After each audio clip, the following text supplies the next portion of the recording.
Welcome to Sonoma, California, where the beauty of the rolling California hills meets the brute force of the Trans Am Series, with cars that every race fan can't wait to see. You keep coming back to the cars. I have not driven a car that's more fun. On asphalt, these are by far the coolest cars I've ever driven. It's the most exciting race car to drive. If you love driving a race car, you are missing out by not driving a Trans Am car. It's as plain as that. Big power, big personalities, no gimmicks.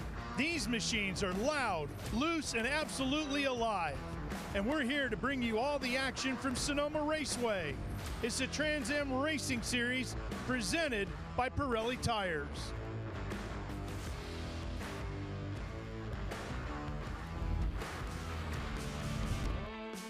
Good afternoon, everybody, and welcome to the Speed Tour here at Sonoma Raceway in Northern California as we get set for our Cube 3 Architecture TA2 event live here today on Speed Sport 1. Glad to have you with us. Cars are forming up on the grid. Our parade lap vehicles are just about done. They're exiting the racetrack, and we're going to be racing here shortly around this beautiful, twisting 2.5-mile race circuit here in the wine country. See the massive field of Cube 3 Architecture TA2 cars that we have here today. Hillside's beautifully green right now because the winter and early spring around here in Northern California has brought plenty of rain to turn everything lush. But come back in another month or two and it's going to be brown everywhere you look. That's the stunning Turn 11 Suites and Club facility as our drone hovers high above the paddock area. Brent Cruz will be starting up on the pole here today. Qualifying yesterday was washed out, so they set the grid according to the fastest practice laps. And no surprise, Brent Cruz was top of the board.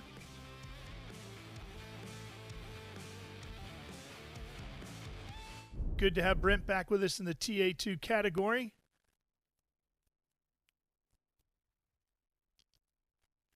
So TA2. This is a really interesting category, part of the Trans Am Series presented by Pirelli. So with more on what makes a TA2 car alive, here's Andy Lally, the president of Trans Am. The Trans Am Series is all about high horsepower and a big focus on the cars. The TA2 Series is driver development. We get a huge car count, we get great battles on track.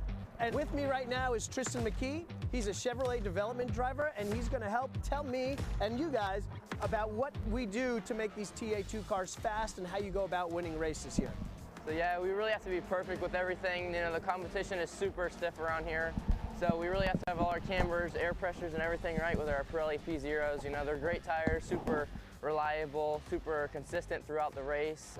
We also have to make sure our balance is correct throughout the race, aero balance, mechanical grip, stuff like that, because race pace is super important. Sometimes we have long races with long runs, and sometimes we have caution-filled races like Sebring. So you're playing with shocks, springs, you're adjusting rear wings, so that, and your thought is, maybe this is going to be a short run race with a lot of yellow, so I've got to be able to fire off really good. Or, man, maybe this is a race every year that doesn't have a lot of yellow, so I've got to have my rear tires still hooked up at the end of this race so I can come through these guys, right? Yeah, exactly. We missed it a little bit at Sebring. You know, we were expecting some long runs, so we had a little bit of a long run setup, and we just missed it because there was a lot of caution.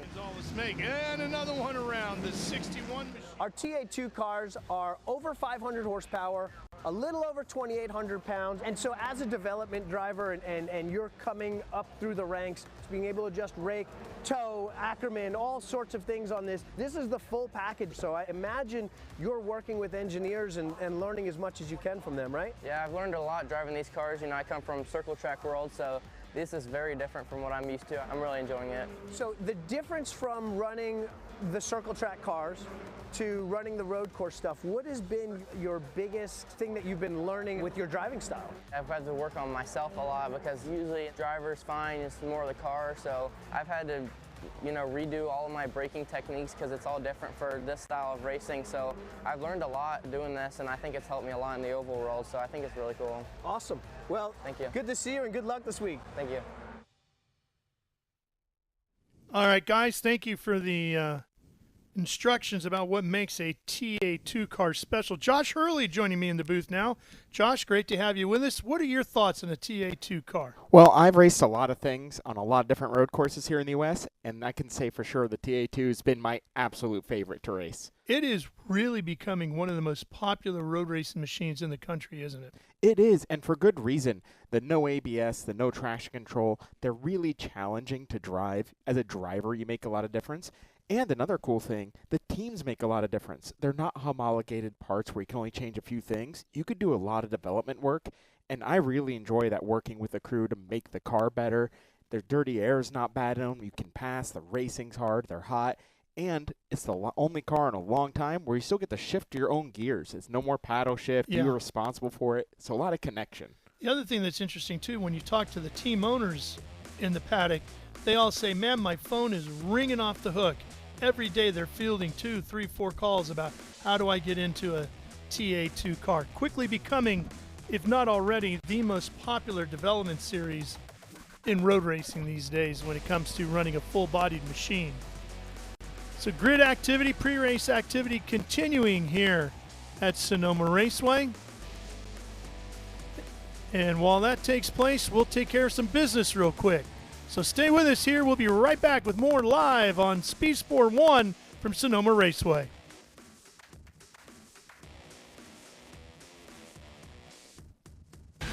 Rev up and get ready for race day with Mission Foods. The world's best racers and tastiest products come together to make every race delicious. Fully loaded tacos, fast wraps, piled high nachos. Whatever you crave, Mission will help you be race ready with easy to make recipes that will take your race day to the finish line. Keep your racing delicious and enjoy all the mouth-watering action. Brought to you by Mission Foods. Too fast, too tasty.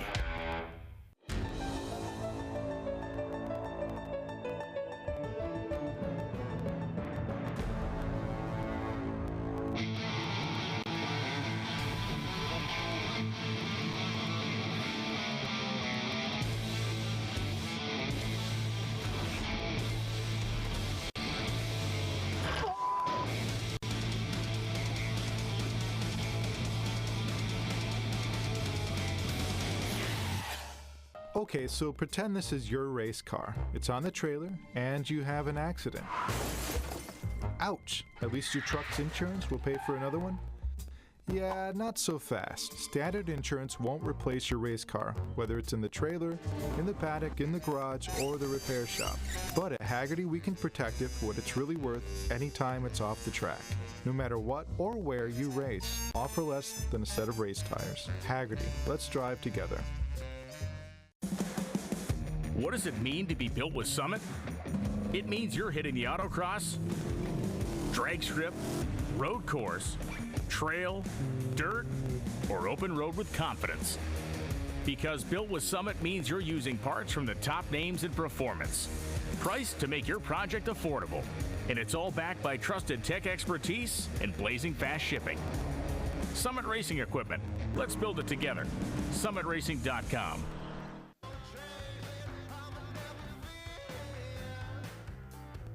We're getting closer to the command to fire up the engines and get this one underway. So you can see the activity down on the grid is very active here today. So let's go ahead and send you down there and introduce the third member of our broadcast crew. Here's Ben Sissel.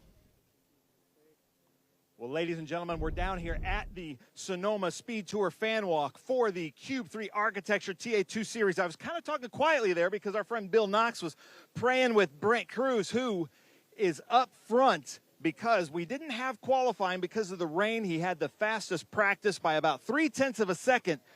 Brent is the 2023 TA2 champion, the 2024 champion starting right next to him, about 0.3 of a second behind. This is going to be a tight race. Do you like Sonoma? I love Sonoma. This is a really historic racetrack, and it's cool that, you know, Toyota is the main sponsor here. So being able to race under the banners of Toyota Racing and have a super fast Toyota Camry by Mobil 1 this weekend is super, super cool, and it's cool to be on the front row. And the Toyota Camrys were absolutely dominant last round at Michelin Raceway Road Atlanta. Now I think you guys have 5 of them. Are you excited to be back in TA2? Yeah, I'm super excited, and it's my first race with this Camry. I'm so glad we got this in the series. It feels great this weekend. It's super fast all around. I'm just grateful to be here, grateful to be in a TA2 car again. I've missed it. It's been a while. So, yeah, Nick Tucker did an amazing job on this piece, Brian Kozlowski, and everybody that, worked on this thing during the off weeks at the shop, and it's an honor to be able to drive it. Nice. And then we're also going to see him tomorrow in the Pancho Weaver car in TA, the car that he won last year in Road America. So he's doing a Saturday and Sunday races. Brent Cruz, Rafa Matos, like I said, is starting right next to him. Then we have Corey Day in the HendrickCars.com qualifying near the front, which is unbelievable because he's somewhat new to the series. His first race was at Sebring. Thomas Annunziata, who is always fast, running the Chipboys car, the GR Toyota Camry. So that's awesome to have him out here. Tristan McKee in the Gainbridge Chevrolet Development, HendrickCars.com. Franklin Road with Team M1 SLR. Carson Brown also had his first start with us at Sebring here up front. Now, let me explain something. So if you see anybody out here like Noah Harmon's car with the blue banner over their windshield with the Cube 3, that means they're running for the National. This is all the Cube 3 Architecture TA2 series, but we've got 3 races in here. We've got the Pro-Am, we've got the National, and we also have the Western Championship. So the Western is running yellow, and the Pro-Am is running like a gray. So we see, here's Noah Harmon. Let's talk to Noah here with the Street Side Classics. Noah, have you run here at Sonoma before? No, this is my first time here. It's been really fun so far, though. But as a momentum driver like you coming out of the MX-5 Cup car, you're going to be pretty fast in these TA2 cars with silver hair. Yeah, of course. These silver hair guys bring a great package, so just super excited to start. Our Cube 3 Street Side Classics Camaro's been really fast this week. Yeah, we're looking to move forward. Nice. I love it. I love it. Well, there goes Laura and Maurice there with Silver Hair Racing, supporting Noah Harmon. Sam Corey, look at all this real estate for Sam Corey, guys. He's very fast, finished 4th at Road Atlanta, running Stilo here on the hood. Are you excited to be at Sonoma? I am. This is an awesome place, and there's a lot of history here, so excited to get things going. Nice, yeah. Trans Am, when I was growing up, lots of championships were decided here back in the Sears Point days, and we've had some unbelievable races here, so have fun out there, Sam. Thanks for coming out. So we've got Barry Bose over here running Pro-Am and Western. Barry was our Pro-Am champion last year in 2024. Speaking of 2024, our first Western, check this out, the yellow. Michael LaPaglia, come by your car here. Always the beautiful Ford Mustang, Papini's Garage. This car looks a lot like your championship-winning car, but it's a brand-new Howe chassis.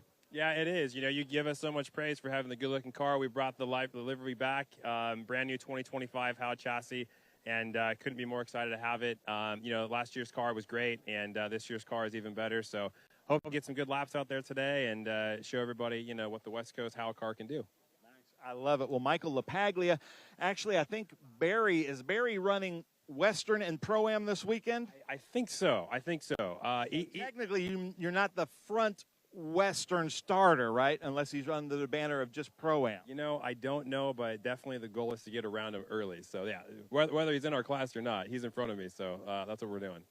Now, last year we were here, and I think race 1 you had some bad luck and a little bit of a mechanical. And we know in TA2 you can't have any, like, DNFs. It's so close in the championship. So everything feels tight. Papini's Garage has prepared you a nice monster here. Oh, absolutely. They've gone through this car top to bottom, front to back. Everything on this car is just perfect. Robert, Richard, and Alan, the boys at Papini's Garage, worked super hard on this thing and couldn't do it without them. So we're looking forward to 75 minutes, no mechanicals like last year, and hopefully get a good, clean finish. Nice. Good luck, Michael. So we're talking to some champions out here. It's so much fun to be here. Julian DaCosta, always super fast in the all-black kind of Intimidator car. Julian, have you been at Sonoma before? I have not, so new experience. It's a really fun track. I'm pretty excited. I think it'll be good. But I know we talk about this a lot. You coming from like the MX-5 Cup, if you can drive a TA2 car like a momentum car, you're going to have a little bit of an advantage over some of the drivers that drive these things as muscle cars, because this is a really twisty, lots of hills, lots of blind corners. You feel like you're going to do pretty well? I think so, yeah. I think it'll all come together today. It's going to be hard. We're starting a little further back than we wanted to, but I think we can do it. I have a lot of trust in the team that they know what they're doing, and I think they feel the same to me. This track's really fun, so I'm really excited. I think it'll be good. Julian DaCosta out here, unbelievable. Jared Odrick running in the Pro-Am in the 100, putting on his Cool Box shirt. Jared, tell us, what's your approach here? Green flag drops here at Sonoma. Keep it clean. I mean, keep it clean. I mean, we're all excited to get out here since quali was canceled. Everybody has something to prove, but let's prove that after the first lap and race hard. So I'm going to try to make it through the first lap pretty clean and then race hard from there. And a little thing, the drivers, like Jared was just saying, keep it clean. That's going to be such a key because a lot of times we might have 4 to 6 weeks between races. We have, about 4 to 6 days between races because next weekend we're at Mission Foods Laguna Seca Speed Tour. Let's talk to Nick Middleton here with Cube 3 Architectures. He's talking to Misty. We're going back-to-back here, Nick Middleton, and you came back-to-back with us last year in Western for Sonoma Laguna. We brought out the big show. How you feeling? I'm looking forward to today. This is going to be a great race. We've got a phenomenal turnout, I think over 35, 36 cars today. Cross-section of drivers throughout the field, from young to old. I think the youngest, Tristan, is 14, all the way to the seniors. I think it's going to be a great race. I'm looking forward to seeing them all on the podium later. But 5 days, 6 days time, we're going to be in Laguna, so another exciting week coming up in racing. So looking forward to it. Now, pressure's on. I hope you put on a good race here because your wife's here watching us. Yes, my wife is. She's only come to a few races, so we're looking forward to an exciting race. I'm not sure where we're going to watch it from yet, so I think we're going to go up and probably turn number 4 and watch it from there. Nice, nice. Well, you can go to the Cube 3 sections and watch as well. So thank you so much, Nick Middleton with Cube 3 Architecture. Will Robinson over here, another one of our very fast Western drivers, Tim Carroll, who won his first race last year at Portland. I got to talk to Tim Carroll because I'm loving this orange. I've seen him in a Dodge Challenger, but now he's in an M1 car. And how you feeling about this season? I think you finished 4th last year in Western. You hoping to move up through it this season? Yeah, we'd love to be on the podium for the championship, but then today is just to get to the end. But it's been a great year so far. We had some trouble at Buttonwillow, but I think for just today's goals, we're exactly where we want to be to start for today's goals. Nice. I love it. And again, like he said, we've got to be careful because we're just racing again in, I think, 4 to 5 days. Then we see I was talking about the windshield banners. So Keith Prochuk, who's doing really well in the Pro-Am this year, all the way out from Chicago. But this is what the Pro-Am color looks like. And Keith, you've run here before with us a couple of years ago. Do you like Sonoma? Sonoma is probably one of the hardest tracks we come at. So for a driver, yeah, it's hard not to like it. It's very challenging. You don't get any breaks. I'll give you an example. In qualifying, we have almost no opportunities to actually look at our dash to see if we're doing bad or not. So if the race goes green the whole way through, it's going to be quite exhausting, and it's going to be a lot of fun. Nice. I love it. Well, I got to show this because Keith is one of the owners of HP Tuners and knows a lot about cars, knows a lot about working with cars. But what he said there is no true traditional straightaway like we know at Road America or Sebring. Even this front straight, you're putting just a little bit of left input into the steering wheel. There's no time to rest, no time to look at the gauges, see what's going on with the car. It's just purely driving out there. So watch out for Keith Prochuk in the Pro-Am. Kyle Kelly, always a very fast driver in our Western, running the yellow. Come over here, Kyle. Pretend like we're friends. So he's got the UPR.com racing supply. Always super fast last year in the Western Championship. Are you running for the Western Championship again this year? We're going to do our best despite the last finish at Buttonwillow, but, we'll give it a shot, see what we can do. We paired up with Dig Motorsports. They put a good car underneath us, so we're going to see what we can get out of it. Nice. Yeah, and he mentioned Dig Motorsports. They have another car to rent if you want to be teammates with Caleb Schrader, Kyle Kelly. Awesome to see. Here I'm seeing another legend. Well, 2 legends. How about a TA2 champion and Andy Lally here with Gian Buffamonte. Come on in here, man. Come on in here. So Tony Buffamonte, who was telling me that Sonoma, you had some good luck here and got you an Indy Lights ride and all that stuff. I know Andy's had a good time, but as a dad, now Gian's racing with you. And you're kind of, behind the pit wall telling them what to do. Are you a little nervous out there? Oh, my God. This is way worse than driving myself, for sure. And I'm not telling him what to do anymore because every time I do that on the radio, he tells me to shut up. He's got it under control. So I feel pretty good about today. All right, Andy, quickly, how you feeling about this race start? I'm excited. I love the new pavement here at Sonoma. It's completely changed how you look and attack this track. It's really cool. Hanging out with guys like this. I raced against Tony back in the day, so like what I feel like, not having kids myself, but having his kids show up and do this race definitely puts a timestamp on what we've done in the past. But having fast young guys like this on our grid is super special, and I'm stoked to see this race. Gian, third-generation race car driver here at Sonoma. Does it get any better than this? This is awesome, man. Sonoma's a great place. The Nitro boys have got it tuned up amazing, and I'm excited to get going. Should be going. Nice. I love it. I love it. Well, good luck out there, Gian Buffamonte. We're coming here to the front. All right, I'm going to send it up to you, Ralph, up in the booth. Okay, Ben, and we're going to take a quick break, and we'll come back and close up our pre-race activities, fire up those engines, and get this one underway. Stay with us right here live on Speed Sport 1.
Up and get ready for race day with Mission Foods. The world's best racers and tastiest products come together to make every race delicious. Fully loaded tacos, fast wraps, piled high nachos. Whatever you crave, Mission will help you be race ready with easy to make recipes that will take your race day to the finish line.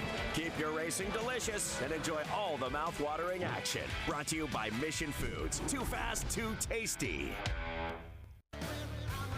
Here's a good look at our Ginetta safety car, which will be leading the field around here momentarily, but we get ready to get this one underway. One of the drivers contesting our event here this afternoon is Mia Lovell. She'll be in the Nitro Motorsports entry, back there about the middle of the pack, starting around 10th.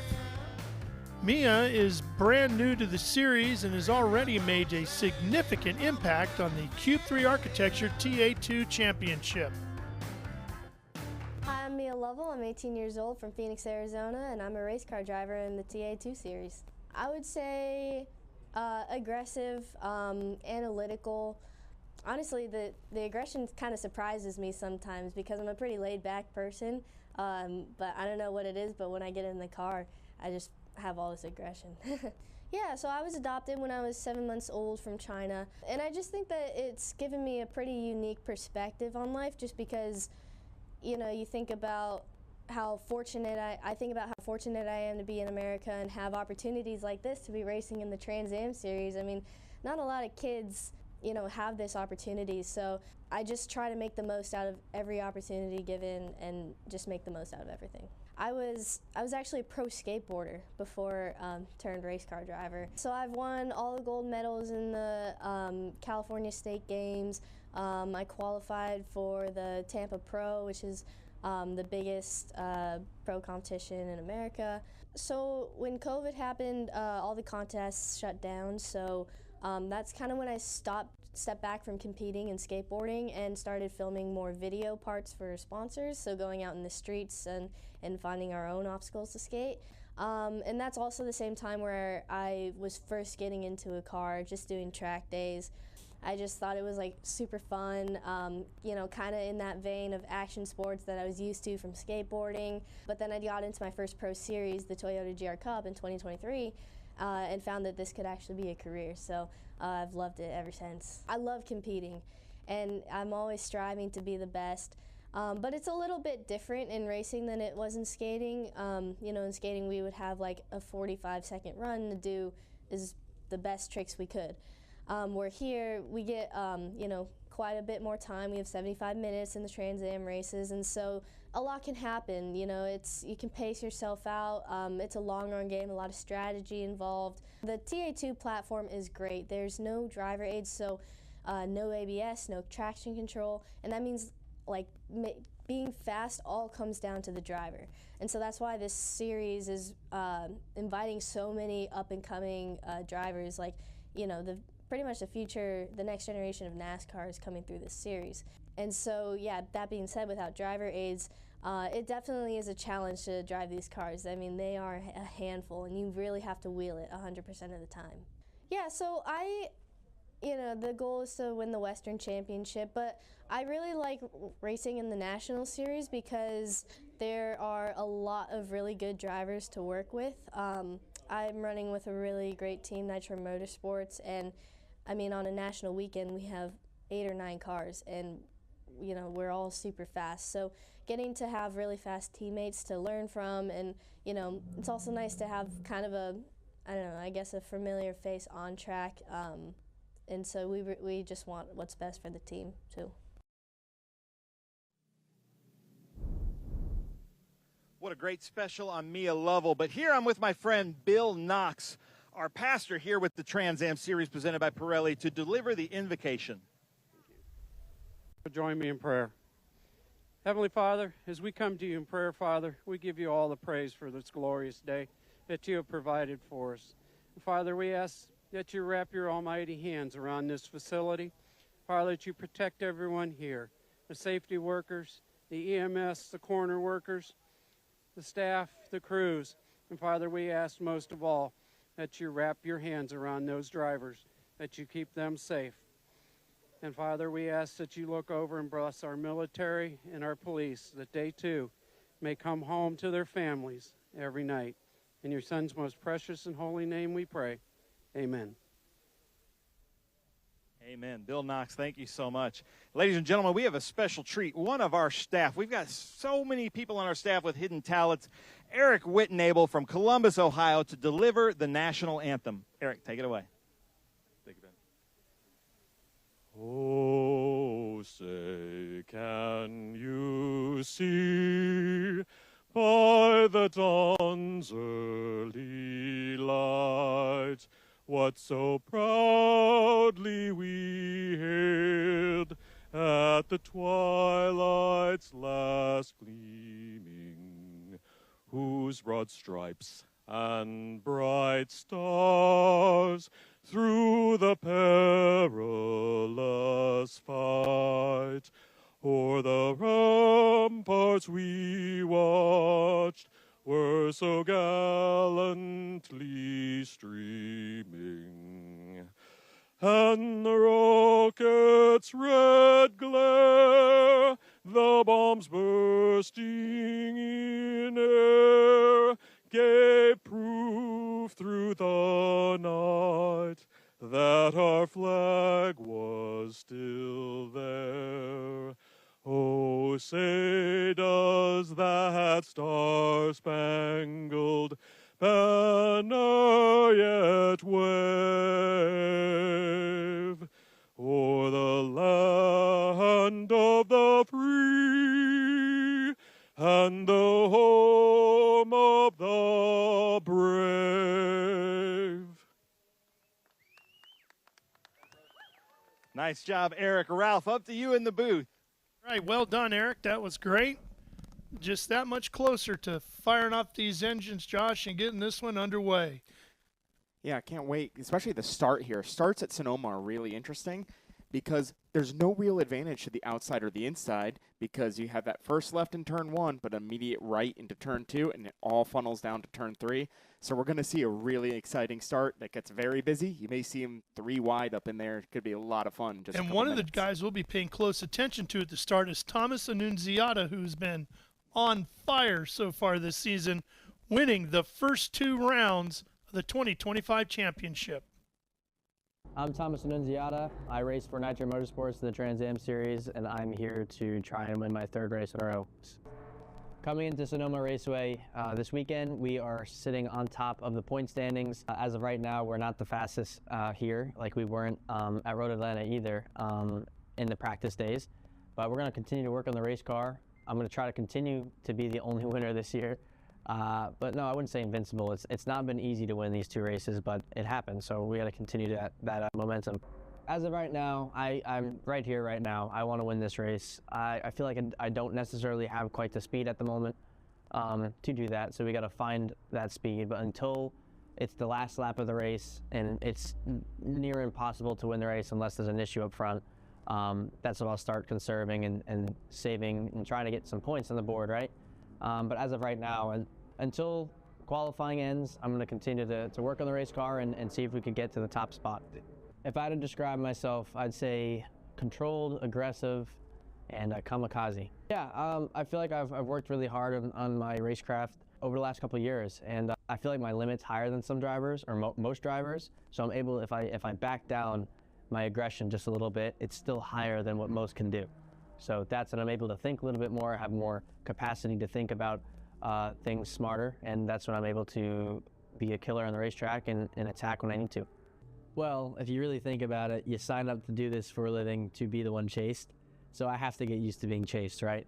It's never, the best feeling, but it also feels good too because you're the only guy they're chasing. So I plan on doing that for the rest of my career. But yeah, there's some pressures. There's pressures with chasing too, right? When you're chasing someone else, you can't afford to make those mistakes. You have to be perfect to catch the guy in front of you. But for us, we're going to focus on minimizing those mistakes and taking home the points that we need to, and in the meantime, try to keep the streak alive of winning races. Nick Tucker gave me a ride to race for Nitro Motorsports this year again.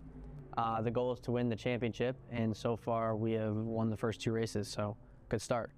Yeah, it's that number 10 car is a house car, so I'm going to be racing that car all year. That car is for all the Toyota development drivers to be jumping in. So Gonzalez, very talented race car driver, he was in that car for the first 2 races, and I feel like I deserve a chance from a manufacturer too, so I felt like I needed to beat him, and we did. We beat him the first 2 races, and I plan on beating Brent Cruz too. Really good friends with him, but obviously he wants to beat me as bad as I want to beat him, and I feel like I work harder, so we'll see what happens. I started racing cars and go-karts later than Tyler or Brent, and I had to work harder to get my name. I've built my social media platforms to 150,000 followers across all, which is 50 times the amount that they have. Appearance-wise, networking-wise, I've had to do it all the hard way and find my own sponsors. And I've now built my own name for myself, and I'm now beating those drivers, so I feel like I deserve a chance. Overall, I've worked harder, and I feel like I want it more. Yeah, it's difficult, especially when I was younger too. You're not fully mature, and I'm still not, but you're still hanging out with friends, you're going to school, you're racing. You don't really want to be posting yourself on social media. You're worried about what other people say. You still have to listen to your parents. So yeah, my dad said he was pulling the plug if I didn't work harder, because obviously I'm not going to go get to the top cars and with the same path. I had to work harder. So he said if I don't work harder, I'm done. So I had to either sink or swim in that moment. And did I really want this, or did I not? And I did. So I put hours and hours of effort in, and grew my channel, had a video that blew up at almost 20 million views, and really built myself a platform to promote brands and companies as well. And I can now tackle companies from all different aspects, and on top of that, I'm fast. So. Well, Josh, for just 19 years old, he has a real take-no-prisoners attitude. He does. I raced with him a lot last year, and we definitely had some fun interactions on track.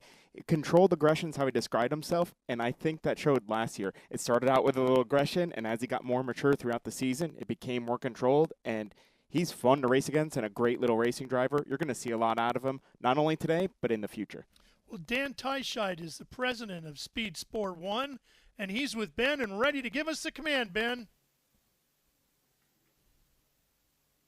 Yeah, thank you. I'm with Dan Teichscheid, the network president for our marketing partners and our broadcast partner, Speed Sport 1, to deliver the most famous words in motorsports. Take the mic and take it away, Dan. Drivers, start your engines. All right, well done, Dan. I'll have to pick on him a little bit on the company conference calls coming up about that. This has to be the best booth in motorsports, having the cars right below us starting. It's great to be in the booth and still be part of the Gentlemen Start Your Engines. Let me tell you, it's a lot better than one I began my career with here 40 years ago. It was an office trailer down there at the start-finish line. This view is certainly much more spectacular. Of course, this grandstand didn't exist back then. This whole tower's still fairly new here. So this is round 3 of the championship for the Cube 3 Architecture TA2 Series. Let's take you back to the first 2 events, kicking things off in March in Sebring as we do. This is how things went there, and again, a huge field of cars to get the year underway.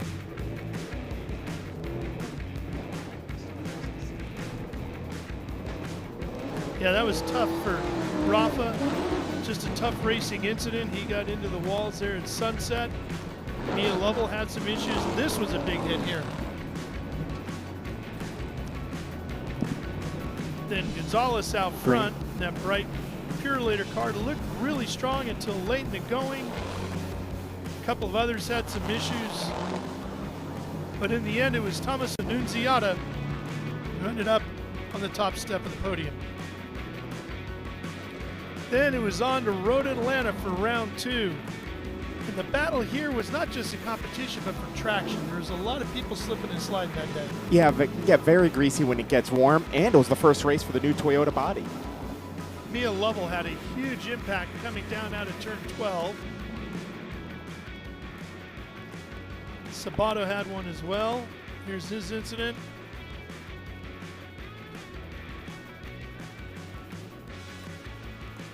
Always sad when Sheehan has some damage. Great guy, big stalwart in the series.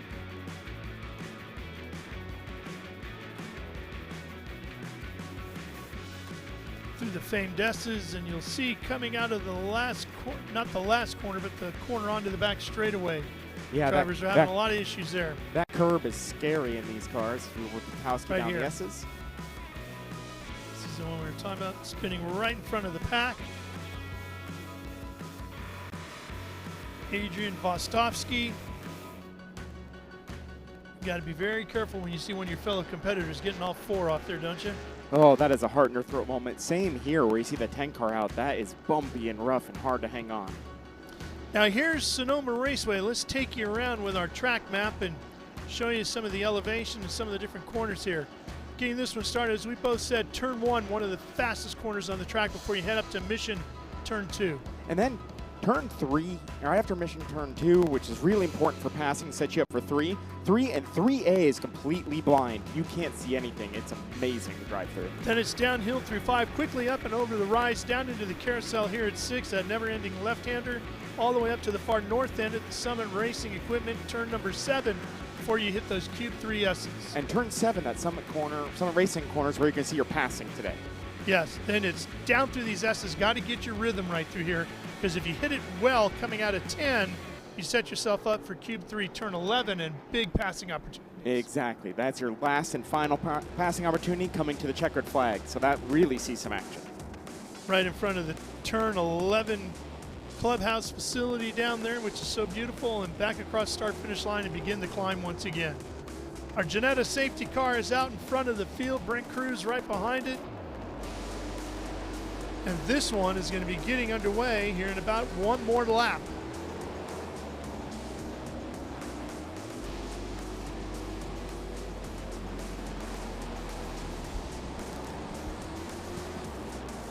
So Brent Cruz in that mobile one-back machine is going to start on the pole, and looks like you got Rafa Matos right alongside of him, right?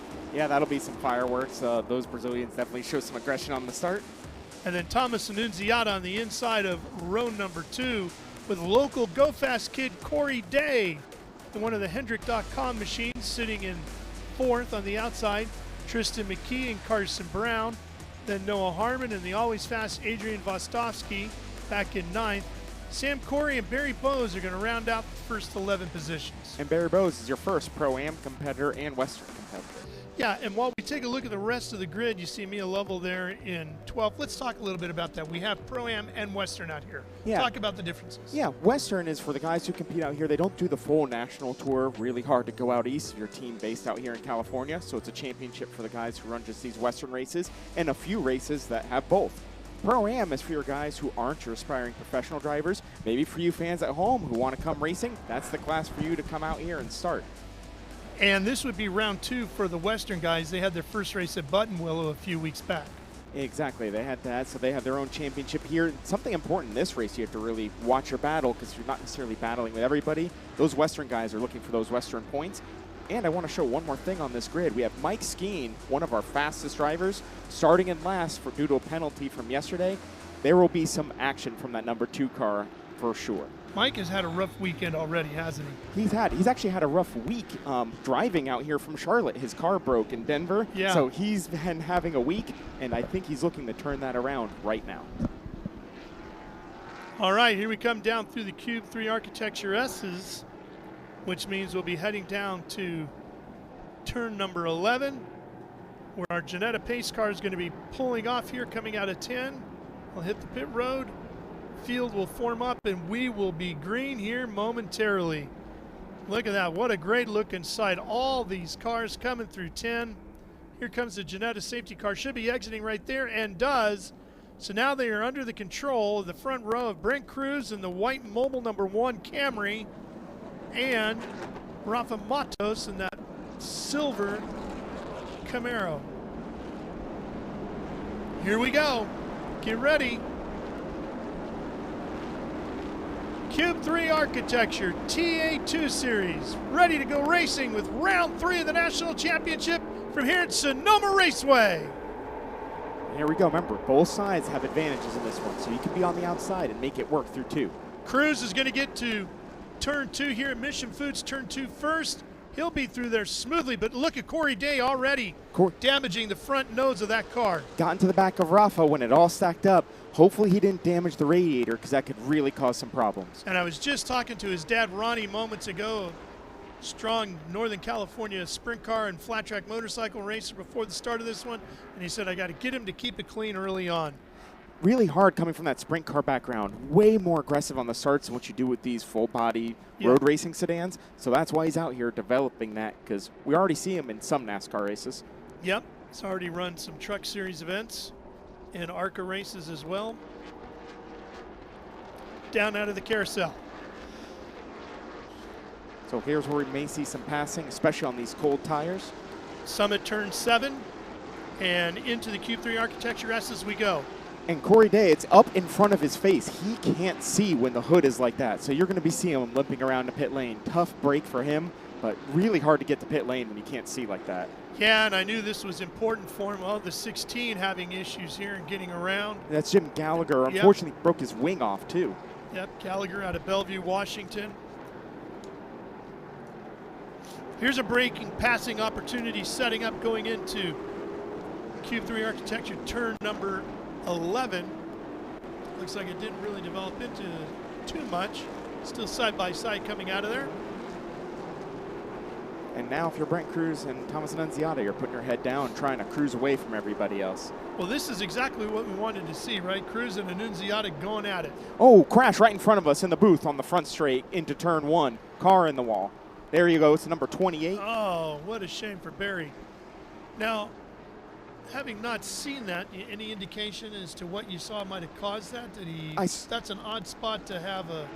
I saw the last second of it right in front of us under a start-finish line. 2 cars touched and pitched one of them into the wall. You can see the impact right across from our booth. You can see the mark in the wall. Yes, yes. Huh.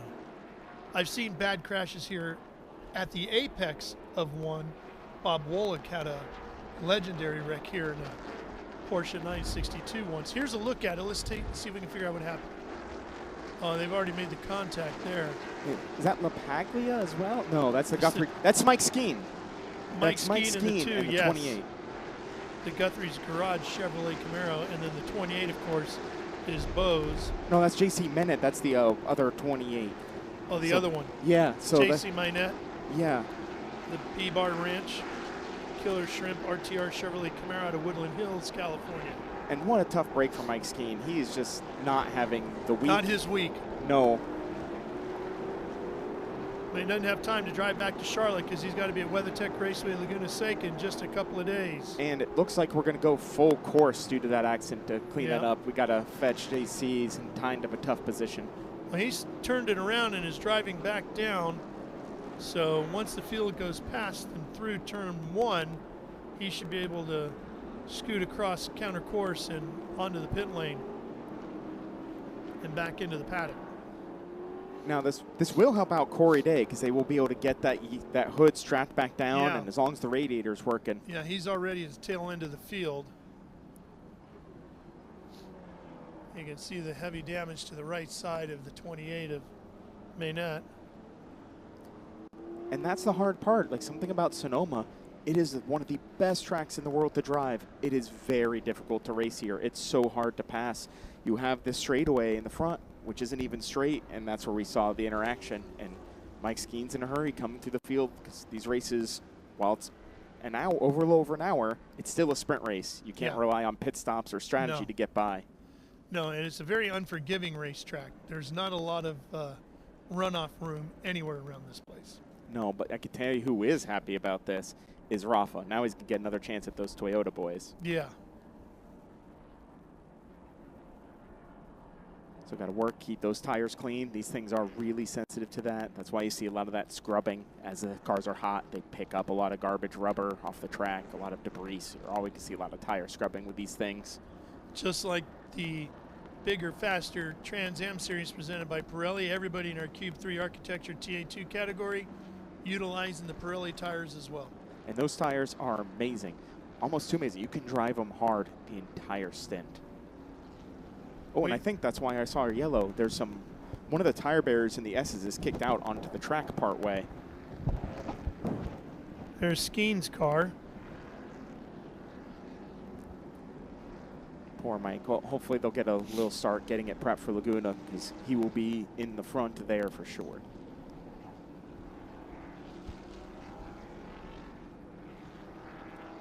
We've had traditional spring weather here in this part of Northern California along the coastline, meaning cool temperatures, very cool temperatures actually, and a lot of dampness in the air and a little bit of rain.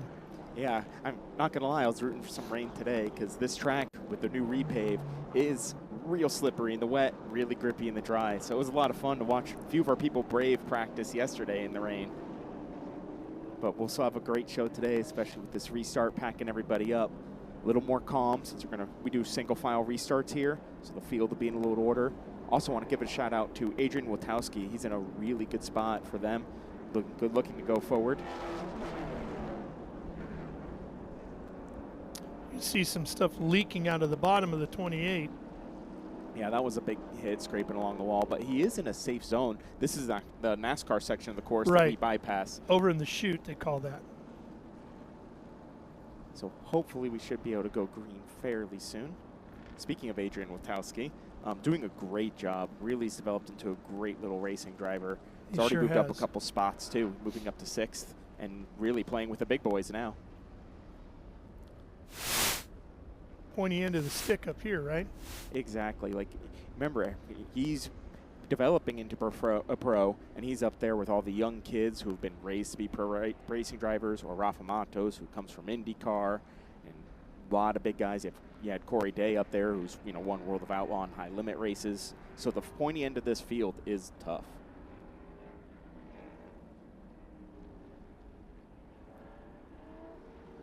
And it looks like their code 60 just got lifted. It's something we do in this series where when there's a yellow, we make everyone slow down to 60 mile per hour, lets the corner workers get out to the drivers way faster than if you waited till the pace car collected them. That's why you're seeing these big gaps in the field while we're waiting for the yellow. The yellow just got lifted, so the field will pack up. Means we're getting fairly close to getting back to the action here. Corey Day is back out on track and hustling to catch up the tail end of the field. And a little more about him. For the people who watch road racing and haven't watched too many sprint cars, I've actually started doing some dirt racing late in my career, and Corey Day was one of the fast local guys out here. Came from micro sprints, went up through that, has won almost everything there is in his young career in sprint cars already, and that's why Hendrick has picked him up. Kyle Larson really spotted him and brought him along there. So you're going to see a lot more from him, even if it's not today, depending on the damage. Oh, yeah. No. And Corey comes from a very significant racing family here in Northern California. His dad, Ronnie, been a good friend for many, many years. Ronnie was a 410 sprint car racer himself and a flat track motorcycle racer. In fact, I was asking Ronnie earlier today, I said, where did you get wins around here? He said, over the hill in Petaluma and over the other hill in Calistoga. Calistoga here is coming back, Coming back in September, yep. They're going to have the Louis Vermeil Classic once again over there. The Hunt family, Tommy and Tony and Jeannie, doing a tremendous job in keeping that amazing facility open once again. And since we're talking about dirt, that actually brings me to our leader, Brent Cruz. He's one of the few out here also with dirt experience. Something that really showed, he did a few TA2 races with us last year. It really showed. One of the races we did at St. Louis, Brent, myself, and Ben Mayer, all dirt experience, we're the only ones moving around the track, finding the grip. So if the grip starts changing on this track, you'll see Brent to be one of the first guys to start moving the lines around. And that is possible here. That black shiny stuff you see on the track can sometimes get slippy, especially if it gets warm and we have a long green flag run. You may see Brent moving his line to minimize contact with it as much as he can. And he'll be the first guy out there you see doing that due to that dirt experience, him and Corey. Yeah, well, that's the thing about dirt track racing, right? Each lap is different than the one before. The track is never the same. Yeah, I wish I did it when I was younger. I didn't do it till after I'd already been racing sports cars for most of my life, but it's incredible. And that's what's fun about this series, too. You have guys who've done a little bit of everything, from sports cars, stock cars, dirt racing, and everything in between. And with me a level, from skateboarding. Who knew? Yeah. So it looks like they have skiing coming in, so we've got to be getting close. And, you know, it's one of the interesting things in talking with Mia about that big wreck she had at Road Atlanta and how she mentally got herself back into the race car and said, I've got to go do this, and was back in the car, you know, the next day. Mia said one of the things that she learned from skateboarding was, you know, you're up on the wall of a pool or whatever, you have a big wreck, you're doing a big crash, you're doing one of the tricks or what have you, you've got to get back up, get right back on the board because the clock is still ticking in the competition. Oh, that's a good point. Yeah, I'm used to us where we get to collect our thoughts. Or right. Unless it's Formula One and the old T-car days where you could run back to the car. The next one, yeah. So that really helped her get mentally focused to get back in the car and get going. So our Janetta safety car is making its way out of turn 10. You see Corey Day has tagged the back end of the field. You can see the elevation going down through those Cube 3 Architecture S's. Well, our pace car, safety car is staying out one more lap here, Josh. Yep, that one more lap. Hopefully that's only one. But talking about those S's, this is one of the few series that are a pro series where you get to run the full S's. IndyCar and others use the chicane, and they are fast and scary. It is a ton of fun to slide one of these TA2 cars through there. And maybe the scariest corner is turn 10, because you carry all that speed weight down to 10, and then 10 really tightens up on exit. Yeah, first you stare at a concrete wall on your way in, then you slide through it at over 100 miles an hour, using all the road, and slide right out to the wall again. Then drive into another concrete canyon at 150 miles an hour, hit the brakes at the last second, and try not to hit the wall at the end of that one. That's part of what makes this track so much fun to drive. The driver really plays a big role in making lap time here. Boris said Jr. is on pit road, so it's been a tough day for the HendrickCars.com entries, both of them having visited pit lane here now early in the goings with this one. And I just got that we're going green next time by, so we should see these lights coming out very soon. Here's why you see these guys amping up their weaving. They all just got the message. So they're getting those tires nice and clean. Get that surface clean so you can have a good start, especially because turn 2, coming over that crest, is very traction limited. It's very hard to put this 500 horsepower down. So you need those tires nice and clean and warm. So they're working that really hard right now.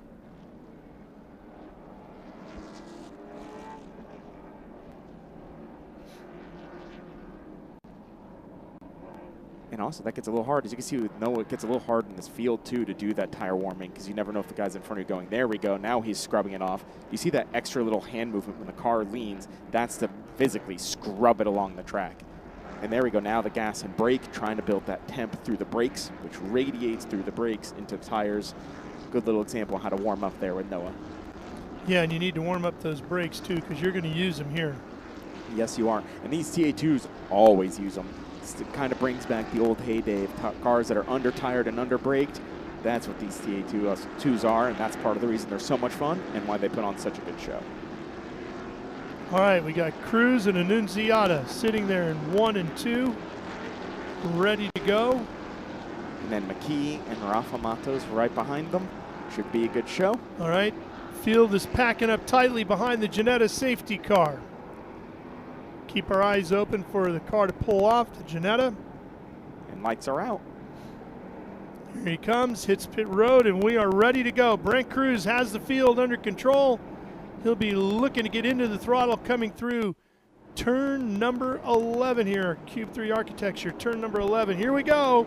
Out of 11, headed to 12. And the green flag will be waiting as they round the bend. Green is out, and we're racing once again here at Sonoma. Jumps on the throttle, gets a good jump. And everybody starts hunting for the line into turn 2. Mission Foods, turn 2. Annunziata's right there. Almost looked like a little bit of contact there, Josh. Yeah, just a little bit of fender rubbing. That's okay with these cars. They're built for that. I do see something interesting out of Rafa's car. It's picking the nose up an awful lot, so I think he's set up for a long run. That softer end takes care of the rear tires, but means it'll take a little bit to come in. Side by side behind Rafa with Brown and Vostovsky.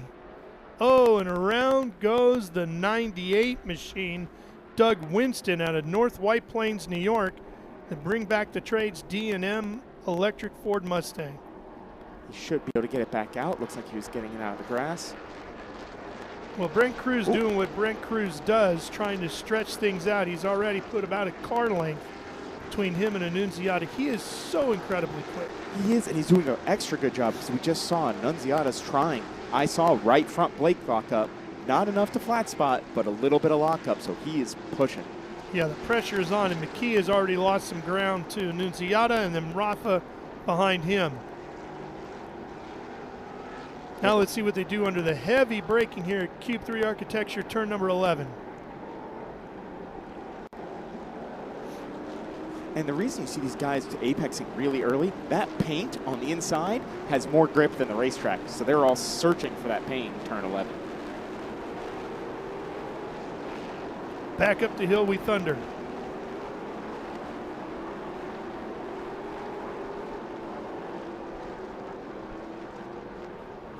And this becomes the part that's hard. Just start getting in your rhythm, putting in those laps. You can see Tristan's reeling them in a little bit. I think we're going to see those two cars be better in different sectors. Yeah.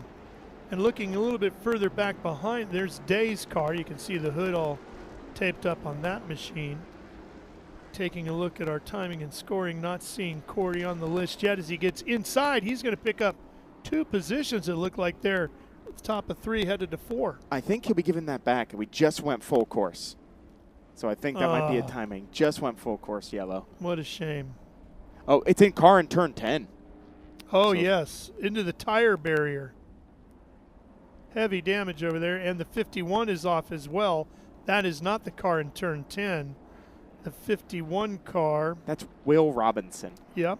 He's a pretty young professional, raced some NASCAR on stuff like that. It's a shame. I can't see the number on the car at turn 10, just directly across from us.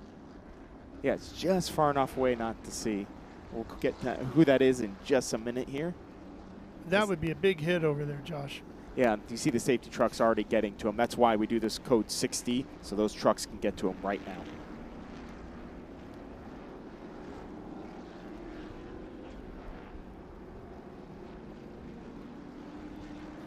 Tire barrier pushed back in over there. Yeah, the good thing is these are very safe cars. I actually, Barry Bowes had a hit like that here last year in the Western Championship and was absolutely fine. So we still quite can't see who it is with the safety truck there, but they're attending to him.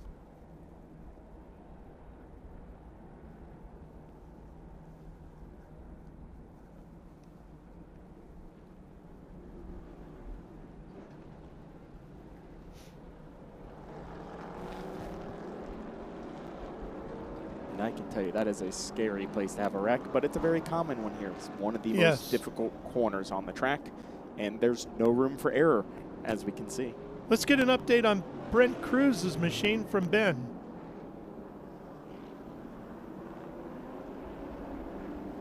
Yeah, hey, I'm here with Brian Keselowski. His driver, Brent Cruz, currently in the lead. What's he saying on the radio, Brian? Car's just a little free. Has been all weekend. Not quite to his liking yet, but obviously we're pretty fast. This car's been pretty good for both Tyler Gonzalez and Brent to drive. So got a good piece. Just need to work on it just a little bit more yet. So does he have a certain style of setup that he likes? Yeah, he's a little different. Every driver's going to be a little different, right? But Brent has a very good feel for the car. Obviously, he's won championships, won races, so nobody can say anything different. But you know, he just has a little different feel. So working with different drivers, sometimes we just have to change up on the fly. Now, as your drivers are going up to Mission Foods Turn 2, they're seeing some dark clouds.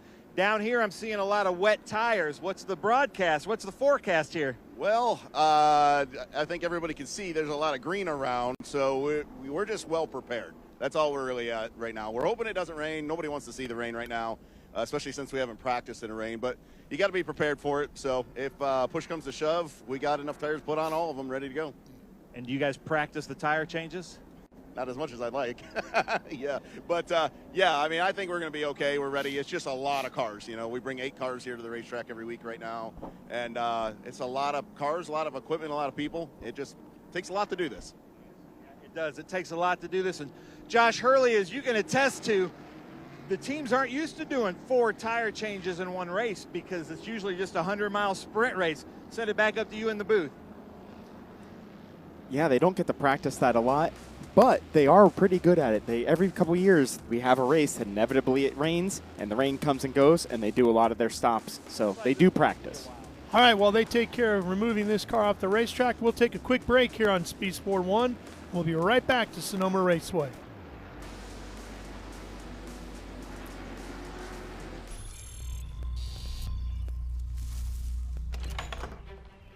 Yes. Hon, the weather tech's here. WeatherTech is the ultimate protection for your vehicle. Laser measured floor liners, no drill mud flaps, cargo liner, bump step, seat protector, and cup phone. What about my car? WeatherTech.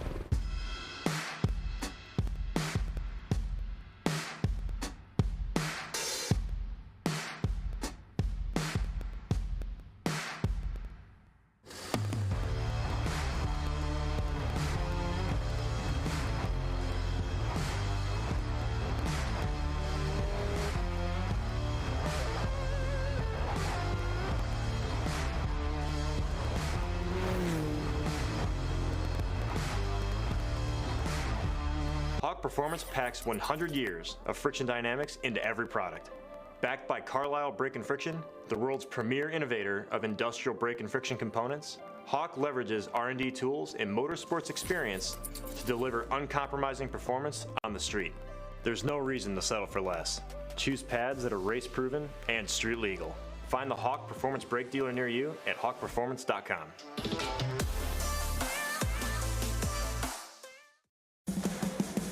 What does it mean to be built with Summit? It means you're hitting the autocross, drag strip, road course, trail, dirt, or open road with confidence. Because built with Summit means you're using parts from the top names in performance. Priced to make your project affordable. And it's all backed by trusted tech expertise and blazing fast shipping. Summit Racing Equipment. Let's build it together. SummitRacing.com.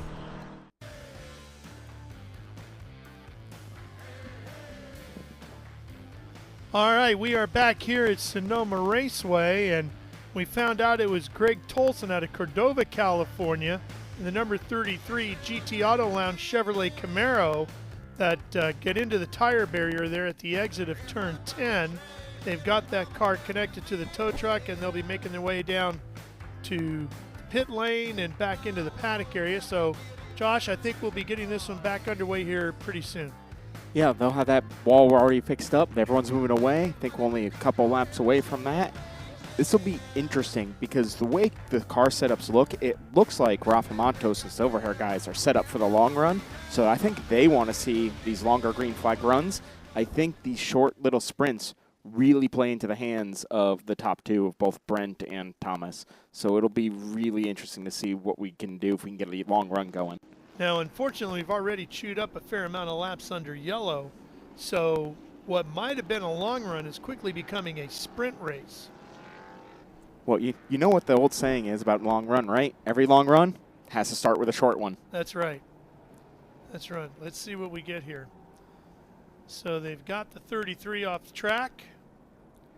That's a beautiful new turn 11 club area here, Sonoma Raceway, which is stunning. I don't know if you've been inside there, Josh, but it's a beautiful place to sit and watch a race.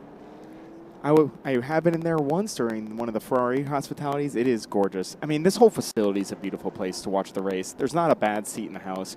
It's got to be one of the only natural terrain road courses where you can sit and see almost the whole track in certain spots. Yep, opened up in 1968 and has been hosting races here for decades. And the name has gone through a variety of changes. It was Sears Point Raceway when it first opened, then it was Golden State Raceway, then Sears Point International Raceway, then Infineon Raceway, and then Sonoma Raceway. Though when I check the weather, I search for Sears Point. Yeah. Yeah, well, you can still come to Sears Point because that's actually where the property sits. So. And looks like still got to get Will out of here.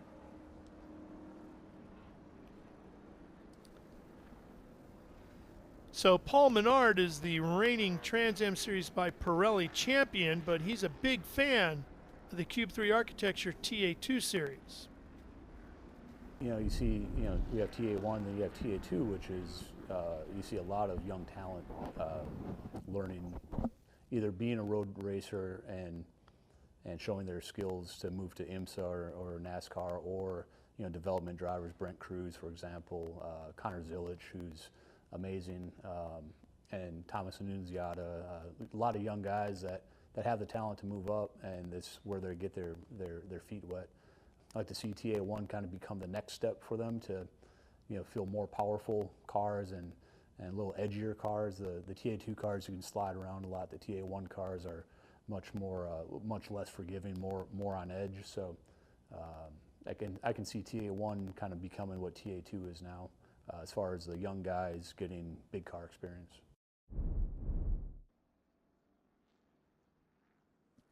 Big tip of the hat from the champ, huh? Yeah, they're both fun. I've gotten to race both the big TA cars and the TA2, and they're just fun in different ways. It's really easy kind of flip back and forth between the two because they do have similar styles. They still have the same no driver aids. They're both hard. They're both fun. It's hard not to love a V8 stock car around a road course. Yeah.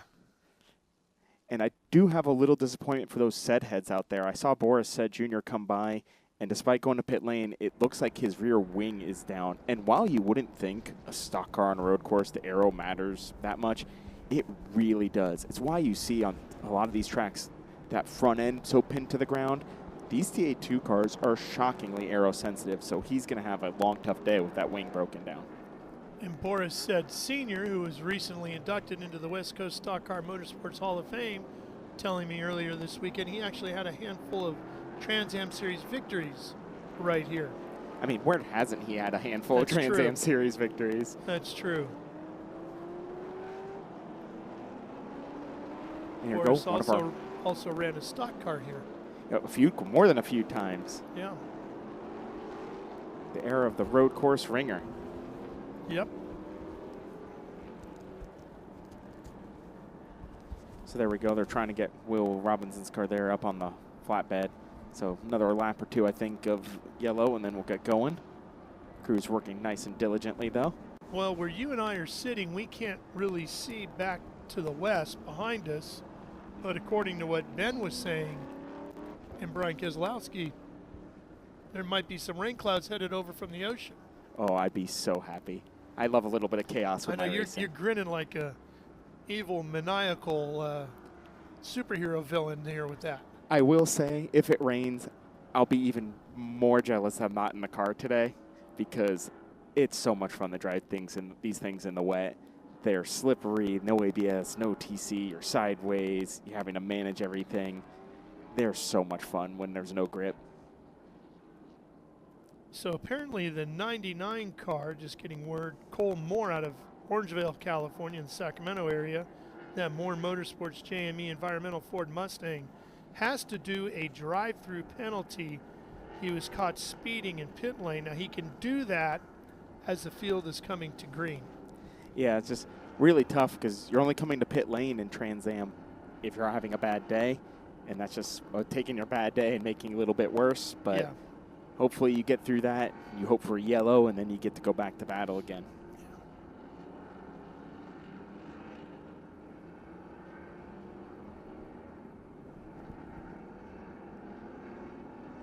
So again, just circulating under yellow. This is where time as a driver, you're trying to figure out what you want to do, keep those tires clean, keep as much relative heat as you can, try to make a plan for the start.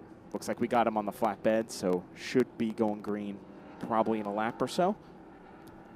Well, apparently Ben has more for us from the pit lane. Does that include another weather forecast, Ben? How's the sky looking? All right, I'm here with the LaPaglia team, who was last year's Western champion. I think currently running 11th, but if Barry Bowes is running Pro-Am and Western, he's currently second. What's the driver saying out there? Right now, Michael's pretty calm. There's nothing going on. He's just trying to get back in the groove. We've had these cautions here, repetitions. It's kind of, nobody can get going. Yeah, we all want to see a race here, right? But I was talking to one of the crew. We've got some dark clouds here, and I don't see any wet. So are you trying to keep the rain away? Hopefully. You know, being Western, not doing this every week or every other week like the big guys, you know, maybe one of those things that slipped. I love it. Now let's come over here. That's LaPaglia running in the Western. We'll come over here to Silverhair. Let me see if I can talk to somebody at Silverhair. Maurice or Laura, you want to talk to me about Rafa and Noah? All right, so Laura, what's Rafa's currently running in 4th place, and you've got Noah out there. What are your drivers saying on the radio? They're saying that the cars are going to come in. They're strong. They're looking good. Of course, we're prepared. If rain happens to come, we're going to pray it doesn't. Got to thank all of our sponsors that are there with us. Concord American Flagpole, Streetside Classics, Q3, of course. So we're just going to hope for the best. Nice, I love it. We're going to hope for the best is what she says. I hope she's right. We're going to go green here. So, gentlemen, back up to you. Yeah, and Ben, as I look to the north here, I can see it does look a little darker up that way, Josh, than more to the east over here in front of us. Oh, it does, but that'll motivate these guys to keep it on track because, remember, this is both a timed or a lap race. So if we get going green, this will be a little bit shorter than that hour and 15 minutes. We can just be that 100 miles. I think we might still be able to get that when we go back green. So again, lots of tire warming. You see that urgency stepping up because we know we're going to go green. So you're trying to get everything cleaned up, everything ready to go do battle. What is interesting, too, these tires tend to change a little bit when you get them warm and cold. Not just slower, but the balance of the car tends to change a little bit because they don't always heat and cool evenly. So when you drive off into turn 1 and 2, you don't know if that car is going to push or be a little bit free for those first few laps. Though it did sound like, talking to Nitro, that Brent knows he's going to be a little bit free, which can get a little difficult and hurt those rear tires around here. So it'll be neat to see how this race evolves with their setups. Looks like our genetic safety car is going to be pulling off, and we'll be ready to go back at it. Brent Cruz, just like he had did in the first 2 races of the season, the Trans Am Series presented by Pirelli, has dominated at the front of the field now. He didn't win either one of those races. He ended up having mechanical issues. We'll see if he can nurse it home to the victory here today in this TA2 race. Here we go, back to green, racing into turn number 1. Oh, and McKee is way closer on this start. He had a great start. McKee in the yellow and white and black entry, sitting in 3rd. And it looked like Rafa has company back there in 4th. In fact, he lost the spot. He did. That looks like Carson Brown getting through. Always tough to pass the reigning champ. Yeah, Brown gets through. Vostovsky right behind Matos in that white with the red stripes. And the field heads into turn number 4. And remember, we have to give a lap or 2 to see how these balances change. What you see these first laps or so can be a lot different. These cars sometimes take up a lap or 2 to heat up, especially if you're setting up for that long run. Mia Lovell doing a nice job. She's worked her way up to 8th. She started this race, I believe, back in 11th. Yeah, and again, any pass here is hard to make. So if you've moved up 2 or 3 spots already, you're having a really good day. She earned that Hard Charger Award at Road Atlanta.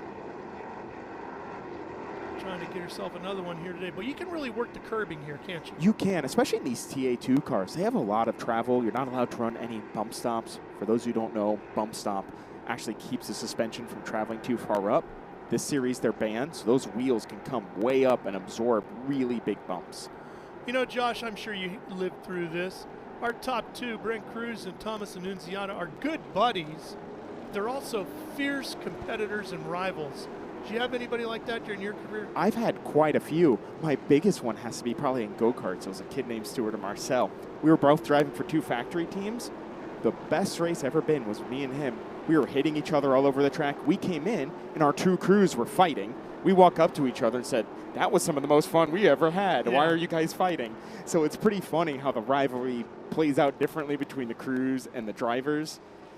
What does make it worse for these 2 or harder is being on the same team and having the same equipment. That really hurts if the other guy beats you versus, no, he's a different car, better setup that day, something. So here it's just you and the same equipment. You really want to beat them. Well, these 2 probably know each other's tendencies very well also, so you're going to be looking to force that guy to make that mistake in a particular way. Exactly. And you do have one interesting wiggle on it here in that Brent isn't running the full season because he's doing some ARCA and some other stuff. Where Thomas, this is his championship. So he might be a little less aggressive, though he's young. You've heard him. He says he's controlled aggression and kamikaze. So emphasis on that might. I still think he's going to want to go get that W. Well, and it's also one of those things, to be the man, you got to beat the man. And he knows he's got to beat Brent Cruz to really prove he's the guy this year.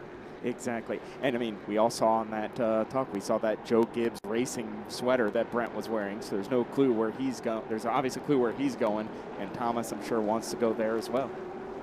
Right now, Brent can go just about anywhere he wants. He's got a lot of folks looking at him. And this one is getting hot with about 25 laps to go.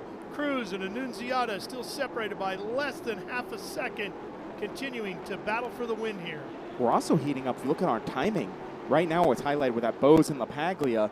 They're next to each other, and they're running for the Western. So the Western battle, they're right next to each other on track for the lead in that Western class. And we have the Pro-Am category as well. Exactly. They're a little farther separate with Bose. That's that blue, that Bose and Audric. Audric has to get through those 2 other drivers, which is the big challenge, separating yourself with mixed.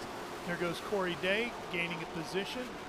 Yeah, he's still going to have a tough day with that damage. You probably won't see him running the same laps as the leaders, because even that little hood crinkle, but you're trying to make the best that you can. Great practice for those NASCAR races, because you see those guys having to do this all the time. Interestingly, too, you already see Brent changing line. On entry there, you saw him missing a little bit more of that patch already, so that means rubber's probably going down. It's probably getting just a touch greasy. Yeah, that's down at Summit, turn 7. Love seeing these cars belching flames too. Yeah, everything about the Cube 3S is here. Belching flames, climbing curves, big V8 sounds. What's not to love?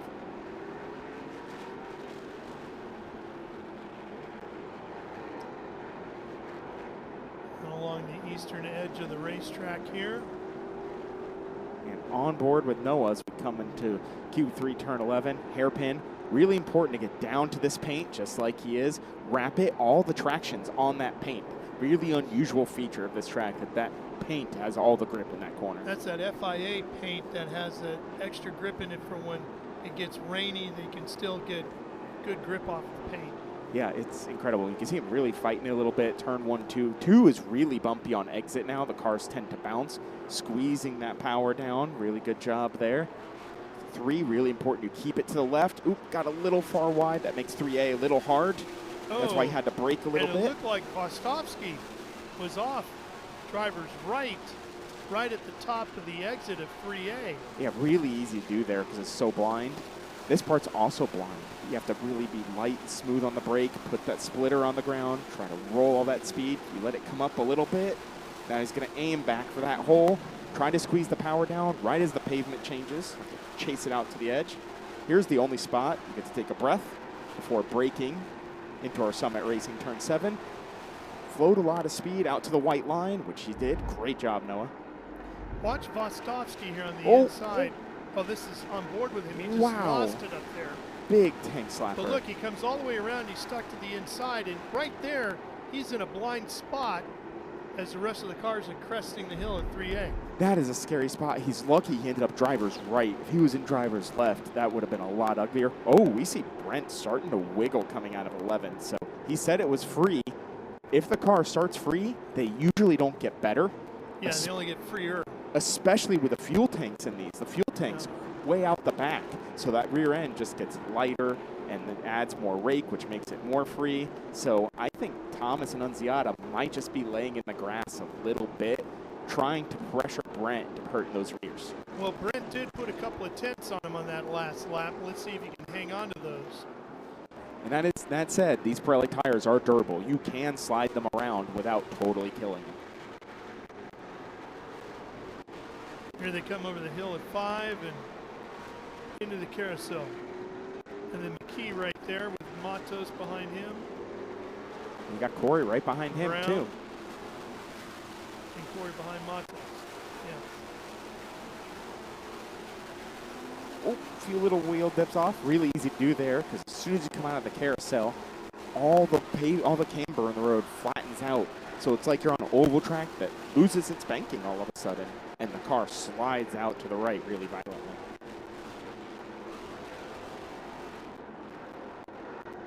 Got a good view there of LaPaglia, one of our Western stalwarts, as well as DaCosta trying to come through. And there's Barry Bowes, your Western and Pro-Am leader right now. And it's amazing what he puts into this. I can't think of a harder working amateur driver than Barry Bowes. He races Western, Nash, Pro-Am, and does even club weekends in this TA2. He really puts the work into this craft to become a better driver. It's amazing to see. Bowes is in that 27, the white with the light green and the orange. Chattanooga, Tennessee driver. Piaggio Data SLR M1 Chevrolet Camaro. On timing, I have Annunziata dropping down a lot. Did we have a problem for Thomas Annunziata? Yeah, he's dropping way out of the. I wonder if something went wrong and we didn't see it. I haven't seen our race leader come by either here. Trying to find where Brent Cruz would be. Annunziata should be right behind him if everything was right, but it must not be. So we'll find out. If Cruz is headed up to Summit turn number 7 right now, and Annunziata's gone. So something happened to Thomas Annunziata. That's a big story for the championship as well, not just the race. 'Cause there's Cruz right there, and Annunziata was right behind him less than a second, and he's gone. Yeah, all by his own, so makes it a good point stay for McKee. So McKee, it doesn't matter for him points-wise if Brent wins the race. No. If McKee's in second, he's essentially getting first-place points, so he needs to manage his day and have no mistakes because he just got gifted. You got to maximize your good days and minimize your bad days. Especially that last one. That first one, good days come and go. Maximizing those bad days is what really builds a championship. And is that Annunziata in the pit lane? I think so. And that looks like Ben hustling over there to get the story.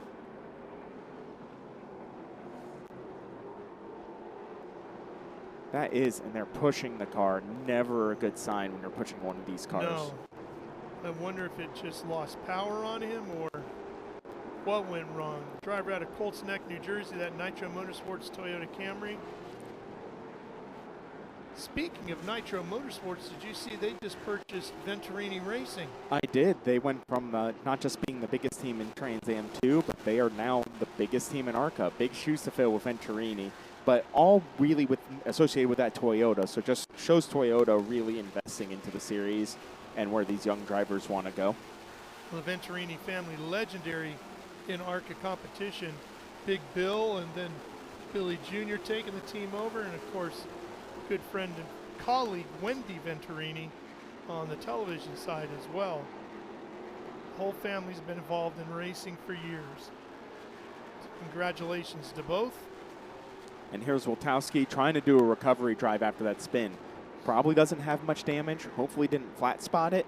But I can't think of a more difficult track to have to do a recovery drive because passing opportunities really come in a premium here. Showing himself in 15th right now.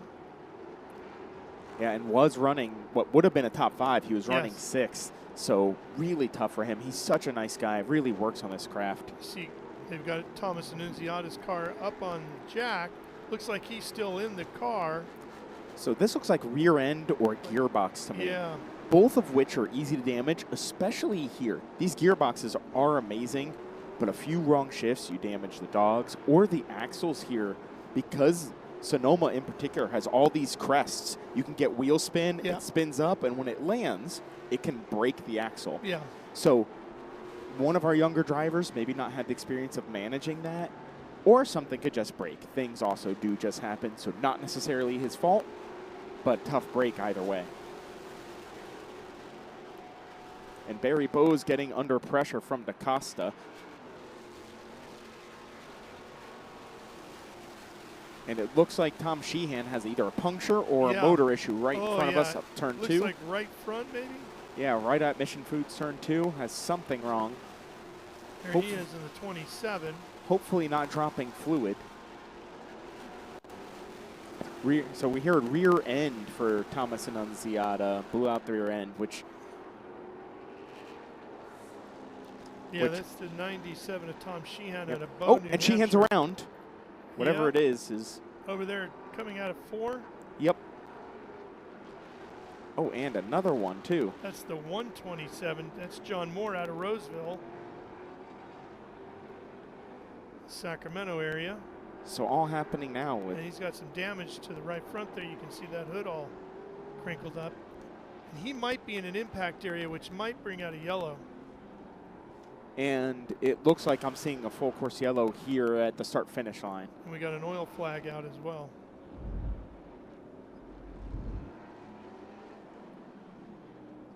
That's Moore. He just went off at 1. It looks like it may have been oil. You can see there's a line, a shiny strip. And I wonder if that's from Sheehan. That's my bet that that's from Sheehan. Or it could be rear end stuff from Thomas Annunziata. But sliding off in the oil, which means they'll have to go clean that up. Really tough break. When you hit that oil, there's nothing you can do. It's even, for those of you who've driven in winter, it's even worse than hitting ice. Yeah. And that is not a place you want to have a problem at speed. Yeah, and that's the scariest spot to have it. And you can see that little streak we have going up. Fortunately, the angle that he went in there, he had a little bit of runoff before he got to the tire barrier. Yeah, always nice to see it crinkle like that. Car bends, car crinkles. That's absorbing the energy that's not going into you. So a lot better than just lawn darting it in there. And really tough break. Nothing you can do when you hit that. You just hit that spot at the wrong time, and you were one of the first guys through the oil.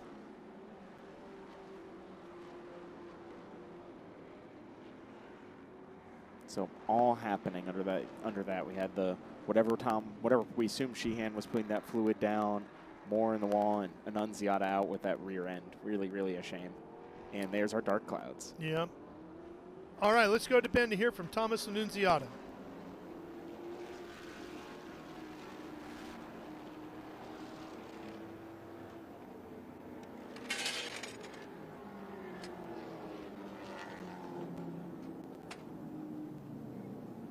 All right, I'm down here in pit lane with Thomas Annunziata. A heartbreaking one for Thomas. He was very fast, running with his friend Brent Cruz in this beautiful GR Toyota Camry. And Thomas, I'm just hearing something happened in the rear end. Yep, went to shift into second coming out of, I believe, maybe 6 or 7. And yeah, didn't go anywhere. But yeah, I thought we had a chance to battle Brent. We were good, especially within the dirty air, and I felt like my car was getting better. I think it would have been a good battle. But, you know, hopefully his car doesn't break down, get a nitro win under the belt at least. Yeah, thank you to my sponsors, Chip Boys, and Nitro Motorsports for making this possible. And it's unfortunate, but, you know, we'll see what we got next time. So you're going to have to come back to beautiful Sonoma to redeem yourself, huh? Yeah. Yeah, maybe what Laguna Seca next weekend should be good. I hope so. So we'll see. All right, thanks, Thomas. Gentlemen, I'm going to send it up to you in the booth. All right, Ben, thank you. It's a shame for Thomas Annunziata, who I believe coming into the round had a 37-point lead in the standings. So he's going to suffer some damage, but he should have a little bit of pad there. Yeah, especially if he picks it up the next week. Yeah. All right, we're going to take a quick break. We'll be right back for more after this.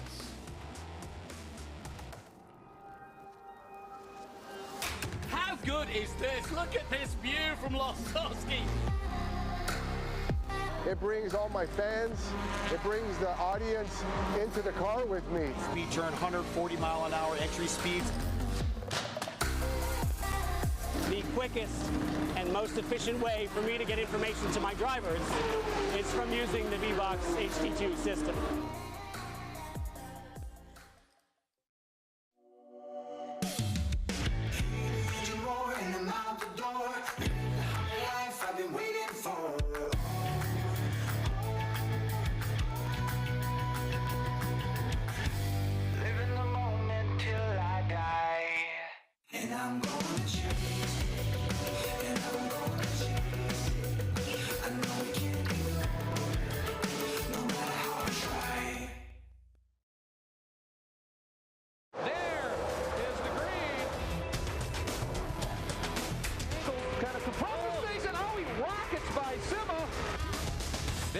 Said. One of the ways you overtake here at Sebring is really good in the braking zone, like this one right here. Both go around. There's the green. We are back and at it. Watch this. Oh, Lagarde, Miller, Lagarde.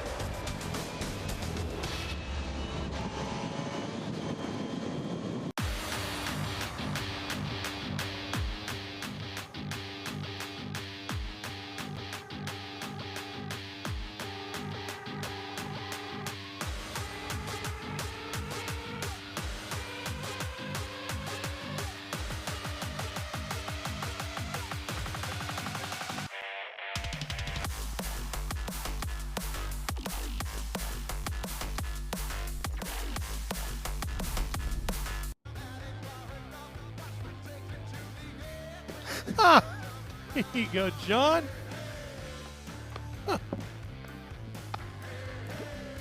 Light that baby up.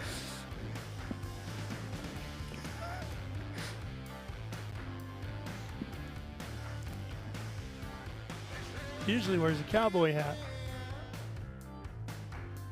I'll get some Dick Trickle vibes. Yeah. And you're getting told you got to put it out. Oh, that's funny.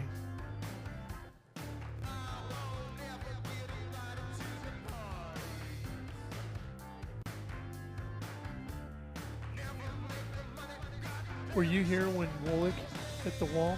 No. He came in a 9.62 as an IMSA weekend, comes across start finish, flat out goes into one, and had a mechanical failure, and that thing just went straight to the embankment there, and it cartwheeled all the way up underneath that bridge. My favorite here was the Australian guy in the NASCAR who was swearing at it.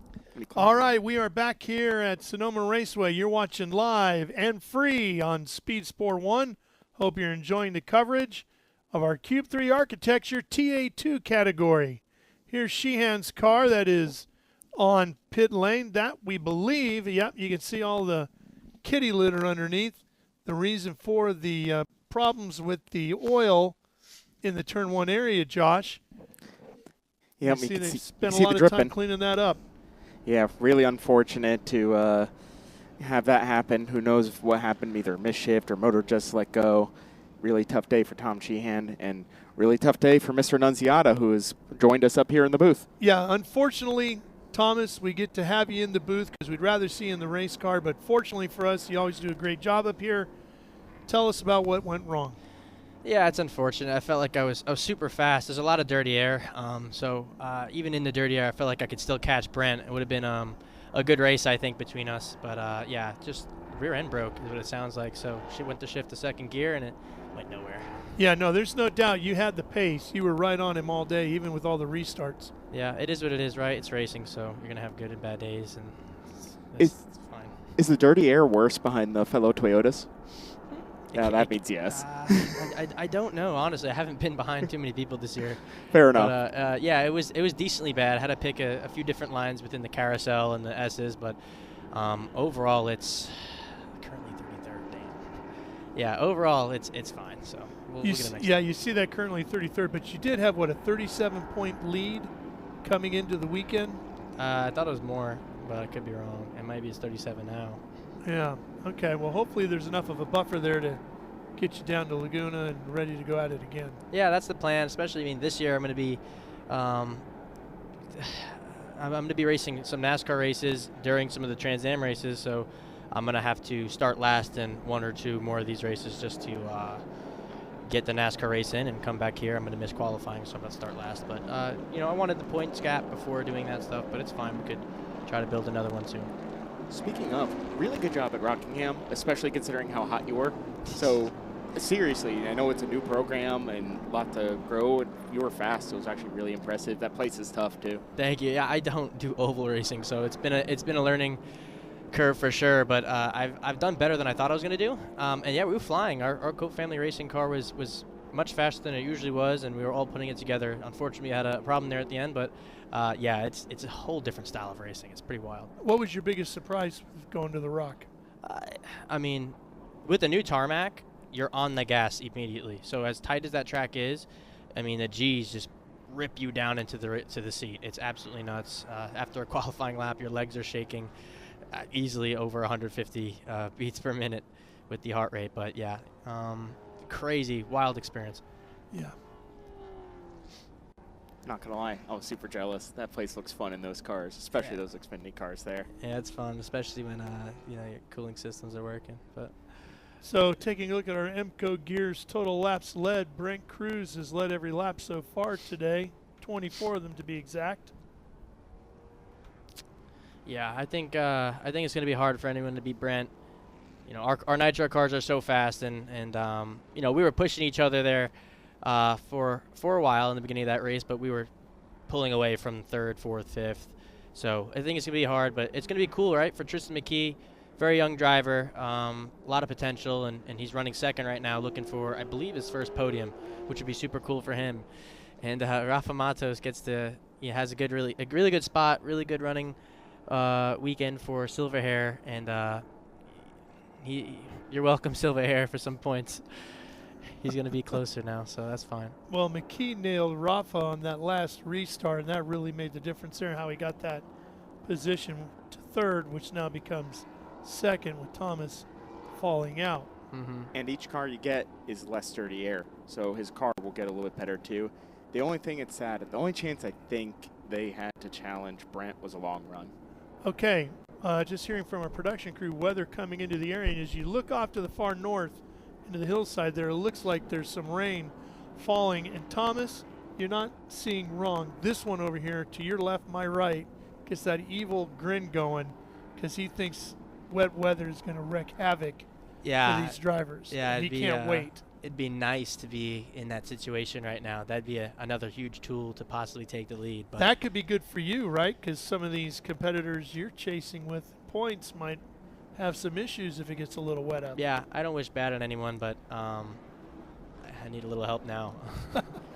Come on, rain. I don't know. I think he's like me. I think if you're in the car too, he wouldn't be too upset if it was going to rain. I'd be Just so be happy. Fun. It's hard to pass in these cars, especially in the dry. And me and him were very equal. So you know, he was better than me in some sections. I was better in others, but it was hard to get close enough.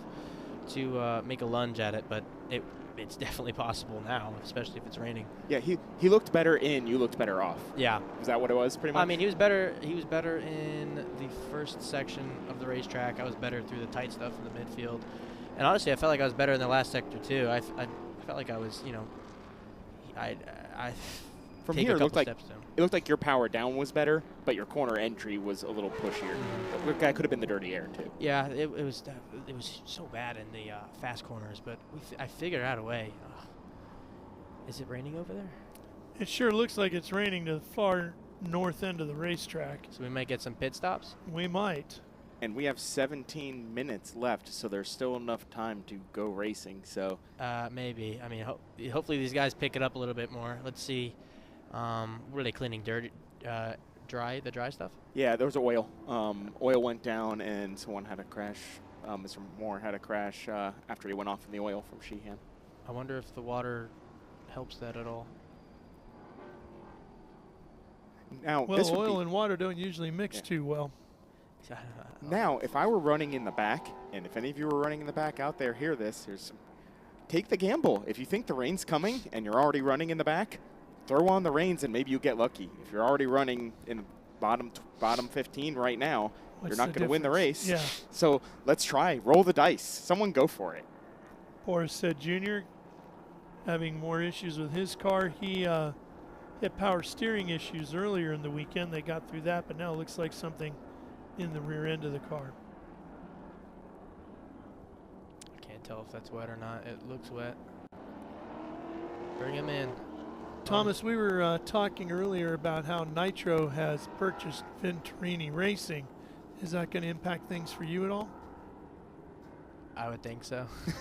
I would think so. Yeah, I am running with Nick, with Nitro Motorsports, for Lime Rock in the ARCA race. That's one, though. We'll see what happens next year, but I just got to keep doing my job in the racetrack, and hopefully opportunities come along, but it'd be cool to get an ARCA win. The grin speaks volumes. I think there's also a relationship between Cope and Nick Tucker, not the Cope chassis, the Derek Cope he drives for in Cope Family Racing. Yep. I think they're also family, so I think he's going to play out pretty well for him as long as he keeps doing his job. Yeah, it should be good. We'll see. And I'll be doing some NASCAR stuff, but in a different NASCAR series coming up. I'll be doing some NASCAR Canada soon. Oh, really? Doing some road racing up there. That's cool. Look at the windshield. Wet. Oh, yeah, it's definitely wet.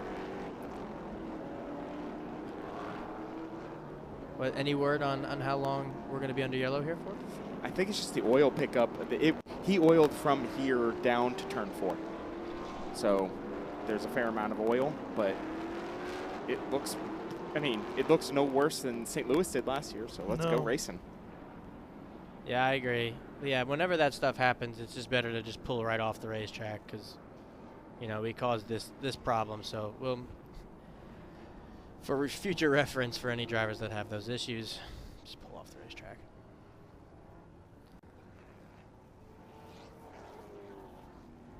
Oh, yeah. Yeah, the moisture is definitely picking up as they get into the hills, isn't it? This is going to be really good. What's the top 10 right now? So I'll bring you up timing right here. So right now we got Brent Cruz, Tristan McKee, Rafa Matos, Carson Brown, Sam Corey, Noah Harmon, Barry Bowes. LaPaglia is out. Oh, no. One of our Western. He was leading the Western. Western. He was P2 in Western. Was he P2? Yeah, because Barry. That's right. On that puts Barry Bowes to 7th. Speaking of him, Julia DaCosta. Brody Goebel, who started way in the back. He started second to last and is running 9th right now. So unbelievable drive from Brody Goebel and Jared Odrick in P10. Let's go down to the pit lane. Here's Ben Sissel.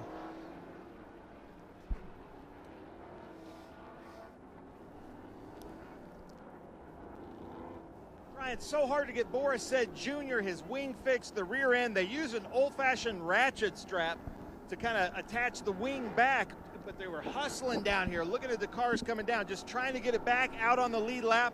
Boris said Jr. is back out and is HendrickCars.com back on the lead lap. Back to you, gentlemen.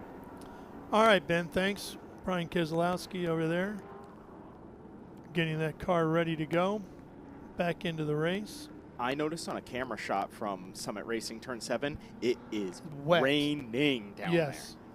Yeah, I think we're ready to go. We should come on now. Let's throw It's the gonna be green and good. get this one underway, huh? Yes. Let's go. Especially when I'm in the race car. I mean, some of these yellows take way too long. We need to get going, guys. Let's go.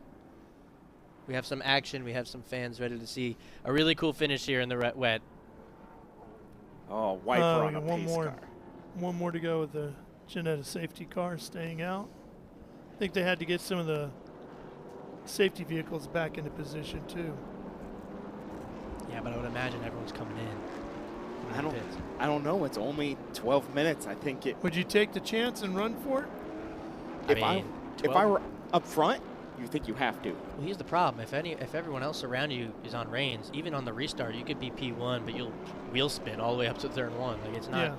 Yeah. I get if there's 3 minutes to go, 5 minutes to go, but this is even 5 minutes to go is late. You're gonna have to come in. Again, if I were one of the guys in the back, I would have already come in and taken the gamble. Like right now, if the pits are open, come Why get your not? reins. Are they open? I don't know. They should be. I mean, if you're Corey Day, it'd be the perfect move, right? Exactly. What happened to Corey Day? He got into Rafa on lap 1 and bent the front, and the hood popped up on him.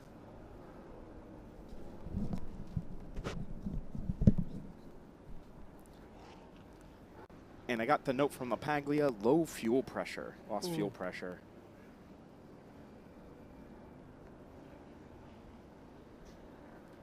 So apparently Thomas's car has been repaired, and that's why he just dropped the headset and ran out of our booth. He's going back to get the last couple of laps in.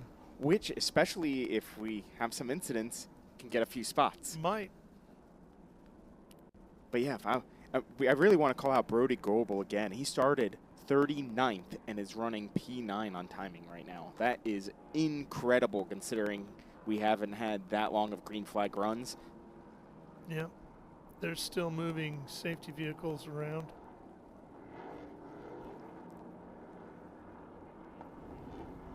So great job, Brody. But yeah. Look how wet it is down there, Josh. Just somebody in the back, somebody take the gamble, make a commentator happy. Because if it doesn't work out for you, it's just like NASCAR pit strategy. You're not winning by what you're doing now. If you're not in the full season points, roll the dice. Maybe you get something. Yeah. Plus, that's what makes racing fun, is like these moments right here. Yeah, and like you said, if you're running 15th, what's the difference between 15th and 20th if it doesn't work out, right? Exactly. And then if it does work, you're not talking 15th, you're talking 15th to 5th, first 3rd. on the podium, yeah. But if you're the leaders, I think you have to try to just survive it. Though we're down to 10 minutes, so hopefully it should be quick and we'll get back to green. Okay, they're going to brush our oil one more time, it looks like, with the safety vehicles. And now, I know we've talked a lot about the tire heating. For those of you who don't know about slicks in the wet, temperature is critical. A slick in some damp track can work if you can get it hot enough. Getting it hot enough is really hard.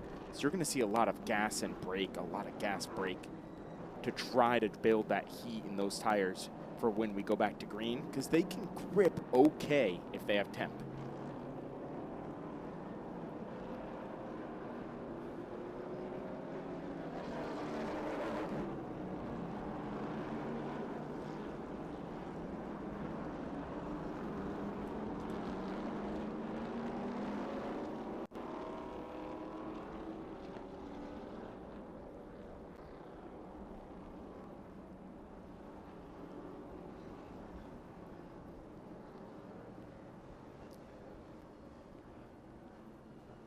Another neat note, I did notice Rafa's car seems more softly sprung in the back than everyone around him.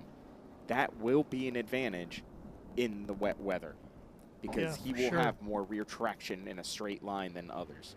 So we may see a little something left from the reigning champion.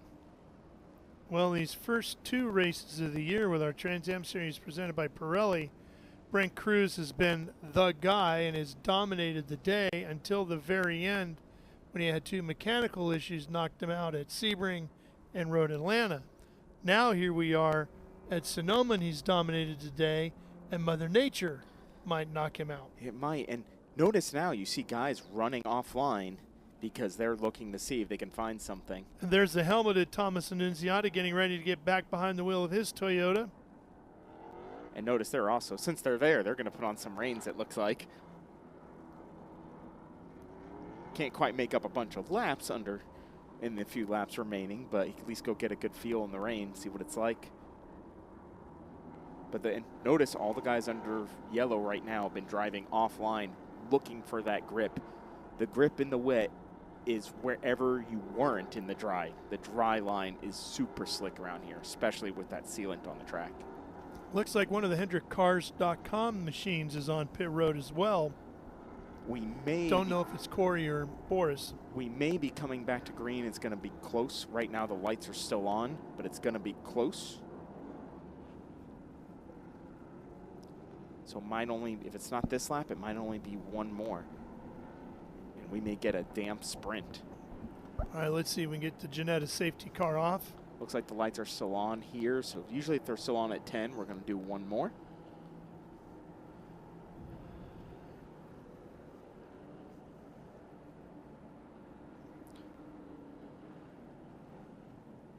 Yeah, he's staying out. Darn. Well, hopefully we'll get there soon because this will be a show.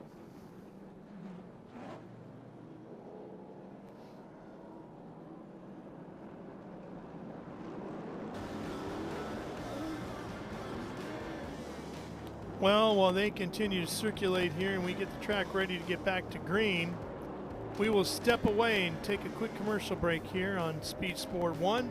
Stay with us. We're coming back for the finish from Sonoma Raceway after these words. Rev up and get ready for race day with Mission Foods. The world's best racers and tastiest products come together to make every race delicious. Fully loaded tacos, fast wraps, piled high nachos. Whatever you crave, Mission will help you be race ready with easy to make recipes that will take your race day to the finish line. Keep your racing delicious and enjoy all the mouth-watering action. Brought to you by Mission Foods. Too fast, too tasty.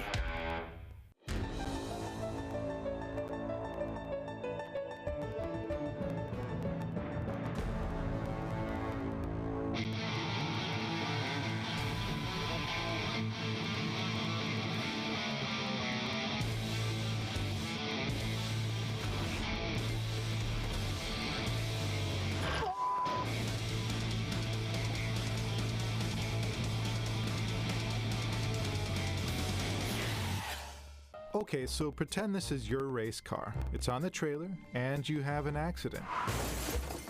Ouch! At least your truck's insurance will pay for another one? Yeah, not so fast. Standard insurance won't replace your race car, whether it's in the trailer, in the paddock, in the garage, or the repair shop. But at Haggerty, we can protect it for what it's really worth anytime it's off the track. No matter what or where you race, all for less than a set of race tires. Haggerty, let's drive together. What does it mean to be built with Summit? It means you're hitting the autocross, drag strip, road course, trail, dirt, or open road with confidence. Because built with Summit means you're using parts from the top names in performance, priced to make your project affordable. And it's all backed by trusted tech expertise and blazing fast shipping. Summit Racing Equipment. Let's build it together. SummitRacing.com.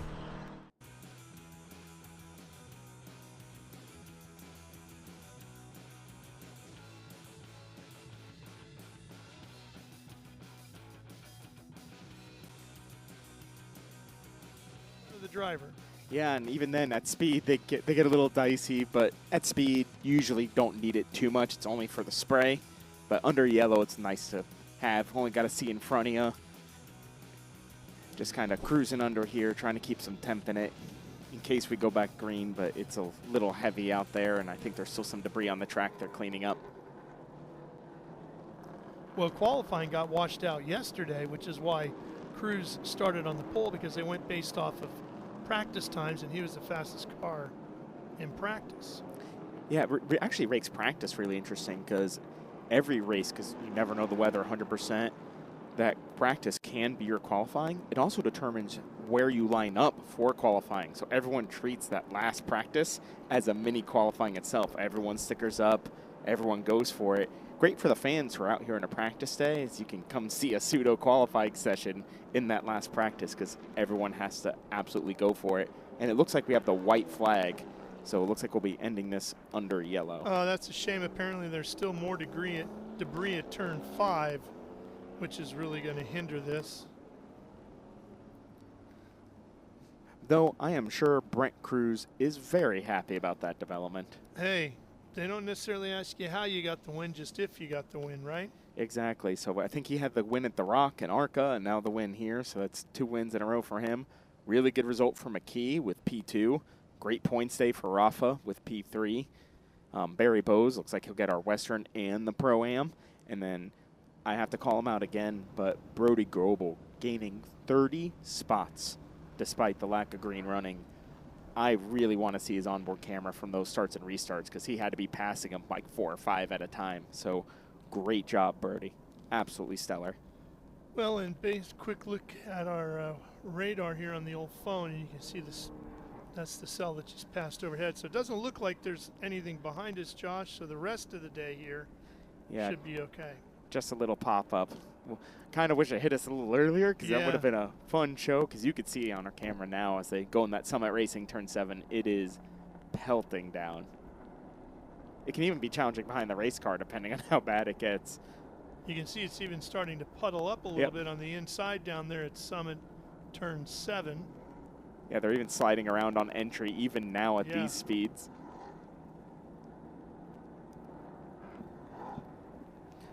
Got to be a little disappointing for Annunziata doubly, you know, had a problem break, gets to come up in the booth with us, gets to hurry up to get in the car, and just rolls around. There used to be a bridge that crossed over the Cube 3 architecture S's, came all the way across the racetrack and crossed over where the cars come out of the carousel and head up to turn 7, a walking bridge, which you could go from one side of the racetrack to the other. And both sides of the racetrack, if you're a fan here, absolutely worth going to. You get such different views and perspectives on this place. There's so many hills that any one view doesn't let you get the full perspective of the place. So it's a great place to wander around, see the organic lawnmowers, by which I mean the sheep that reside here, and clean the track. Lawnmowers. It's a really neat place. Well, and the cool thing about that bridge used to be there was a trap door in the ceiling of it. You open the trap door if you knew where to look. You open the trap door and you could crawl up onto the roof of the bridge, and that was an announcer's position for the PA. Oh, that's cool. Yeah, I started my career doing PA here, and that was one of the places I worked from. Checkered flag has fallen under yellow, and Brent Cruz will lead every lap here to win our Cube 3 Architecture TA2 event, and now a soggy finale here at Sonoma Raceway. And that also made Barry Bowes winning both Pro-Am and Western. So great result for him. Tristan McKee will take 2nd overall in his Chevy Camaro, the Spire Cambridge SLR M1 Chevy Camaro, and Rafa Matos out of Boca Raton, Florida, and the Concord American Flagpole SHR Chevy Camaro will take 3rd. Well, the race started the way we expected it to, with great competition and intense fighting, but unfortunately the rain is going to keep us from seeing that go all the way to the checkered flag. Yeah, rain and a little bit of oil, and as you said earlier, oil and water don't mix. No, certainly not with race cars. These teams and drivers will have just a couple of days off before they have to load in at WeatherTech Raceway Laguna Seca, which is about from here maybe 3 hours? Well, it depends on the time of day. Yeah, so right. Could be 6 hours if you're trying it in the morning. Exactly. I'm looking forward to that one, too. Again, well, I wish I was behind the wheel this year in TA2. I will be back here in the booth with you for Laguna, which is another amazing racetrack for these cars. Yeah, no, we look forward to having you with us. It's going to be their first event. They had the Sea Otter Classic bicycle race down there a week or two ago, but this will be their first motorized event of the year for 2025. When we roll in with our speed tour next weekend. Exactly. And there's Brent Cruz getting ready to climb out of there, having himself a great week between here and ARCA.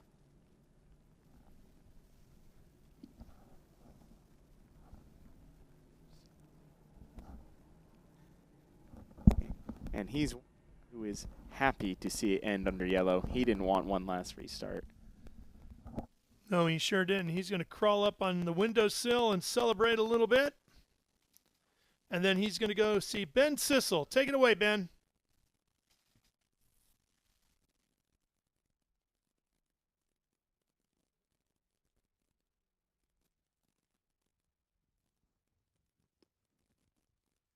For the big congratulations, Nitro Motorsports. Then we also have Barry Bowes down here, who won the Western and the Pro-Am. Right now we're waiting on Brent to take off his helmet, his Hans device. Getting a little congratulations there from Nick Middleton, Brian Keselowski, giving him a big hug.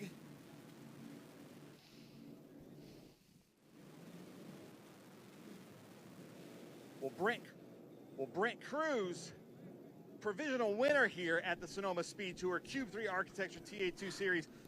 At the grid walk, I did say, I'll see you at the podium. I didn't know if it was going to be the top step, but man, what a great performance out there. How was your race? Yeah, you did, Ben. I know, I'm just kidding.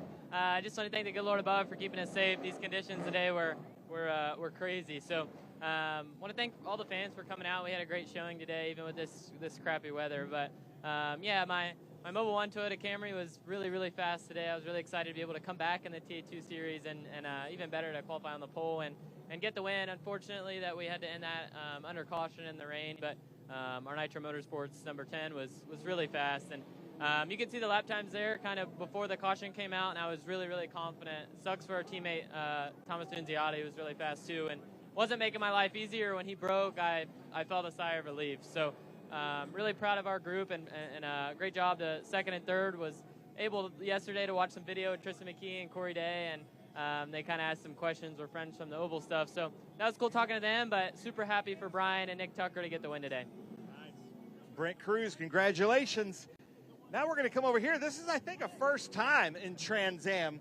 So our Pro-Am and Western winner, last year's Pro-Am champion, Barry Bowes. How does that feel? I think this is a first for us. Oh, this is absolutely a first for me. I think it's a first for the series, with the Pro-Am being a fairly new thing to it. And I'm getting out of the car thinking, do I go 1 because I won, 2 because I won twice, and I think what I end up with, I'm number 1. It feels fantastic.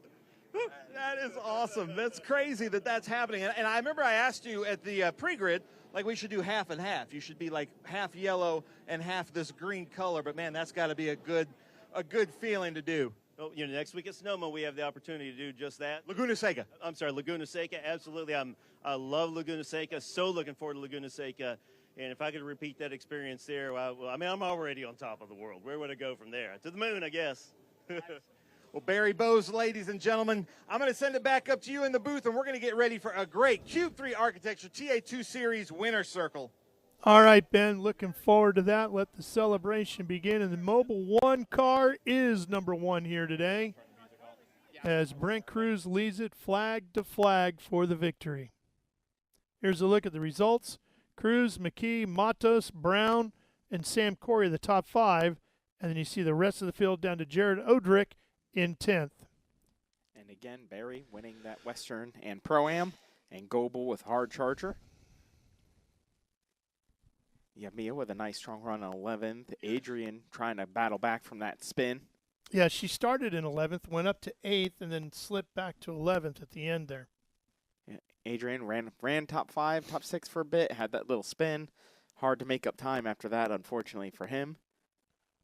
Gian Bimonte, as we saw in the pre-race, battling to a nice 16th, getting used to these cars, doing a great job.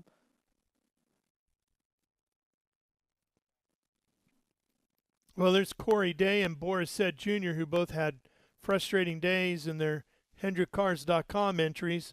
Corey getting into that right competitor. To Rafa. Right if you're going to hit somebody, you might as well be the champ. Yeah, right at there at Mission Foods turn 2 in the opening lap. And then fights his way back to 27th. And then LaPaglia, who had his fuel pressure problem, had some bad luck here in the back, where he had Tom Sheehan with dropping that oil. Of course, Annunziata running second until, unfortunately, that rear end gave up the ghost. And Mike Skeen, who's just happy to see the weekend come to an end. Yeah, I think he's ready to move on to Laguna. I think this hasn't been the best working vacation for him. No, right now he'd go anywhere but here. Yeah. He's just ready to get out of here. Exactly. Oh, and the rare double toe. Yeah, we're gonna pull one and push one here. Let's take a look at some of the highlights. Pre-grid was full of beautiful race cars and a lot of anticipation for this right here, the green flag and what would unfold. And keep your eye on Corey Day as they come up the hill. Oh, can kind of cut away there. Incident on the front straightaway. That's with Mike Skeens we talked about. Yep. Now with Skeen's car getting taken away, and here's Adrian Vostovsky up at Mission Foods turns 3 and 3A. Then we go off on the oil for more. There's John Moore there, right, with the big hit.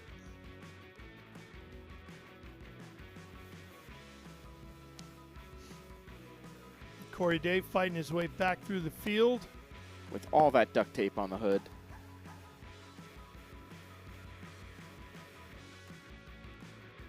Unfortunately, we spent a lot of time under yellow, and then the rains came, and that brought us to a conclusion. With Brent Cruz leading every single lap.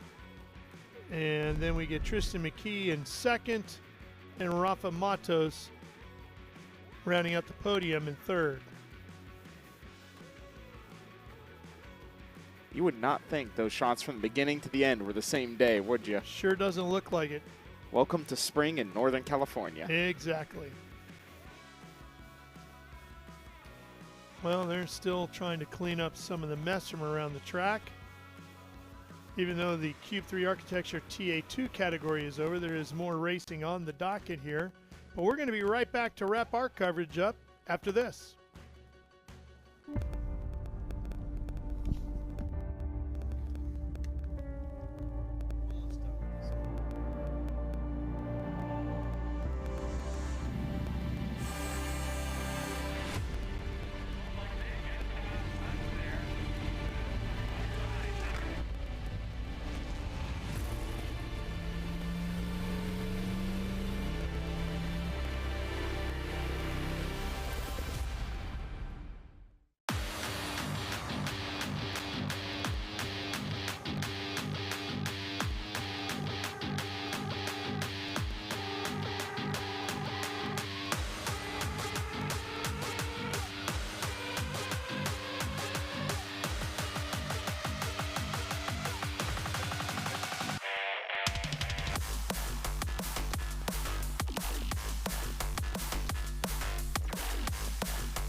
Rev up and get ready for race day with Mission Foods. The world's best racers and tastiest products come together to make every race delicious. Fully loaded tacos, fast wraps, piled high nachos. Whatever you crave, Mission will help you be race ready with easy to make recipes that will take your race day to the finish line. Keep your racing delicious and enjoy all the mouth-watering action. Brought to you by Mission Foods. Too fast, too tasty. All right, Sonoma SpeedTour. How about a big round of applause for our Cube 3 Architecture TA2 Series drivers, the 3 different classes, the podium. Keep it up. I know you guys are trying to stay dry, but keep up the energy. This is going to be a lot of fun. Our Western Championship in 3rd place, a true fighter in the number 40 Nitro Motorsports. Let's hear it for Mia Lobo. Nick Middleton here with Cube 3 Architecture and Design, giving out the trophies. I like this crowd. Keep up that energy. Keep it up. 2nd place in Western. Just a few years ago, he was our Western champion. all the way from Canada. Ladies and gentlemen, let's hear it for Brody Goebel. Here he is with Brown Brothers Racing. Brody starting from the back and had to work his way up. He was late to driver's meeting and had to start from the back, so nice job, Brody. In first place, ladies and gentlemen, I think we have a Trans Am first that you're about to witness today. The ICO Data Franklin Road Apparel. Let's hear it for Barry Bowes. First place, Western. And don't go too far, Barry.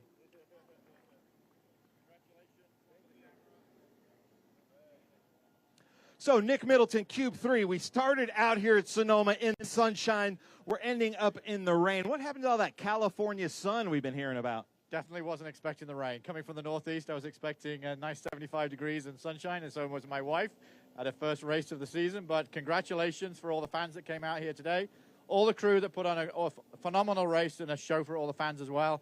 But the drivers as well, congratulations for everybody that is on the podium today. And we'll see everybody at Laguna in a week's time. How about a big round of applause for Nick Middleton, Cube 3 Architecture.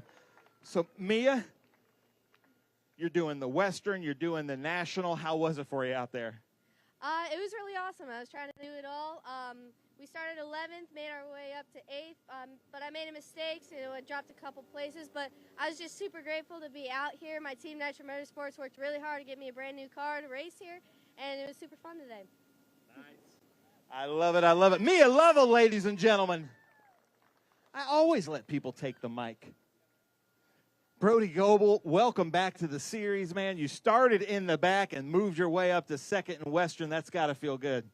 Yeah, I mean, it's awesome practice, I guess, passing 30 cars. But I was in damage control all weekend long here, and I feel terrible for the boys. And we're quicker than that, and I just made a mistake. I had the wrong schedule up on my phone. So, yeah, go figure. So first time and last time that will happen. But it was fun ripping through the field and, you know, making my way as far as I could for it. I wish we got one more green at the end there, and it was, I think we had a top 5 car overall, which would have been pretty cool to see for a West guy to run up front kind of with the Nationals. So thanks to Brown Bros Racing and the entire team here. We had Fixie Wheels on board this weekend, and gutted for the boys that I made that mistake. You know, anyways, I'm still hung up on it. But, yeah, no, thank you for everyone for coming out, and look forward to doing it again next weekend. Brody Goebel, ladies and gentlemen. Somebody get this guy a watch sponsorship. Now I'm going to give Barry the mic. Barry, tell us about your race out there. Tell us about your race in the Western Championship. So absolutely, it was a fantastic race. First race in Western Championship. It was the 3 of us on the podium here over at Button Willow, and right, fantastic race. Early on, I had nothing for these guys. We had to restart, and I was kind of keeping up, hoping I could move up. Didn't quite get forward. Racing with these guys is absolutely fantastic. Brody, give me your number, and I'll text you for the next drivers meeting. Because right, you're the competition. You're also right a teammate. We're both in M1 cars, which have been fantastic for us for the entire season. And I am just so happy to be up here at the top of the podium in a West Coast Championship. These guys are incredible drivers. This is their home turf, and it means a lot to be able to come out here and be with the camaraderie and be able to win sometimes. All right, Sonoma Speed Tour. Let's get loud. Let's hear it. Mia Lovell, Brody Goebel, Barry Bowes up here. Hold those things up. Right here at Sonoma Winner's Circle is where I met Brody just a few years ago, and then he just kept getting on the winner's circle. We've got some new hats, some orange hats. You're welcome to throw those out to the crowd because the crowd's out here in the rain if you want to, or you can take them home for your trophy case. There we go. Look at that. Oh, man, I'm even hearing from the directors that they want some hats. But you got to get louder than that for the hats. All right? We're hearing some hats over here. I like this. Come on, Sonoma. Keep it up. Mia Lovell, Brody Goebel, Barry Bowes out here. Now we've got the Pirelli hats. Mia, you're keeping your hats, huh? There we go. Oh. Nick Middleton's about to fight you for that one. Who wants a hat, Barry says. Oh, Seth Ditos. All right, Sonoma, come on. Give it up for your Western competitors. Let's hear it. Get loud. Mia Lovell, Brody Goebel, Barry Bowes. Nick Tucker, I'll give you a hat. That'll make up for it, right? I'm sorry. Truly sorry. Uh-oh. All right, so some champagne for some of the drivers and some sparkling water for others. Last chance, Sonoma, for the Western Championship. Let's hear it. Mia Lovell, Brody Goebel, Barry Bowes, a great round 1 and 2 for all three of these competitors. All of them were on the podium last round at Buttonwillow. Yeah, Mia, you brought a knife to a gunfight. Sorry about that. It's hard to spray the sparkling water when everybody's spraying champagne. All right, come on. Round of applause. Hold on. Eric, do we have one more thing for them? That's it. All right, one more time. Western, Mia Lovell, Brody Goebel, Barry Bowes. Nice job. That was a good race. I just heard Barry say that was fun racing with you, Mia. I love the camaraderie here. Now we're going to go Pro-Am, ladies and gentlemen, all the way from Chicago, Illinois, with the HP Tuners, Mike Cope race cars. Let's hear it for Keith Prochuk. Come on, Sonoma, we can get louder than that. There you go, Troy. In second place in the 1-0-0. And these two were both on, actually all three of these guys were on the podium just a few weeks ago at Road Atlanta in the Pro-Am. Let's hear it. Jared Odrick, black underwear, cool box. How about that? And then in first place in Pro-Am, and I believe this is a Trans Am first. Let's hear it again. Barry Bowes, Osseo Data, Franklin Road Apparel. That's crazy.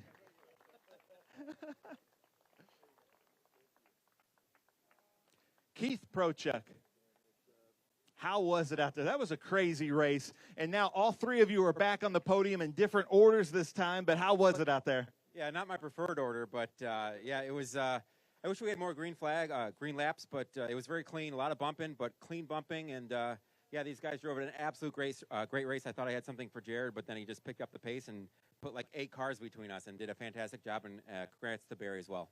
Nice. How about that? Nice job. We kind of need to change the podium steps here. It's like perfect order, though. I love that.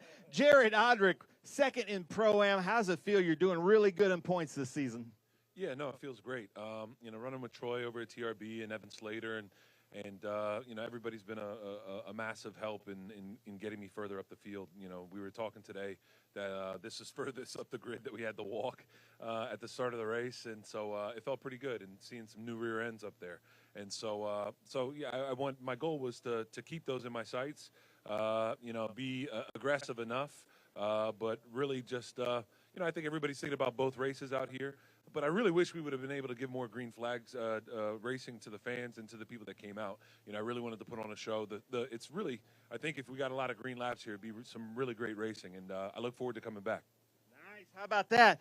Whew, that is a good-looking man right there, Jared Odrick. How about that, ladies and gentlemen? Barry, tell us about your Pro-Am race. Well, you know, it's very similar to the other, but, you know, I was looking back and watching what Odrick was doing because he was the next guy in Pro-Am. And early on, you know, I was not first in the West Coast Series, and I was looking for the Pro-Am Series. So I really had to keep my eye on a lot of cars back there. And I knew that Odrick was pushing. I knew that he was getting faster every lap that we were out there, you know, and that he was going to be coming. If we had all that green flag racing, I would have seen him again. Again, Audrey are kind of teammates. We both run with TRB in the West Coast races where we're not combining National West Coast. We're both in M1 cars. We both race back in SCCA, right? And it's a lot of fun to race. With Keith also. With Keith and I have been racing National Championship for a lot longer. Keith's a fantastic guy and a great driver, and I love running with both these guys. Thank you so much to Osseo Data and M1 Race Cars, TRB Autosports for helping me be where I am today. How about that, ladies and gentlemen? I love the camaraderie up here, but come on, Sonoma, let's get loud. Keith Prochuk, Jared Odrick, Barry Bowes.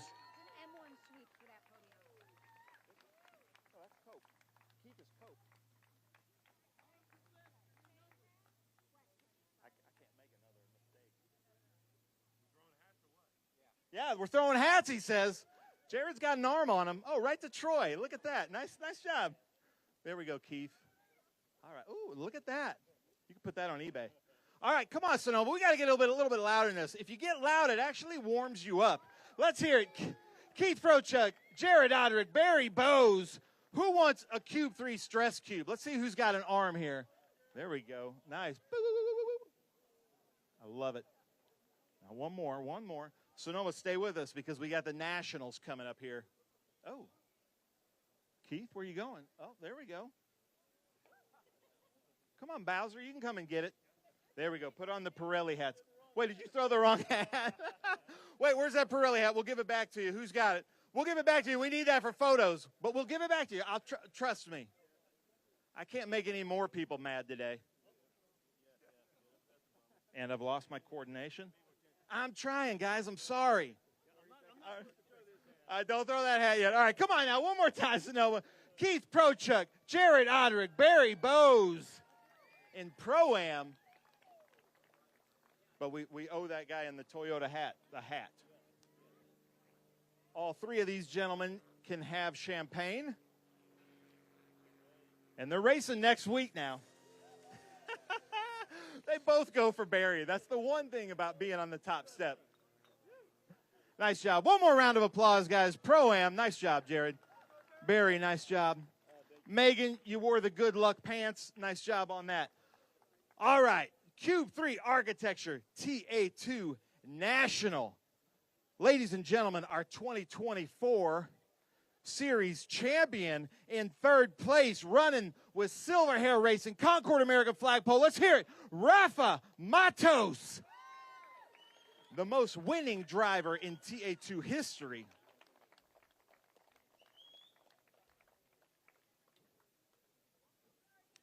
Oh, you're fine.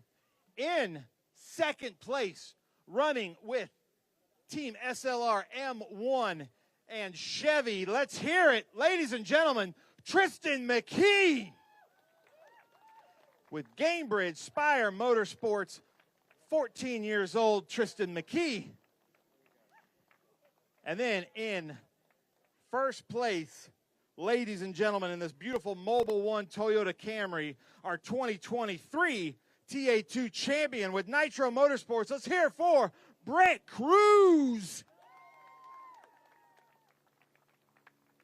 I like this crowd, Sonoma. Keep it up. Nice job. We have two champions up here on one podium. That doesn't happen often. Rafa, how was your race out there?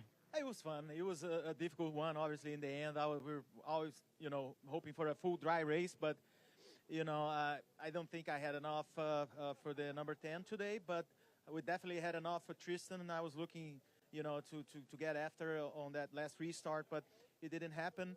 It was a good points day indeed. A fantastic job by the Silver Hair boys, giving me and Noah really fast race cars, and, we're just going to build on this result and go to Laguna, and hopefully we'll have a good weekend there. Super proud of Concord American Flagpole Company allowing us to compete at the highest level. Maurice and Laura Hull, giving us the best of the best, and, just super proud of everyone. Nice. How about that, Rafa Matos? First of probably many to come podiums in the Cube 3 Architecture TA2 Series. Ladies and gentlemen, Tristan McKee. Tristan, tell us about your race. How was it out there? It was interesting. I got off to a really good start. I went from 5th to 3rd in the first one and pretty much stayed there the whole race till Thomas had an issue. It was a good race. Need a little bit more for the 10 car there. I just got to work on a few things on my part and make my cars a little bit better, but I really have to thank all my people, Spire Motorsports, Hendrick Cars, all the SLR guys who helped get this car to the track and helped me throughout the weekend. I just got to thank all of them. They helped me a lot and get here, and I just got to thank them. How about that, ladies and gentlemen? Tristan McKee. Brent Cruz, take the mic. How was your race out there? Yeah, it was really good. I just want to thank everybody at Nitro Motorsports for bringing me another hot rod. I feel like every time we come to these things, we have a really good shot to win, and I'm just grateful to be able to show up when I can and get in a hot rod like I had today. I want to thank everybody at Nitro, Brian, and all the guys there. Nick did an amazing job. So happy for him and his group on the ARCA side of the things, too. They did great today. And can't thank everybody at Mobile One enough, and my Toyota Camry was as fast as it could be today. I want to thank my dad up above for spotting me. My mom's here watching, so cool to get a win in front of her. Really sucked we couldn't go green there, but I feel like it was the right decision. Driving in the wet with oil on the racetrack, wasn't a good idea. So, yeah, great to be able to race Thomas' teammate. Sucks that he had to go to the back, but yeah, great job to Tristan and Rafa here, and glad to stand beside of them. How about that, ladies and gentlemen? All right, hold those up. We've got Rafa Matos third. Come on, Sonoma, get loud. Tristan McKee second. Brent Cruz in first. Turn your trophies. There we go. I do want to point out 3 different teams up here on the podium in Cube 3 Architecture TA2. Now we're going to do this. This is pretty neat. Cool Box, one of our sponsors, and actually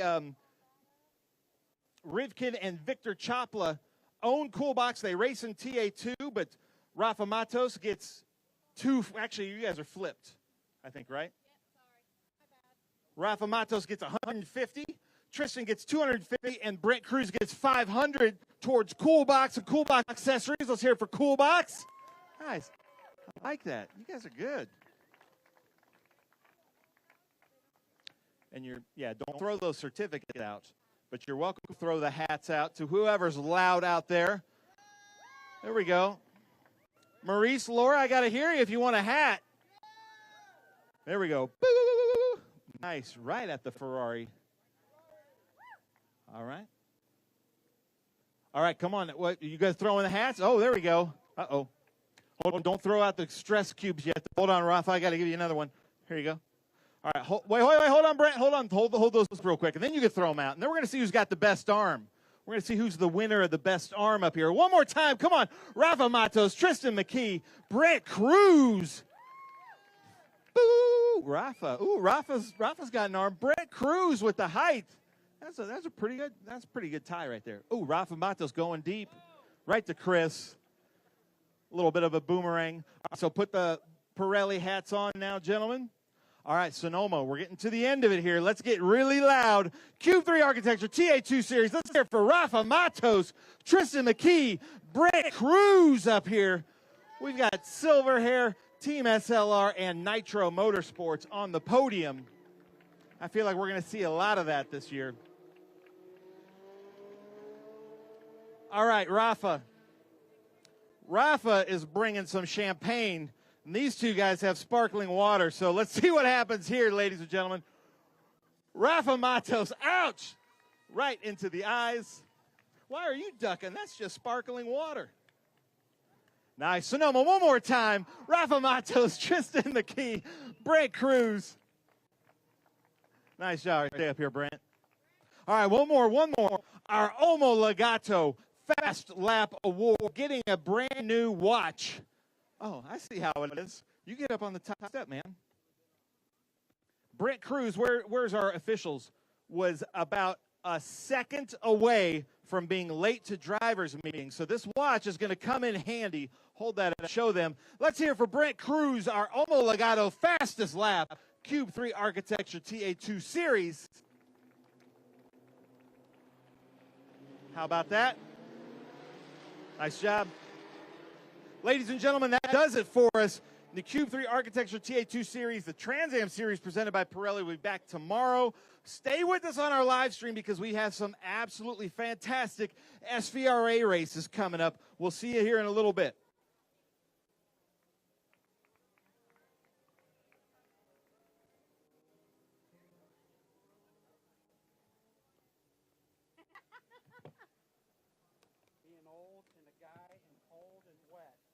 Unfortunately, Mother Nature watched us out here at the end of it, but what did you think?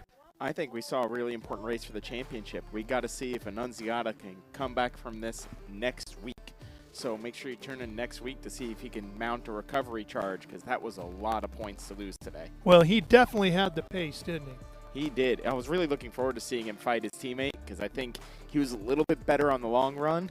And I think we'll see those two go to battle. I don't know if Brent is going to Laguna, but we'll definitely see them. We'll certainly see Rafa come back even stronger at Laguna. Everybody will be headed down that way, loading in on Thursday, I guess, and we'll be hitting the racetrack on Friday. And see them. We'll certainly see Rafa come back even stronger at Laguna. Everybody will be headed down that way, loading in on Thursday, I guess, and we'll be hitting the racetrack on Friday and getting this one underway. Ben Sissel and Josh Hurley I'm Ralph Shaheen. So long for now from Sonoma. Congratulations, Cruz.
here.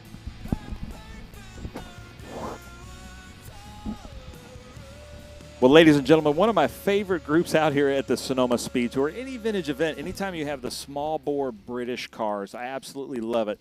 Now, Ralph, when we were here with the Cube 3 TA2 series just a few minutes ago, we had a lot more people in the stands, but the weather has changed dramatically. So I think, and I'm very excited for this, being a Mini Cooper guy, right now, Don Racine and those 5 or 6 Minis are loving this, as well as that Volkswagen, because front-wheel drive, they're going to have a big advantage over a lot of these cars. This is Group 1, 3, 4, 5A, and 5B.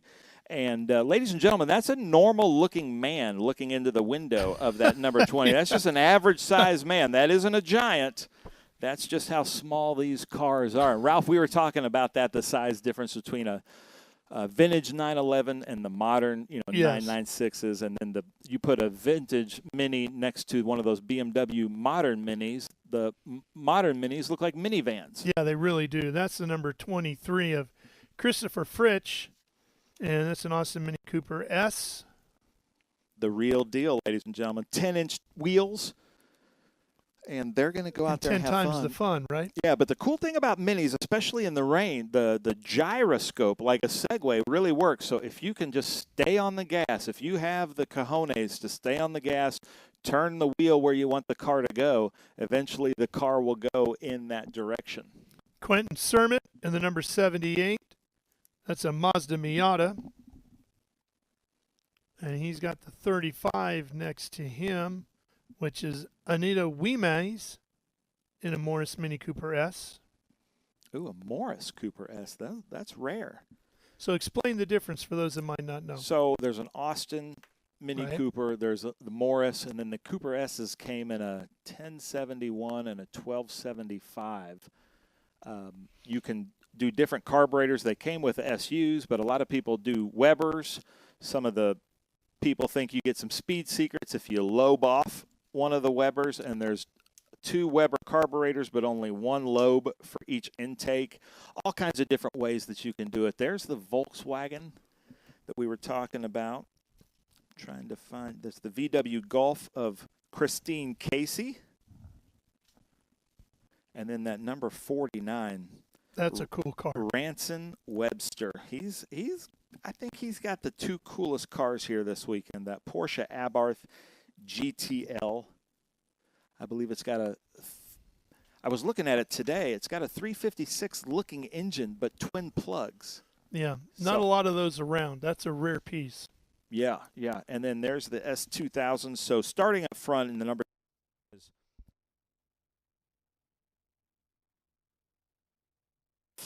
people with SVRA. Troy Tinsley in the Lola T492 is a commercial airline pilot for United. Then we've got Steve Hoogs in the Tiga SC80. But we got to talk about this car here, that Jaguar XK120. James Alder. James Alder drives that car, not on a trailer, from Reno, Nevada. Maybe changes the wheels and tires, drives it home back to Reno, Nevada. And he's been with us at Sonoma, Laguna. A couple of years ago at Portland, he broke a wheel assembly, and so we all had to kind of pitch in to help him just to make sure he gets home. Well, the rain right now is the least of his issues because it is snowing at the top of Donner Summit right now up I-80, which is the way you would go from here back to Reno. But nothing bad happens on Donner Pass and the snow, nothing, right? Nothing. Yeah, it's fine. No. So you're seeing we've got some of the what I would call the nicest vintage cars in SVRA. And then we've got one of my favorite groups, the Formula Vs.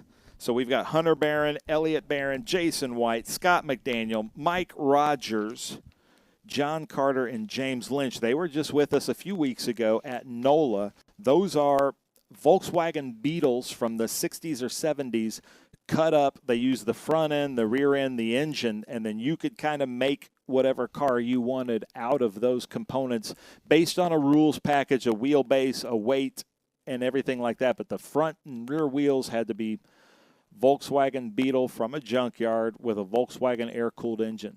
And speaking of Reno, Steve Yarborough with his Devon 295, and you know the reason why it's a 295, right? I think I told you that before. Do you remember? We talked about it, I think. Yes, but I don't Road remember what Atlanta. it was. The car body, the Devon body, which is fiberglass, cost $295. So that's why it's a Devon 295. That is crazy. He was with us at Sebring. Yeah. You can see the different paint colors there. And then he had it off, hit a wall.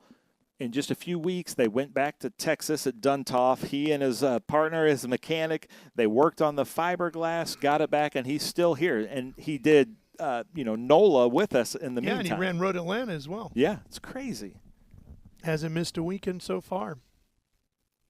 And you were telling me also he's the gas man, right? Yeah, he owns a couple of Sunoco gas stations up in Reno, and that's where he got the nickname. And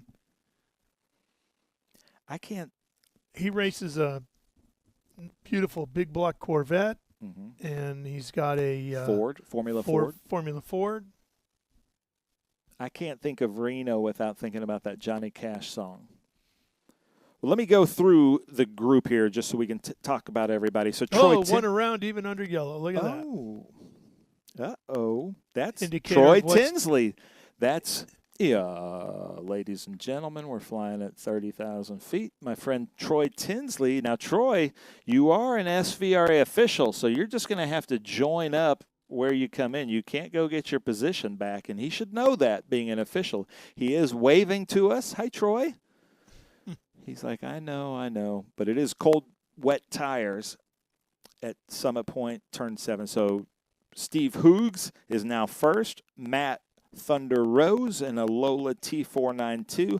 David Hagan didn't go out in the Porsche 910.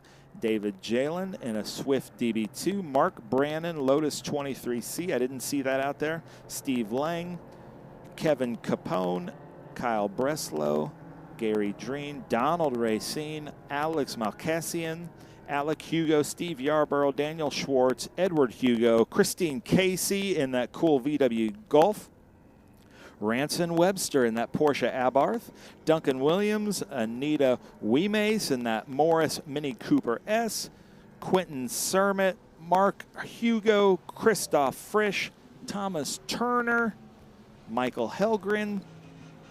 Oh, they're all coming back in. Well, congratulations, Steve Hoogs. I'm just kidding, ladies and gentlemen, but they are being called in for some reason. There must be something on the surface. Maybe it's that oil from the TA2 race still mixing up with the Look at that Jaguar, though. It's beautiful. And arguably, when it came out, was known as the fastest car. Production car of the time. And they did like a commercial where it raced a locomotive. So the Ginetta is out in pit lane, but for some reason the lights are off, and you're only supposed to follow the pace car if the lights are on. Well, I'm going to switch off here real quick, Ralph, and listen to race control. They must have got word on the radio to make their way in. Obviously not thinking the conditions were ready yet. Isn't a Mini Cooper race car driver in the world that doesn't want to go out in these conditions. But now our open-wheeled portion of the field, they stayed on and they're going green. Huh. I have no idea. That's one of the strangest things What's I've happening? seen at a racetrack. All right, well, ladies and gentlemen, let's follow this Formula V race up the hill. I believe that's Simon Hughes up front going around Mission Foods turn 2, followed by Hunter Barron. Sorry, Elliot O'Barron, I believe, in the 114. Unbelievable. I've never seen this before, Ralph. I think they followed the pace car, even though the pace car lights were out. That's what I'm hearing. Yeah, that was we've got a spin right there. Not surprised, coming out of turn 4, saves it, gets it going again. Well, I'm hearing from race control that they're going to black flag this group and try to reassess what is happening out there. But right now, Simon is leading. and they're going to grid the Formula Vs behind these cars. Well, ladies and gentlemen, I'm glad you've tuned in because you're seeing everything that happens in a vintage weekend in about 5 minutes. Yeah.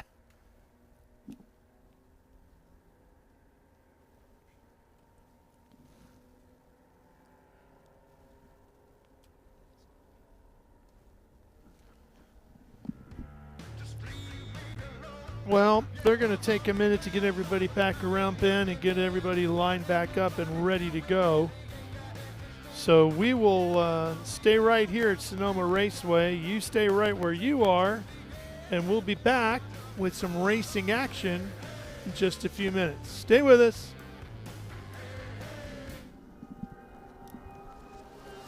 How good is this? Look at this view from Losowski. It brings all my fans, it brings the audience into the car with me. Speed turn, 140 mile an hour entry speeds. The quickest and most efficient way for me to get information to my drivers is from using the V-Box HD2 system.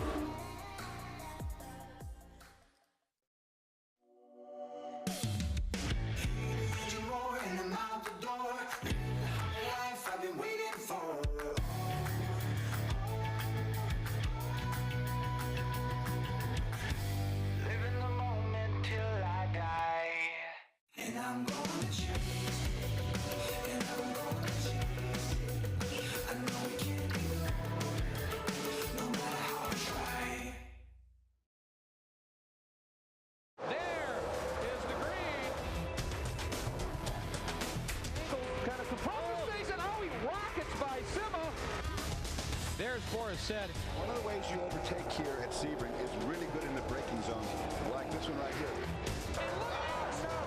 Both go around. There's the green. We are back and at it. Watch this. Oh, Lagarde, Miller, Lagarde.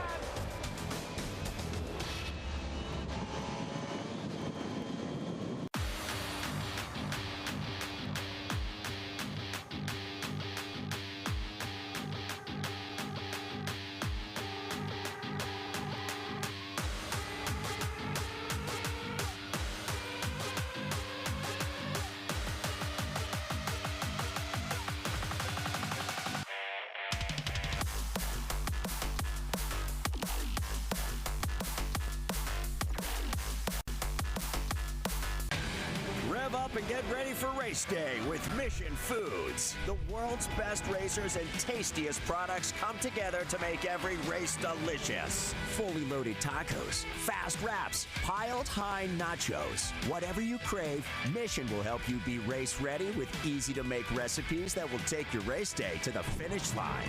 Keep your racing delicious and enjoy all the mouth-watering action. Brought to you by Mission Foods. Too fast, too tasty.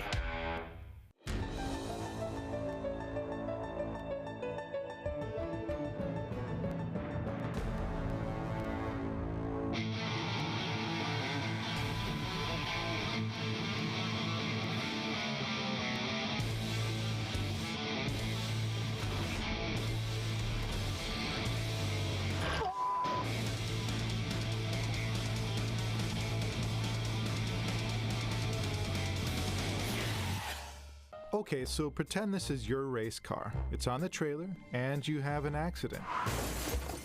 Ouch! At least your truck's insurance will pay for another one? Yeah, not so fast. Standard insurance won't replace your race car, whether it's in the trailer, in the paddock, in the garage, or the repair shop. But at Hagerty, we can protect it for what it's really worth anytime it's off the track. No matter what or where you race, offer less than a set of race tires. Hagerty, let's drive together. What does it mean to be built with Summit?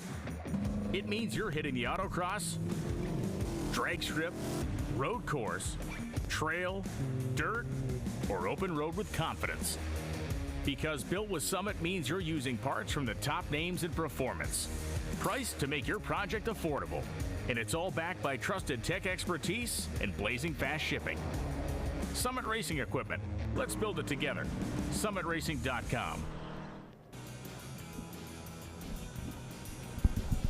Well, Ralph, That's one of the craziest things I've seen in vintage racing. I think we've gotten to the bottom of it. I think what happened, the pace car did everything right, turned its lights off, so hats off to you, Bob Pengraff. You did everything right.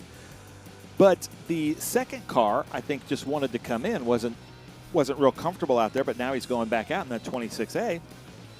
But what happened is everybody followed that one car thinking it was something happening. Then the Formula Vs took the green, and John in race control did the wise thing to just bring everybody in and basically do a restart. So right now they're on their second formation lap. And we're going to get this group SVRA groups 1, 3, 4, 5A, and 5B. So group 1 is the real small bore production cars. Group 3 are the little bit more modern or a little bit bigger bore production cars. Group 4 are like a lot of specials or kind of one-offs or like that Devon. 5A are the sports racers like the 26A or the number 61 of Troy Tinsley or the 50A of David Jalen. And then the 5Bs are like the Lotus 23s. And then there's also Group 1B, which is the Formula Vs. And the Formula Vs, even though they're rear-wheel drive, they're pretty good in the rain. And the drivers that drive these Formula Vs are also very good in the rain. They had a championship at Pit Race a few years ago in a total downpour, and it ended up being a very good race. But if I were to put my money on this, I'd put my money on those front-wheel drive Mini Coopers and probably the number 63 Mini Cooper there of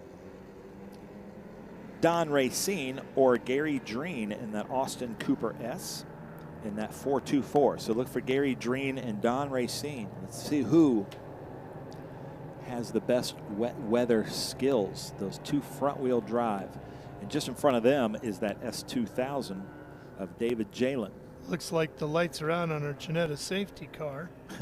But they were last time, too. Yeah, right. That doesn't mean anything. So, Ralph, welcome to Sonoma SVRA. You know, you've been in racing a long time, but that was a first even for you. That was a first for sure. I've done a tremendous amount of races here at this track, and I've never seen anything like that happen. Well, the Ginetta is off, and the field stayed on the track this time, so I think we're going to go green for real. Coming out of 12, waiting on the green.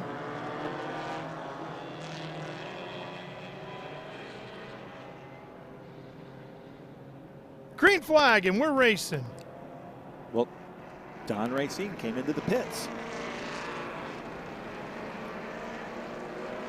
And the Mini Cooper goes right to the front. That's the 424. That's Gary Dreen, an Austin Cooper S. Up through Mission Foods, turn number 2. Ooh, gas man. Yeah, the Devon getting a little squirrely. I am very shocked that Don Racine didn't want to go out in the wet. Most Mini Cooper drivers love it, but you know, anything could happen, or he might be saving that car for next weekend at Laguna Seca. Yeah. But Steve Yarborough, man, he's got some oomph to him in that Group 4 Devon. Yeah, if he could get around the Mini Cooper and maybe stretch out a little bit of a lead, he might be okay, but he better get going because the Mazda Miata is closing fast. Outside in the carousel, ooh, that's a gutsy pass. That is a gutsy pass, but he's making it work. Now, this is a new surface. On some tracks, you know, the rain line would be basically the anti-line because there's more grip, but I doubt that's the case here at Sonoma because it's such a new surface. Look how quick that Miata's catching the Mini Cooper.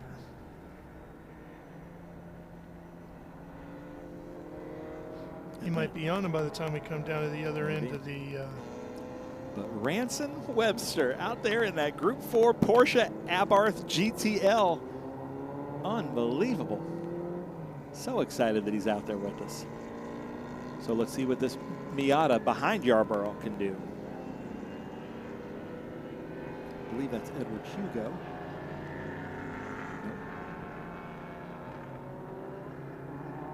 It's Quentin Sermont. Tell you what, this is a corner that would sketch me out a little bit. 10 right there in the wet. That's a tricky corner as it is. I think We do about 20 to 22 race events a year at different tracks, and I think that's our second most scariest corner. I'd say the kink at Road America would be first, and then that would be a close second. Similar type of corner that you're staring right at the wall in the entrance. And it's high speed. High speed, and it takes you all the way to the exit, all the way out to the edge of the racetrack. But Gary Dreen taking off, man. I called it. You just point and shoot these Mini Coopers, front-wheel drive in the rain. This is a sunny day in London right now. Yeah, that it is. That it is. And now, they're coming up into Mission Foods Turn 2. Look at Yarborough and that thing. Now, this is a lot of horsepower, ladies and gentlemen. Yeah. That's an Austin Healey frame with a Corvette, I believe, 327 engine. Yeah, and a Ford rear end, right? Yeah. A little bit of everything mixed into a Devon. Here comes one of the Formula V's in. But this whoa, hang on, Steve.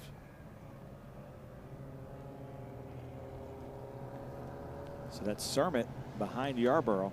Maybe not for long, though. That's Jalen in that S2000.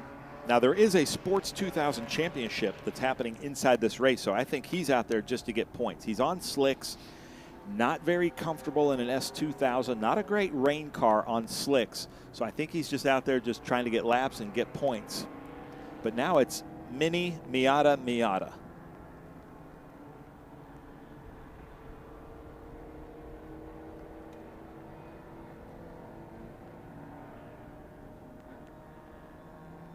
Allison Malkasian is in that number 93 Miata.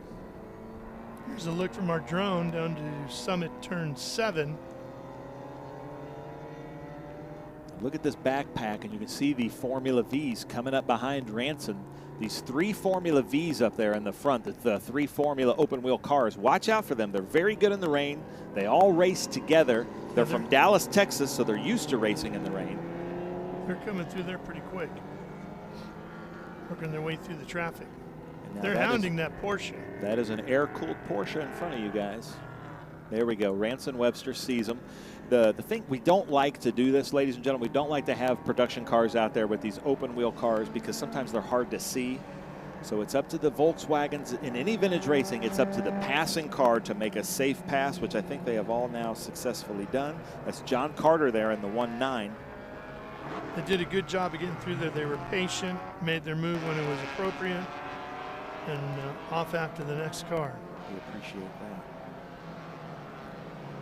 Christine Casey in that Volkswagen. Look at that. That's just a piece of art.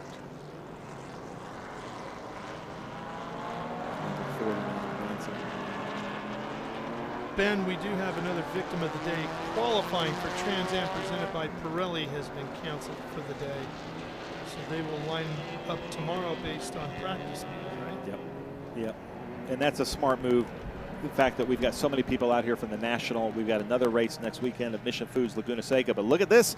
We've got a Mini Cooper, a Miata, and the 3 Formula V's going up Mission Foods Turn 2, Ralph. That's just great racing. Fun to watch. The Devon still trying to find some traction. Up and over Turn 3A. That is impressive, though. Edward Savajan, I hope you're watching Yarborough out here in the rain. There is our leader, Gary Dreen. I'm sure he was disappointed to see Don Racine come in the wet. Don Racine and his son Dennis, 2 of our best mini drivers, 2 of our best vintage racers, actually. Yeah, they were ready to have a good battle, weren't they? Yeah, I was really excited. And there's nothing mini fans love more than like getting a little bit of rain to go out there, just because it's a totally different race at that point. Yeah.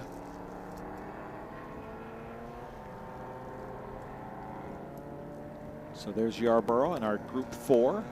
Ranson Webster is also a Group 4 car in that Porsche Abarth GTL. And I like watching this right here. That's a great shot from our camera operators. And it's pretty miserable out there, ladies and gentlemen. But just that kind of one corner, one turn. If you watch their hands go through there. I'd love to see what Alder's hands are like in that Jaguar, because he's got a big school bus wheel on that thing. So John Carter now ahead of Simon Hughes. John Carter showing us some rain skills, but I don't know if that's John Carter. That looks like Hunter. Hunter wears a GoPro on his helmet, so hopefully somebody can text me from the Barron Racing and tell me who's behind the wheel of that car. Right now there's Gary Dreen with Allison Malkasian right behind. Allison may be waiting to pounce. There's the 114 of Elliott Barron going around turn 11. And this is just enough rain, Ralph, to get the oil to come up through the asphalt. You know, it's just enough to make it like slick.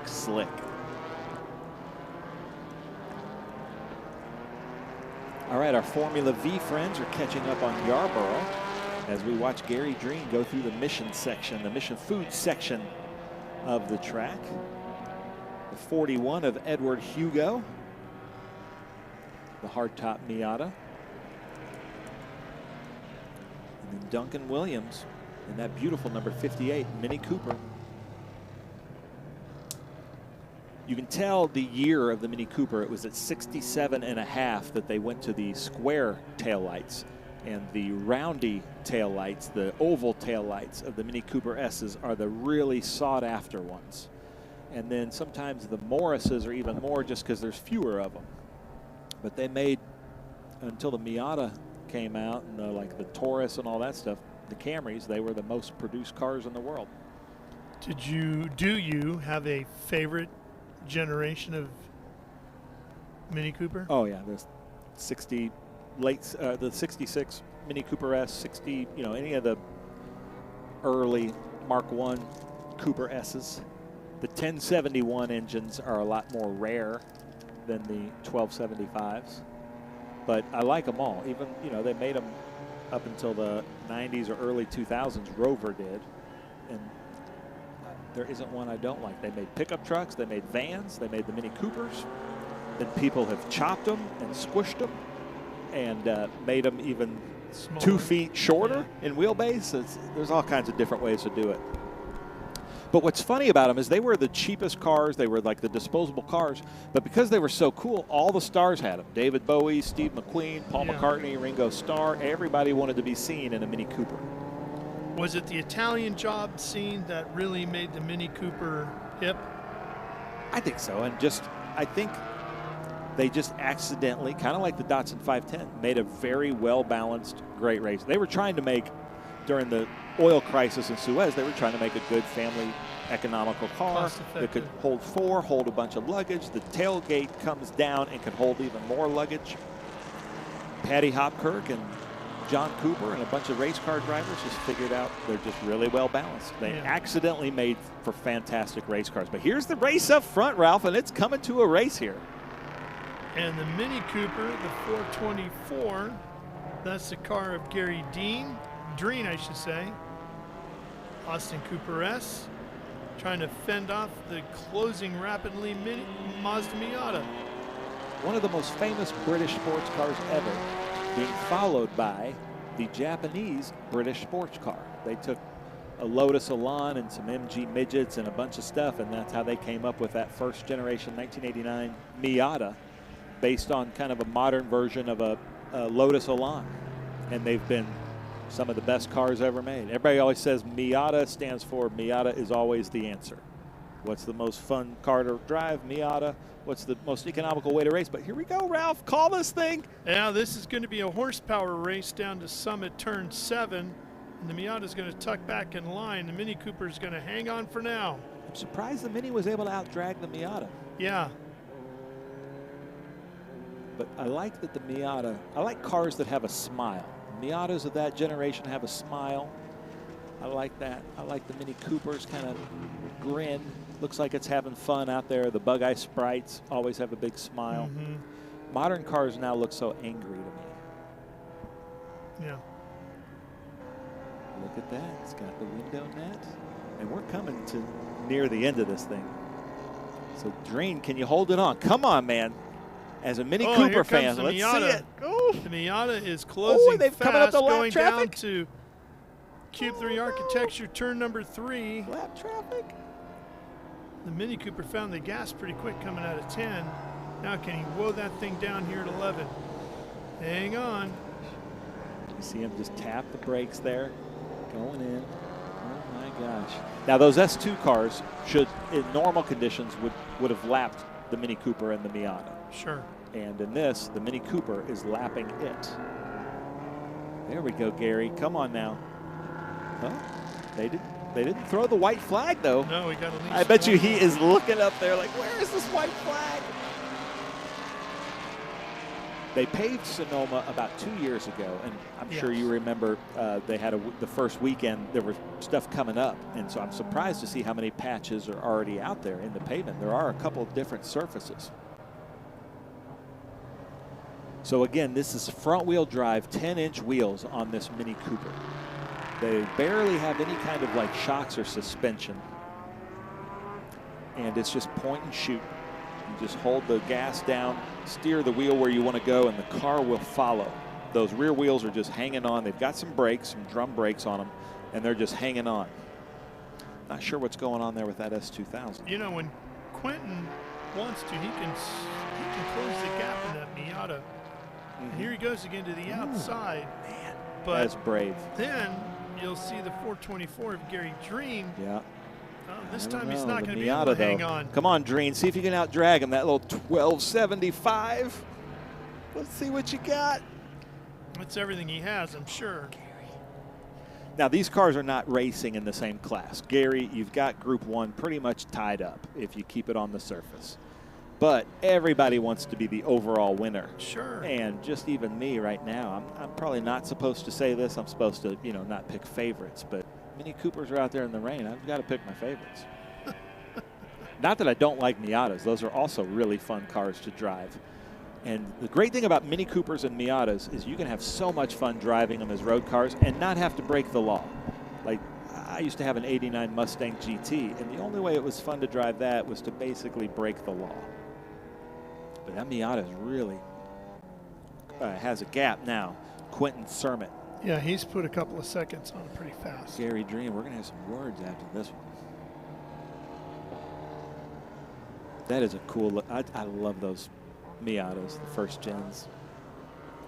There hasn't been a generation of Miata I haven't liked. But he's slowed down there on the exit of 11. Yeah, looks like he got a little Come loose. on, Dream. See, we're looking for the white flag. Let's see. Still don't see the white flag. Going again. Come on, Dream. They're giving him every chance to close the door here. It's going a little bit wide through 1, coming up to Mission Foods turn 2. A blind corner, hard right on your driver's left, the grip. There's a patch right there. It's a little bit weird. You don't want to go too far out because as soon as you hit those painted curbs in the wet, it's just like hitting ice. And then here is our Formula V race.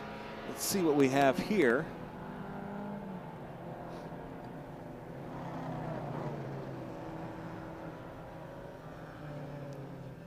So they're saying John Carter is the first Formula V, then Simon Hughes, then Elliott Barron. Ooh, look at that. They're hanging. I mean, they are on the edge there, Ralph. Yeah, going down into turn number 4. Just hunting for grip. As he just tops of the roll bars through there.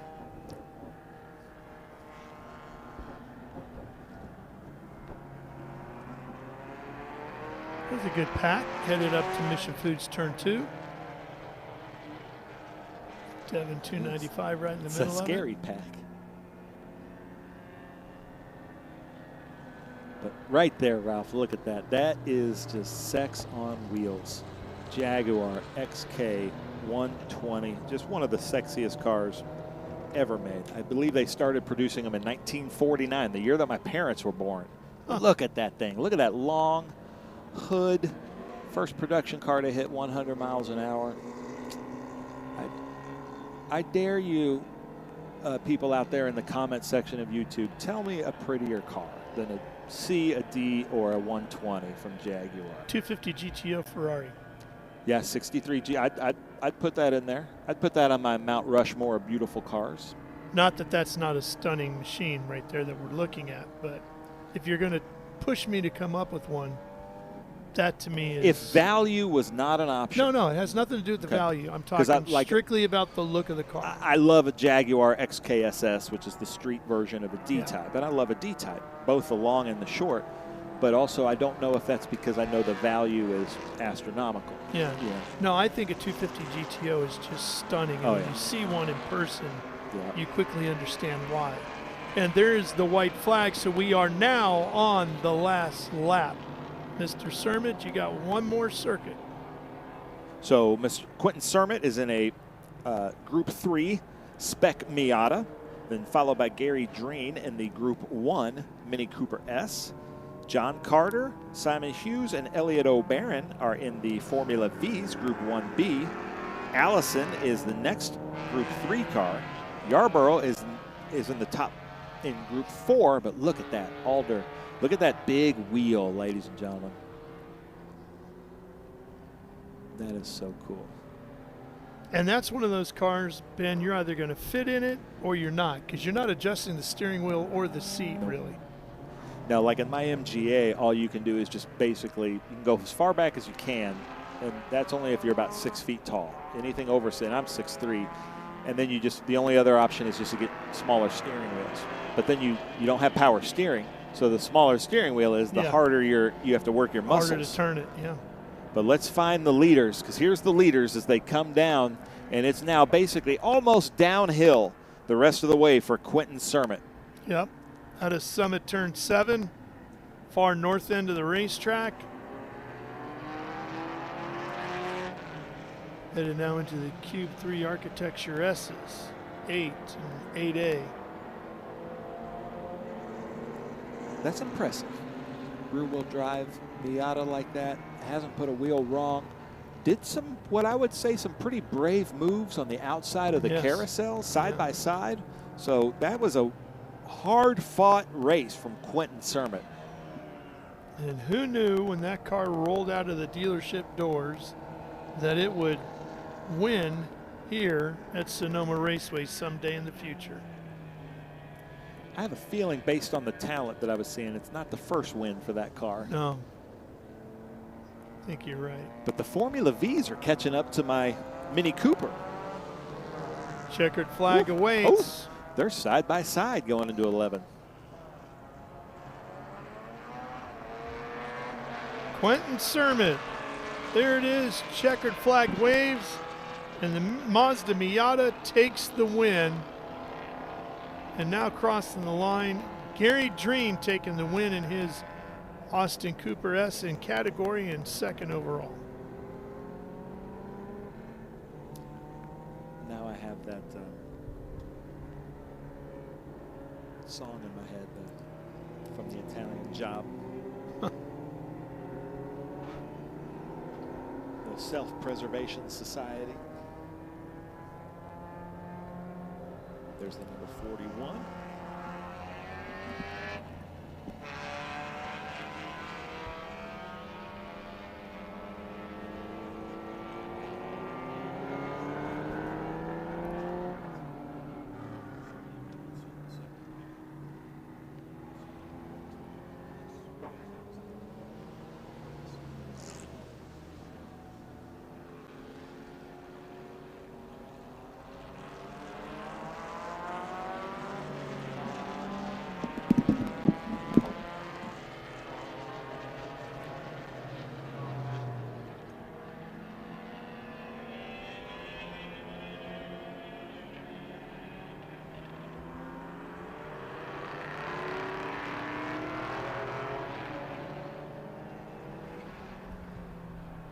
The last few cars making their way down out of turn number 11 here now. Steve Yarborough is across the line. He was 10th overall.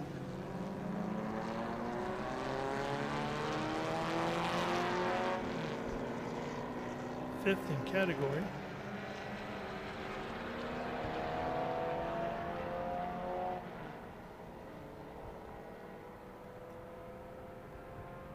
There goes the Jag.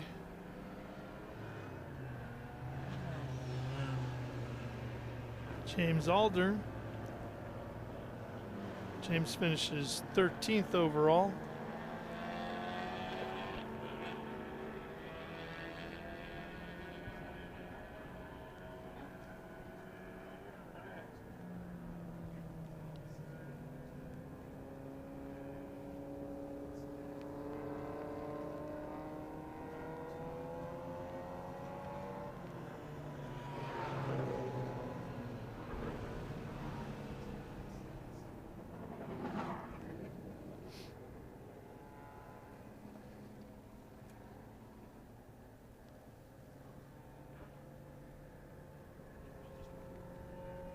Here's a look at our results from that race, which included Group 1, 3, 4, 5A, and 5B.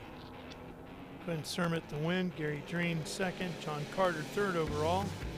Elliot O'Barron and the Formula car worked its way all the way up to fourth, Ben.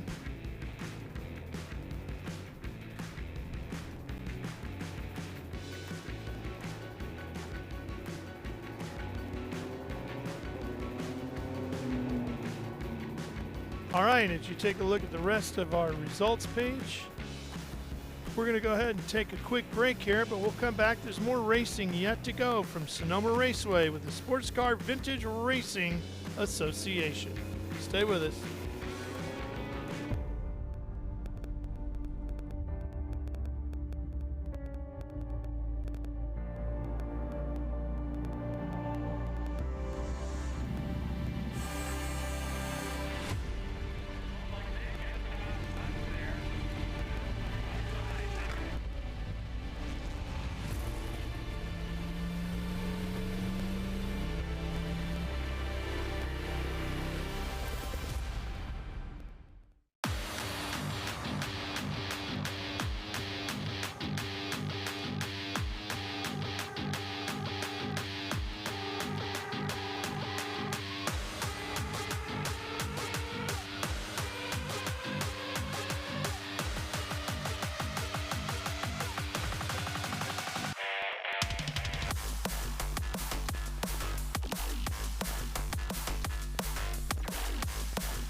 Rev up and get ready for race day with Mission Foods. The world's best racers and tastiest products come together to make every race delicious. Fully loaded tacos, fast wraps, piled high nachos. Whatever you crave, Mission will help you be race ready with easy to make recipes that will take your race day to the finish line.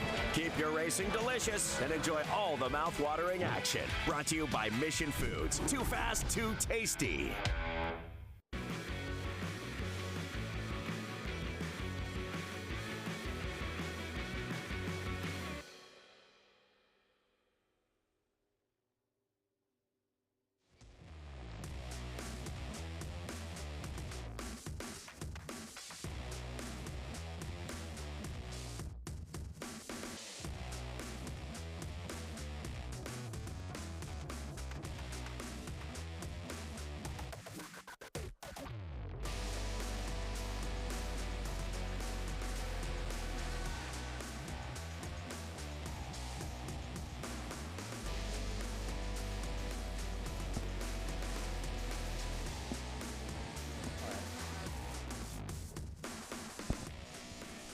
Because of scheduling conflicts, ladies and gentlemen, we are going to have to step away for a little bit. We're going to go in and do some interviews with some of the great Trans Am drivers for the race that's happening tomorrow. We've got some, not the normal Sonoma weather, but we do have a lot of fans here. It's going to be a lot of fun, and we're going to do some great Trans Am and SVR racing tomorrow.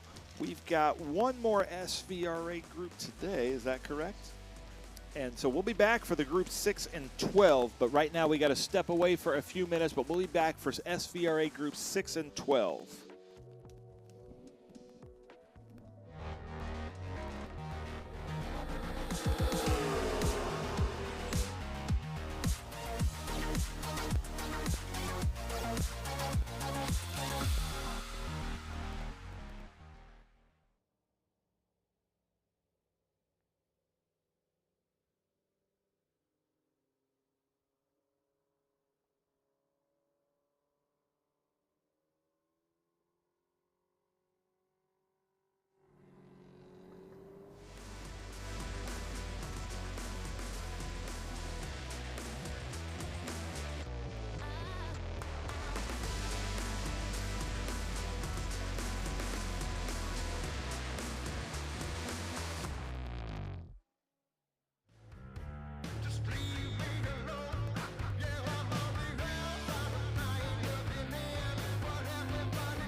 Well, ladies and gentlemen, I'm here at the Sonoma Speed Tour.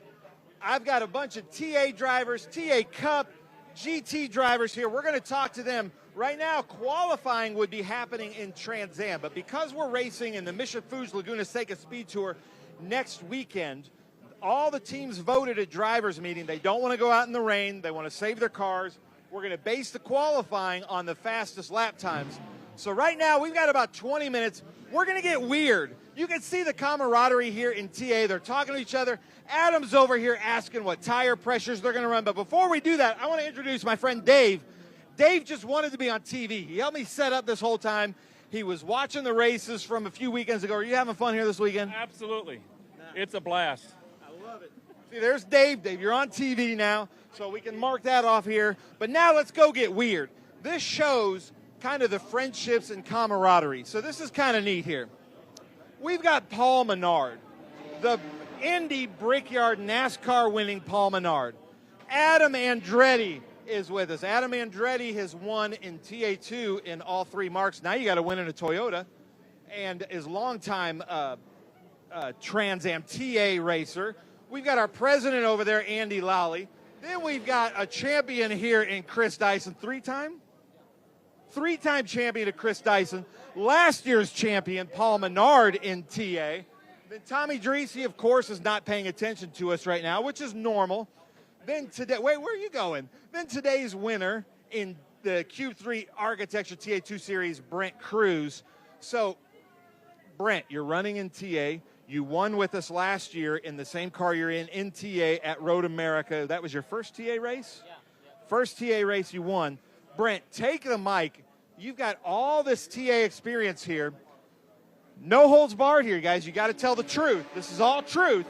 Brent Cruz is about to ask you guys anything you want about the setup. Go ahead, Brent. What do you want to know from three-time champion Chris Dyson? How do I gain some speed? Just put your right foot down, kid. You know, my best advice for you is this whole track is flat out. You never have to lift. Your problem is you're lifting. So even down here at 11, it's flat. You just got to ride the brake a little bit. So do that. First lap tomorrow in the race is when I would do it if I were you. That's where the speed is. How to gain more speed, more lap time?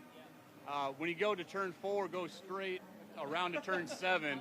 Just bypass that infield. You gain like 25 seconds. All right, now you got to ask us some questions. Wait, hold on. But I want to say, though, of all three of those answers, Paul Menard gave you probably the safest. The safest. Like, Adam's just trying to just throw you into the wall at full speed. Yeah. But and then we got Jim Guthrie. Come on in here. Jim Guthrie's running TA Cup. He ran the TA2 series with us in the Western, but also won in IndyCar at Phoenix a few years ago. But tell everybody and tell these guys, you're running TA Cup, but tell these guys what you're wanting to do out on the track, because you will experience these TA drivers out there tomorrow. So take the mic. Tell them what you want to see from them. All right, well, when I come up behind you, just hold your spot. I'll go by you safely. Ari Lindike told me that once, my first time at Phoenix, 1996. We're in the driver's meeting. He says, all you rookies here, you know, he has that great accent. He says, when I come up behind you, you just slow down and hold your line. I will pass you safely.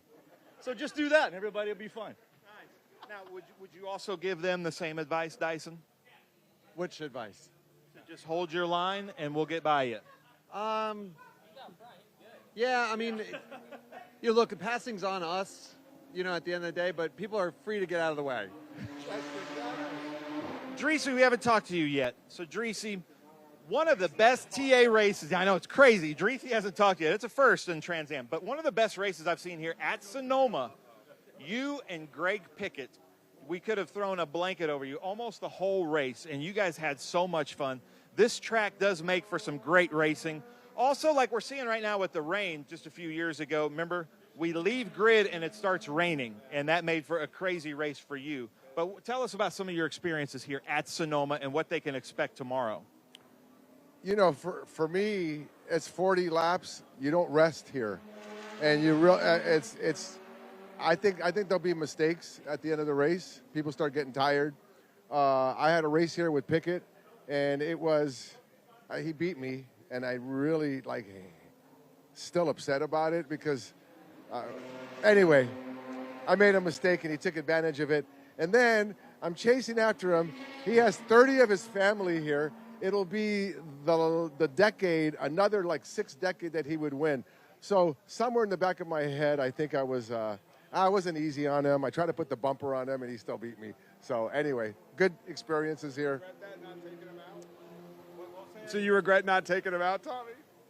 Remember, this is Chris Dyson and Greg Pickett. This is like family. No, I love Greg, but he was in a race car. You know, it's a whole different thing.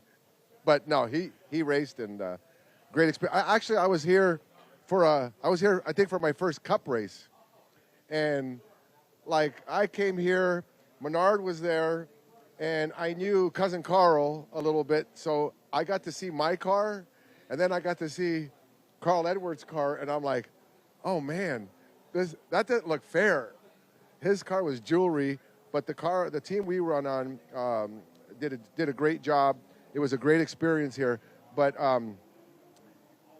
the NASCAR guys here, it was insane how good they are, and I was just happy to like be hanging on.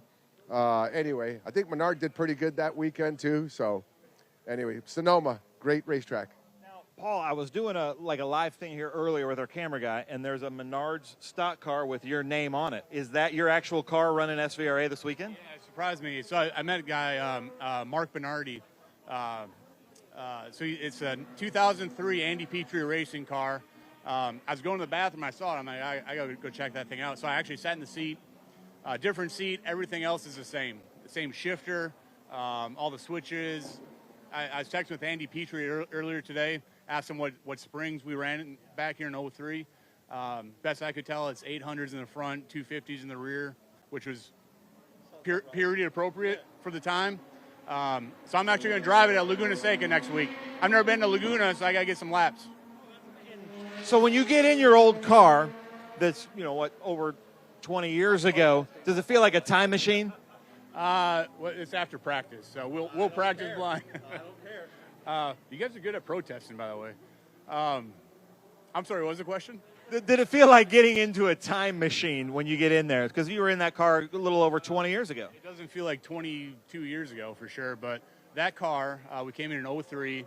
I've been to Sonoma one previous time in a Southwest Tour race, and we actually would have won the race, had a flat tire with a couple laps to go. So I felt kind of like Tommy coming into having laps here, running good. Then you go into a NASCAR Cup weekend. You're like, I'm going to run with these guys. First practice, I go through turn 10 and kill the car. We spent the rest of the weekend at Redwood Forest touring around. So I got educated really quickly on how good the NASCAR guys were, how tough this track is, how hard you have to drive a race car around here to be fast, and how unforgiving it is. So I hate that we didn't qualify today, kind of. We were starting first anyways, but anytime you can get laps in the rain is fun, but we're racing Laguna next weekend, and this is a treacherous track for offs. You usually hit something. I love it. And I was at the drivers' meeting, and I would agree. Normally, we would qualify in the rain. Normally, everybody would go out. But because your shops are 3,000 miles away, it is a weird circumstance. So I agree with that. But, Tommy, you were saying you only want to do that if you qualify, or your practice is worse than fifth. How are you feeling about it now? These guys are experienced, and we're all experienced. And I really did want to qualify in the rain because we really do well in the rain. But looking at, we've got to turn around these cars. Yeah. So you know what? I'm over it, and still would have loved to go out there and qualify, but this is the smart thing to do. I love it. Well, hold on. I need to mention everybody's sponsors. So who's helping you out this weekend with the Pancho Weaver car with Brent Cruz? Honestly, nobody. It's my dad and Pancho pretty much. But from the TA2 side, Mobil One was a big sponsor there in Toyota Racing. So just grateful to be able to be here and run both classes. I had a blast in the TA2 today, and being able to win that and be on the pole was super happy, and it honestly gave me flashbacks to 2023. So super fun to be able to come back here and dabble my feet in that, and then be able to come run a fast TA car. Now, speaking of Greg Pickett, Jim Weed, is Pickett coming out this weekend? Well, he's a little bit under the weather, unfortunately, but I'm hopeful we'll get him down to Monterey next week. But we're hopeful to have this Jim Weed car running up front and end up in Jim Weed winner's circle. Not to be repetitious, but we like it that way. I understand. Dreesy, you've got some new sponsors. We're thanking all the sponsors, and I'm going to talk to the TA Cup people. So you got Trent Shoring, Franklin Road. Who else do you want to thank here? Oh, I got to thank Trent Shoring, Tom Malloy, and the whole Malloy family. We're going to be going down to their shop in a couple days, so it'll be on Road to Glory. We're going to do a little story on Tom Malloy, Trent Shoring, and his racing shop, which is insane. And then the Motul folks, thank you for coming on board, and Franklin Road. So, yeah. Perfect. I love it. Now, last year's TA champ. We're talking about sponsors who we want to thank. I'm sure Pittsburgh Paints and Stains is one of them, and 3GT. But, Paul, who else do you have on your car? Oh, gosh. I mean, who do we got here? Top, so Pittsburgh Paints and Stains, they've been with me off and on throughout the years, and kind of a cool story, really. Menards sells a lot of paint products, and Pittsburgh's been in our stores for a long time, and Pittsburgh came back on this year because they're into racing. They're race fans. Justin Solberg is a guy that works there, is in their high up in their departments, and I've known Justin for almost 35 years probably. He used to paint helmets with Herm Johnson, who was our first IndyCar driver. It's like a whole full circle. So the reason that we're in racing is because of Herm Johnson. Herm Johnson got my dad to Indy in 1977, I believe. I was born in 1980. Grew up in the 80s around Indy cars, around Herm. Herm got into painting helmets. Justin Solberg was kind of his apprentice. Grew into being kind of the head helmet painter for Just Herm Designs, and Justin painted a bunch of my helmets back in the day. And he just painted his first helmet in 20 years was the helmet he painted for me for this year. And now he's our sponsor representative that comes to all the races and hangs out. So pretty cool. That's awesome. Now I have to brag on you, though. I'm a Midwest kid, so I'm definitely familiar with Menards. And I was speaking to his mom at the banquet when we crowned him the champion. I found out that his mom wrote the jingle, the "Save Big Money at Menards." And anytime I hear your name, that's in my head, that earworm. So, what's your mom's name? Paula. Paula. Jingle. Unbelievable. You said hi, Mom? I said hi, Mom. That's a wrap on the TA, guys. Except for you, Adam. Come here. You're in the hot seat. And then Guthrie, join Cowboy and Michelle over here because he's coming to you. Tell me about your sponsors. Then I'm going to do probably the most dangerous thing in motorsports. I'm going to give Adam Andretti the mic, and he's going to go talk to the Cup people. So talk about Top Liner and Burton Racing. Gotcha. Claudio Burton is this chemist, this genius, right? He's in a lab coat when he's not at the racetrack and doing his mixes. And so he was famous. The big thing famous with him is Linex. He was Mr. Linex. He's the guy that created it and grew it to what it was. And now he's back with a new product, Top Liner. And it's a do-it-yourself product where you can buy the gun. It runs off your air compressor. You buy the cartridges, and you could spray literally anything with the Top Liner. You could spray anything that you're trying to get grip off of. And then stay tuned because he's got a very exciting Top Liner product coming out that'll revolutionize the market. So keep tuned for that because that's going to be something you're going to want to go out and buy. All right, now, ladies and gentlemen, come over here, Adam, because you don't get to know these guys like I do, but Michelle Nagai, awesome racer, she's run TA with us, she's run TA2 with us, now she's found a home in TA Cup. A few years ago, we did a race here at Sonoma, and right when she pulled up, we had to cancel the race because of fires. You remember that? Yeah. And then we've got Jim Guthrie, and then the Cowboy here, John Moore. And I was telling Kevin, he's doing a TV show on all these drivers. I was like, Kevin, Mooney, I was like, all you got to do is just follow that dude around, and you got a hit TV show. So, Adam, I'm going to give it to you. You're going to interview some of these drivers that you're going to be on track with tomorrow and, maybe get some speed seekers from them because you were kicking butt yesterday. No. All right, Adam, take it away a little bit. Not fair to me. He's lazy. So I'll just take over Ben's job here since he doesn't want to do it anymore. So, yeah. I'll pay you my rate. Okay, yeah. You're going to flip me a quarter? Is that? Zero's a percent. Yeah, 100% of nothing. So, Michelle, welcome back. You're here. Like she said, we go back. We were with Weaver Cars. No snow. How long ago was that? Do you remember? 2019. 2019. Good times. So what do you think about these TA Cup cars? Do you love being in the TA Cup car here? Because you've been fast. Like, you've been rocket ship fast here all weekend long. Like, it's TA cars, and then it's you. Yeah, and that's what we came here to try to do. You know, I mean, you know the deal. You know the deal. You come here to be as best you can in the entire group.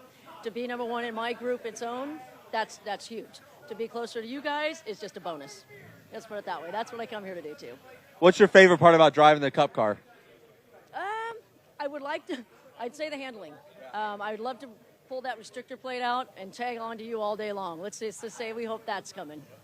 Yeah, because the restrictor plates is what keeping that 2 seconds off. Because it's like the cars look like they're driving really, really well. You know, that's the thing. They drive good. They're a driver-friendly car, and I've got a really good team behind me right now with Mike Nake. We've just been tweaking and tracing on it since last week, and I'm like, yeah, this is what I like. Let's keep it here for now and see how we do. Awesome. Keep your eye out on this one here.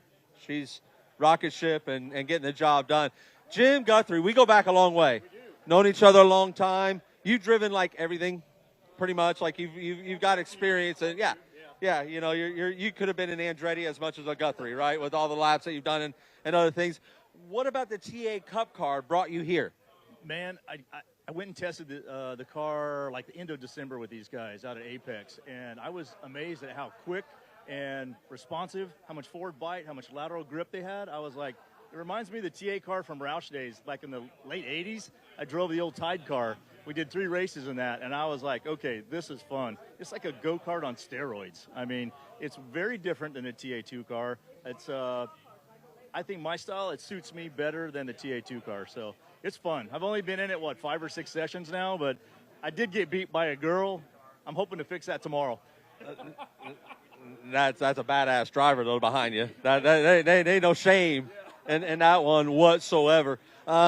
You know, so very, very good stuff. It's awesome having you here. I love that you kept your presence in TA2.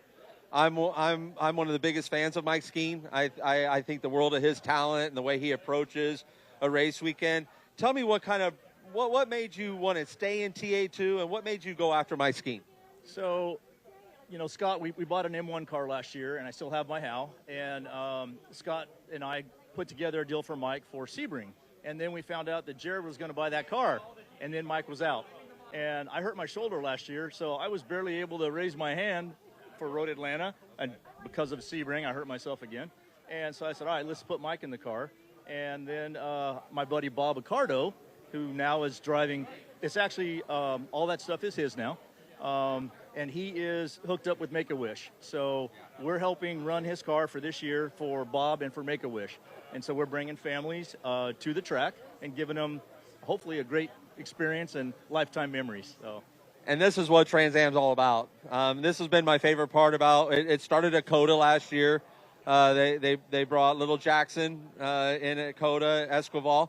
Wonderful young boy. You gave him your helmet? I felt it just was overcome. I was overcome by it and love the kid.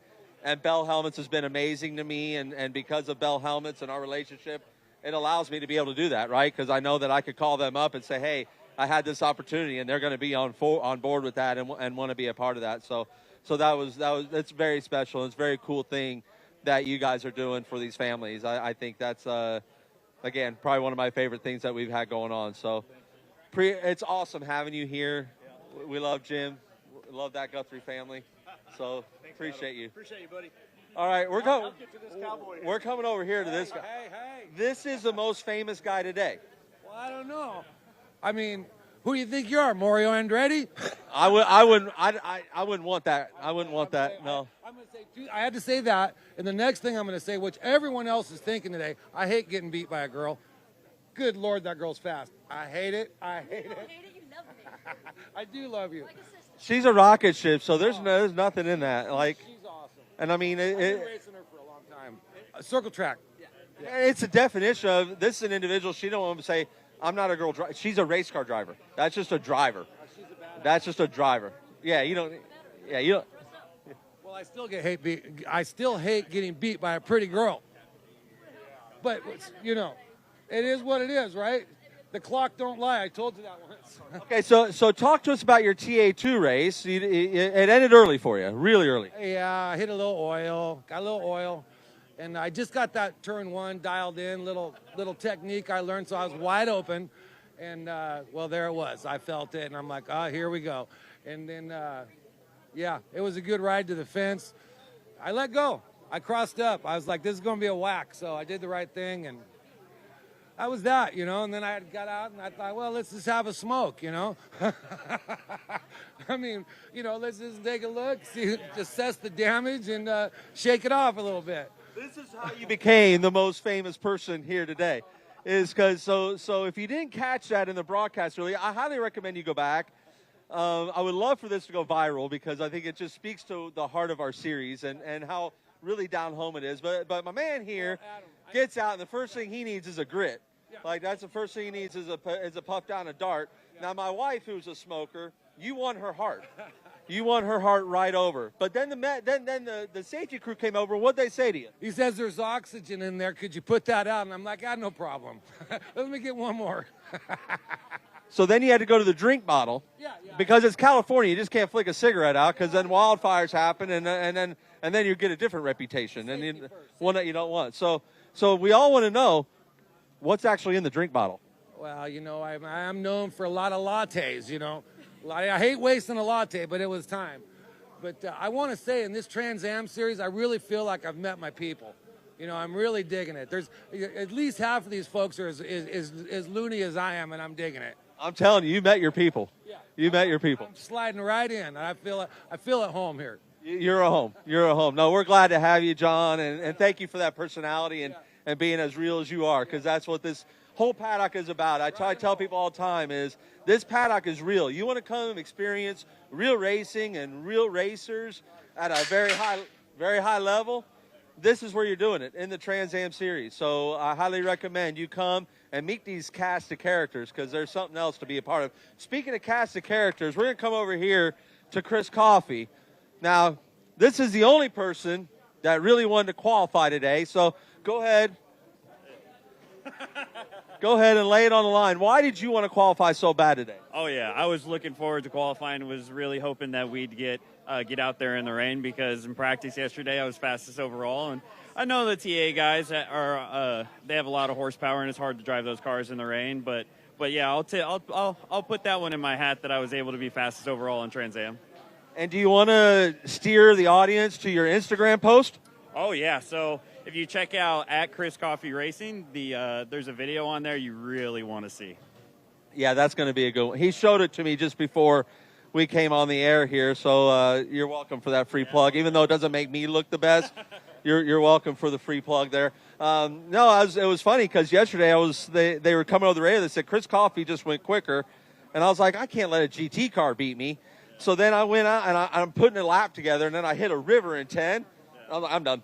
I parked it. So what did you find was your big advantage in the wet yesterday in that GT car? So, I mean, really, I was just driving around and experimenting in different parts of the racetrack, trying to find where grip was. And it's funny because I had almost the same radio conversation with Josh Hurley where he came on the radio and said, hey, we need half a tenth to go fastest. And I was like, oh, okay. And so I just picked up a little bit and went over a second faster. And I was like, oh, we can go faster. And he was like, no, we're good. We're good there.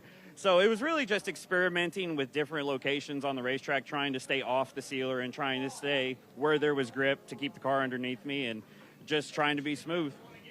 And we are shivering. It's freaking cold. So, no, you gave me the mic. No, you gave me the mic. You asked good questions. I mean, we need to do this more. There was one time at the grid that you actually took the mic from me. Yeah. No, I'm trying to help you out.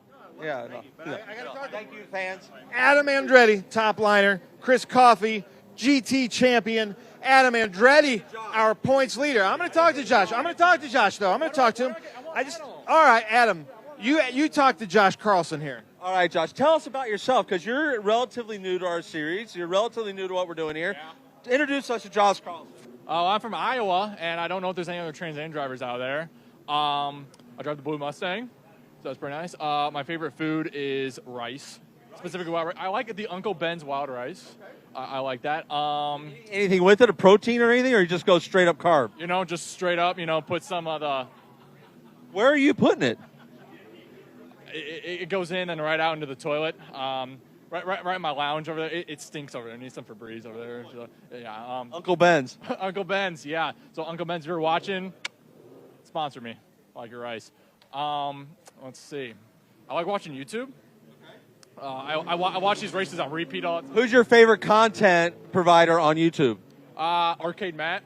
He makes arcade videos online. He actually came out to my race in Pittsburgh. He's out of Pittsburgh. He came to my race. So I told him that I'll support him any way I can. So give him a shout out, Arcade Matt on YouTube. Check him out. Right on. Right on. What else? What other interests do you have besides racing? What do you do when you're not at the racetrack, Josh, in Iowa, other than, you know, count corn? You know, there's cows out there, too, that I count sometimes, too. They eat the corn. Yeah, they do eat the corn sometimes. Yeah. Let's see. I run arcade games, claw machines. Got them at, like, bars and restaurants and like that. So I do that in my... That's great business. It is, yeah. And he brought the world-famous arcade Hey, mat to pit race. yeah, I brought that up, too. Yeah. Yep. If you've been here witnessing your job happening, you know. You know, when I'm not driving race cars, I do DoorDash.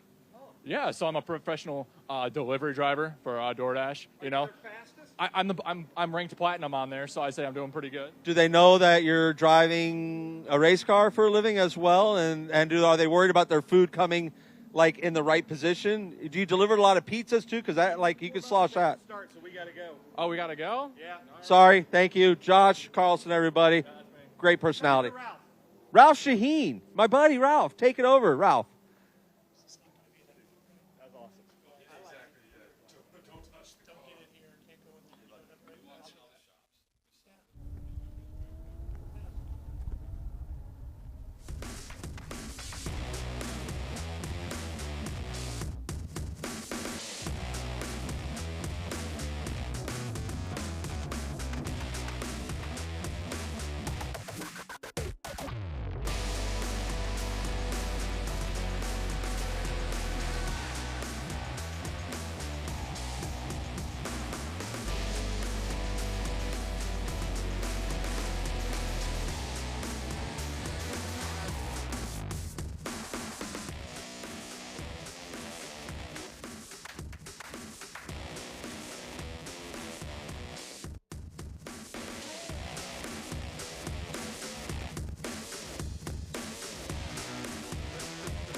Adam Andretti, I drive the top liner Chevrolet Camaro in the Trans Am Series presented by Pirelli.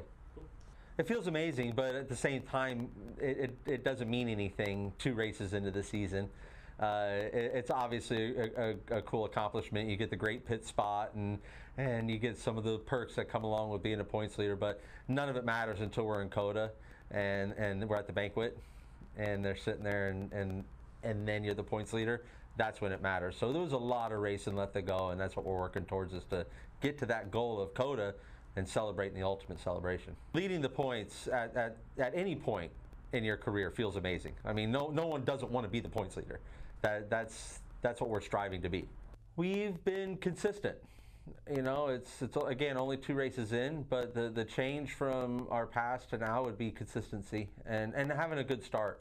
Honestly, in my entire Trans Am career, I've never left Sebring with a decent finish when going for a championship. I've had some great finishes at Sebring, but it was always like one-off races, and I was never going to go. I wasn't going for the championship that year. It seemed like every year I've gone for the championship, Sebring has put us behind the 8 ball right off the bat. And this year that wasn't the case. This year we were able to bring it home with a strong podium finish, and that has been really the game changer for us.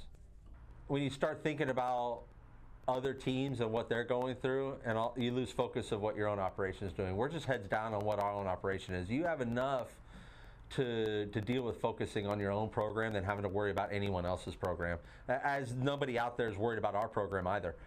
So it's the champions really put their heads down and focus on what they're doing and exit that outside noise. That outside noise doesn't mean anything.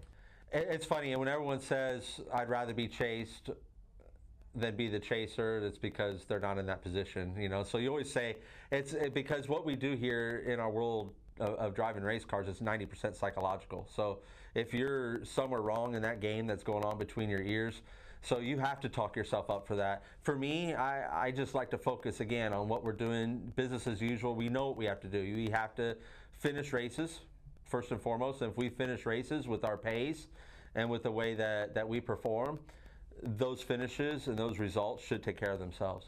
After the California swing, we still have 2/3 of our races left. So you get into that last third of the races, then yes, maybe some of the mentality will change, but you got to be careful changing your mentality driving, because when you make those adjustments, it can create other errors because you're taking yourself out of your rhythm. You know, the rhythm of life and the rhythm of what you're doing, especially in our sport, is so important. So it's really a fine line, a fine balance that you have to be on at that point. Well, ladies and gentlemen, a lot of people ask us, what are the different classes in SVRA? Because we technically have 12 classes and then a few special classes. This is a great representation of a Group 1 car, a 1300cc small, nimble, light car. So it's got 1300 cc's. This one's in the rear, but MGs, midgets, Bridgets, all kinds of things like that. But also Group 1 cars had to be built in a factory. So that is a small bore production car is a Group 1 car. SVRA Group 3, one of my favorites because I always love the small bore British production cars. Triumph Spitfire, a great representation. These Triumph Spitfires, very good Group 3 cars, always out there competing against the air-cooled Porsche 356s, the 912s, but I prefer the Spitfires.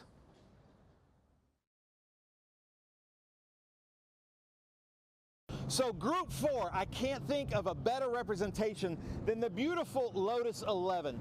Back in the day in the 50s, Group 4 cars were like the top of the class, the elite cars, like a C-type Jaguar, D-type Jaguar, and then the beautiful Lotus 11s. That is Group 4, a little bit more rare than some of the production cars, technically production cars, but a lot more rare limited run.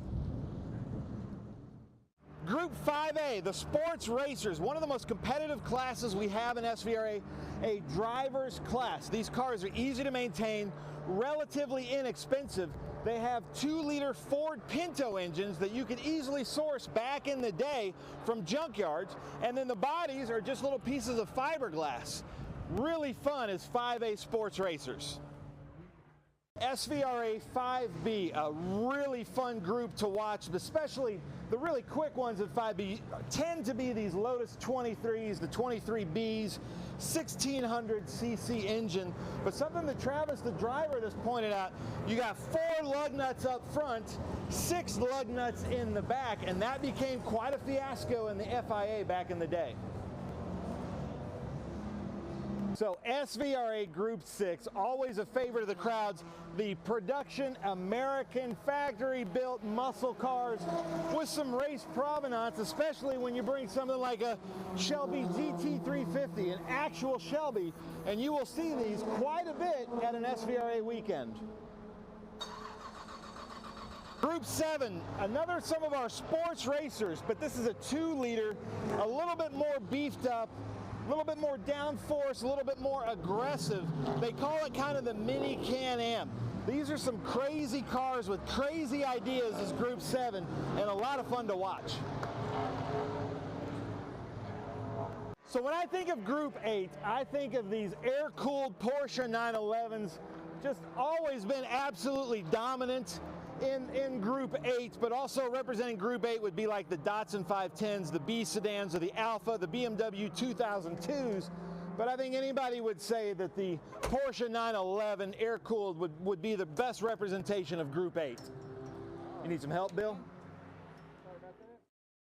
So Group 10, kind of a catch-all to tube frame cars. So ex-Trans Am cars, some ex-IMSA cars, but then a really big growing group in SVRA is this Group 10 stock car.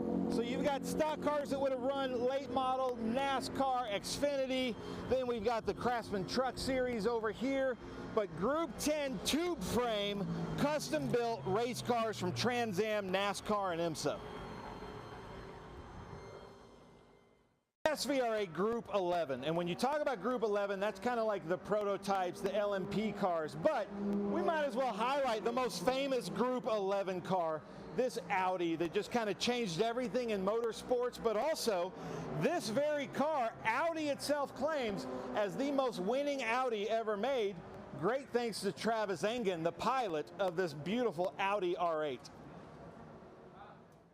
Group 12A, modern production muscle cars. So these are big, like 5-liter, basically our modern version of Group 6 cars, but a Ford factory production car that is a vintage car because it's kind of been obsoleted from recent racing, and we have a place for it here in Group 12 and SVRA. So a standalone group, maybe the most strict, historic Trans Am, easily a crowd favorite in vintage racing and SVRA. These cars here, it's just crazy being around them.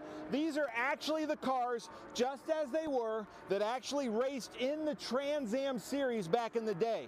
They have to be set up the way they were. And they are so strict, come with me here, that if they don't have pictures proving that this car had this Bell sticker on it or Castrol or any of these stickers, they can't run it. It has to look exactly like it did back when Parnelli Jones ran this car in Trans Am. I love Trans Am because it's gritty, it's tough, you know, it's not flashy, and that's what I love about it. It's real racing. It's pure racing. It's the way racing was meant to be.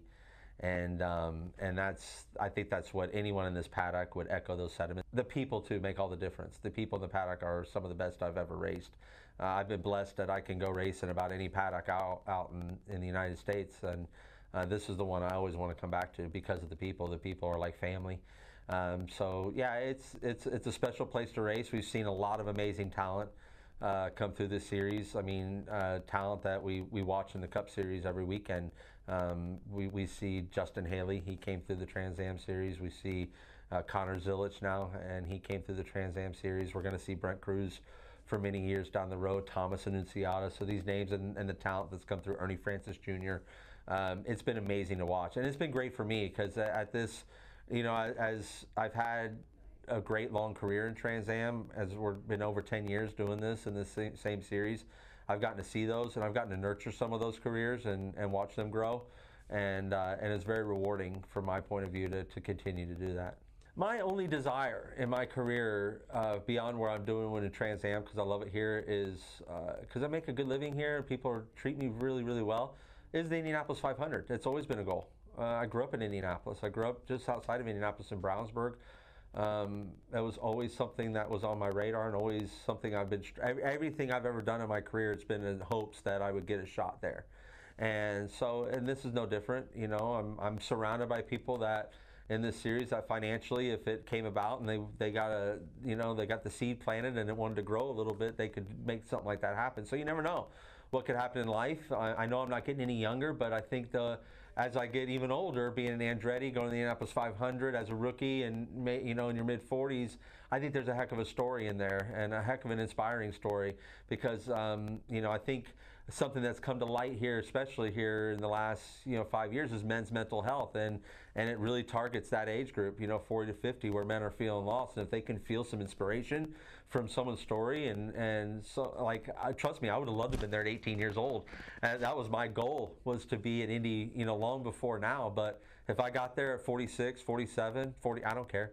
I'll get there and I'll be competitive, because I've got the desire, I've got the drive, I got the talent to go do it. So, but that's the only thing I have on my radar screen. Other than Indy 500, I don't have nothing on my radar screen. Hi, I'm Mia Lovell. I'm 18 years old from Phoenix, Arizona, and I'm a race car driver in the TA2 series. I would say aggressive, analytical. Honestly, the aggression kind of surprises me sometimes, because I'm a pretty laid-back person, but I don't know what it is, but when I get in the car, I just have all this aggression. Yeah, so I was adopted when I was 7 months old from China, and I just think that it's given me a pretty unique perspective on life, just because, you know, you think about how fortunate I think about how fortunate I am to be in America and have opportunities like this to be racing in the Trans Am Series. I mean, not a lot of kids, you know, have this opportunity, so I just try to make the most out of every opportunity given and just make the most out of everything. I was actually a pro skateboarder before turned race car driver. So I've won all the gold medals in the California State Games. I qualified for the Tampa Pro, which is the biggest pro competition in America. So when COVID happened, all the contests shut down, so that's kind of when I stepped back from competing and skateboarding and started filming more video parts for sponsors, so going out in the streets and finding our own obstacles to skate. And that's also the same time where I was first getting into a car, just doing track days. I just thought it was like super fun, you know, kind of in that vein of action sports that I was used to from skateboarding. But then I got into my first pro series, the Toyota GR Cup in 2023, and found that this could actually be a career. So I've loved it ever since. I love competing, and I'm always striving to be the best. But it's a little bit different in racing than it was in skating. You know, in skating we would have like a 45-second run to do is the best tricks we could. Where here we get, you know, quite a bit more time. We have 75 minutes in the Trans Am races, and so a lot can happen. You know, you can pace yourself out. It's a long run game, a lot of strategy involved. The TA2 platform is great. There's no driver aids, so no ABS, no traction control, and that means like being fast all comes down to the driver. And so that's why this series is inviting so many up and coming drivers, like, you know, pretty much the next generation of NASCAR is coming through this series. And so, yeah, that being said, without driver aids, it definitely is a challenge to drive these cars. I mean, they are a handful, and you really have to wheel it 100% of the time. Yeah, so you know, the goal is to win the Western Championship, but I really like racing in the National Series because there are a lot of really good drivers to work with. I'm running with a really great team, Nitro Motorsports, and I mean, on a national weekend, we have 8 or 9 cars, and you know, we're all super fast. So getting to have really fast teammates to learn from, and you know, it's also nice to have kind of a, I don't know, I guess a familiar face on track. And so we just want what's best for the team too. First few things that come to mind to describe myself: passionate, fun, and giving. Okay. How about as a driver? How would you describe yourself? Aggressive, angry, fast. Curious. They give us a 1 minute to go. I click the visor down, and the world is shut out. My world that I live in, my reality that I live in, is shut off. I go into full attack mode, soldier mode. The cars are the most. That's what I don't understand. Like why we don't have 50 of them every week, because it's the most exciting race car to drive. If you love driving a race car, you are missing out by not driving a Trans Am car. It's as plain as that. And every driver that's ever sat behind the wheel of one will tell you the same thing. And I don't get how these people will spend 10 times the money to go run a GT3 car. I guess they don't want to drive a real race car, because you could throw a license plate on those things and they could drive them to the grocery store. Because in all reality, that to me is not pure. When you're sitting in a car that's raw and just feeds you energy all the time, and you don't turn a dial for an air conditioner switch, and you don't pound the brake pedal and feel ABS, and you don't pound the gas pedal and feel traction control, there's something amazing about that. I mean, that's why everyone in the world should have ever gotten to become a driver. That's why when you're growing up you want to be a driver, is because you grew up watching people do that, and then all of a sudden that seems to be disappearing, and I don't want that to disappear. I want it to gain that exposure. So I don't mean to pick on any GT3 people out there, but come on, come Trans Am racing. It's more fun. I'm Thomas Annunziata. I race for Nitro Motorsports in the Trans Am Series, and I'm here to try and win my 3rd race in a row. Coming into Sonoma Raceway this weekend, we are sitting on top of the point standings. As of right now, we're not the fastest here, like we weren't at Road Atlanta either in the practice days. But we're going to continue to work on the race car, I'm going to try to continue to be the only winner this year. But no, I wouldn't say invincible. It's not been easy to win these 2 races, but it happened. So we got to continue that momentum. As of right now, I'm right here right now. I want to win this race. I feel like I don't necessarily have quite the speed at the moment to do that. So we got to find that speed. But until it's the last lap of the race and it's near impossible to win the race unless there's an issue up front, that's when I'll start conserving and saving and trying to get some points on the board, right? But as of right now, until qualifying ends, I'm going to continue to work on the race car and see if we could get to the top spot. If I had to describe myself, I'd say controlled, aggressive, and a kamikaze. Yeah, I feel like I've worked really hard on my racecraft over the last couple of years, and I feel like my limit's higher than some drivers, or most drivers, so I'm able, if I back down my aggression just a little bit, it's still higher than what most can do. So that's when I'm able to think a little bit more, have more capacity to think about things smarter, and that's when I'm able to be a killer on the racetrack and attack when I need to. Well, if you really think about it, you sign up to do this for a living to be the one chased. So I have to get used to being chased, right? It's never, the best feeling, but it also feels good too because you're the only guy they're chasing. So I plan on doing that for the rest of my career. But yeah, there's some pressures. There's pressures with chasing too, right? When you're chasing someone else, you can't afford to make those mistakes. You have to be perfect to catch the guy in front of you. But for us, we're going to focus on minimizing those mistakes and taking home the points that we need to, and in the meantime, try to keep the streak alive of winning races. Nick Tucker gave me a ride to race for Nitro Motorsports this year again. The goal is to win the championship, and so far we have won the first 2 races, so good start. Yeah, it's that number 10 car is a house car, so I'm going to be racing that car all year. That car is for all the Toyota development drivers to be jumping in. So Gonzalez, very talented race car driver, he was in that car for the first 2 races, and I feel like I deserve a chance from a manufacturer too, so I felt like I needed to beat him, and we did. We beat him the first 2 races, and I plan on beating Brent Cruz too. Really good friends with him, but obviously he wants to beat me as bad as I want to beat him, and I feel like I work harder, so we'll see what happens. I started racing cars and go-karts later than Tyler or Brent, and I had to work harder to get my name. I've built my social media platforms to 150,000 followers across all, which is 50 times the amount that they have. Appearance-wise, networking-wise, I've had to do it all the hard way and find my own sponsors. And I've now built my own name for myself, and I'm now beating those drivers, so I feel like I deserve a chance. Overall, I've worked harder, and I feel like I want it more. Yeah, it's difficult, especially when I was younger too. You're not fully mature, and I'm still not, but you're still hanging out with friends, you're going to school, you're racing. You don't really want to be posting yourself on social media. You're worried about what other people say. You still have to listen to your parents. So yeah, my dad said he was pulling the plug if I didn't work harder, because obviously I'm not going to go get to the top cars and with the same path. I had to work harder. So he said, if I don't work harder, I'm done. So I had to either sink or swim in that moment. And did I really want this, or did I not? And I did. So I put hours and hours of effort in and grew my channel, had a video that blew up at almost 20 million views, and really built myself a platform to promote brands and companies as well. And I can now tackle companies from all different aspects, and on top of that, I'm fast. So. My name's Paul Menard.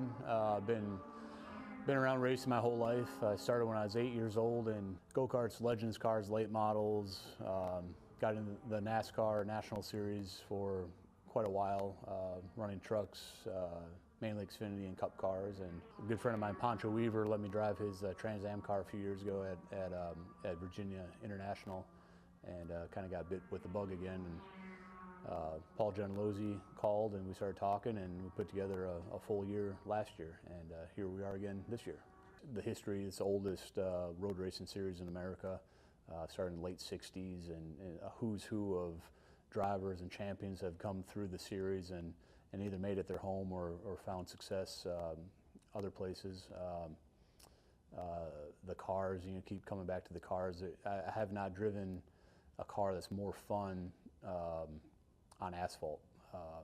There's some dirt cars, and I used to ice race back in the day. Those cars are really fun too, but on asphalt, these are by far the coolest cars I've ever driven. 900 horsepower, no gimmicks, no ABS, no traction control, just raw stock car with wings and some cool aero effects and good looking cars and some cool tracks, some really historic tracks throughout the country that I've never run at before, that I get the opportunity to race at now and check it off the list. I feel like there's a couple different tiers in the TA class. You have some guys that just want to come out and just drive really cool race cars in a competitive environment. And then the rest are hardcore racers, and Dyson and I and Andretti had a good battle last year. Dreesy was in the mix. Amy's always a threat for the podium. So there's some good racers, and this year it's just stepped up. We got the same crews last year with Dyson, with Andretti, with Tommy, with Amy.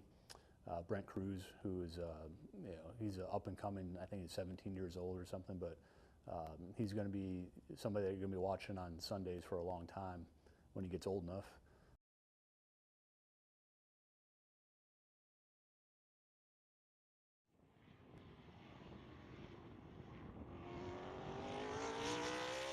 I'm Chris Dyson. I'm a 3-time Trans Am champion, and we're here to start the season.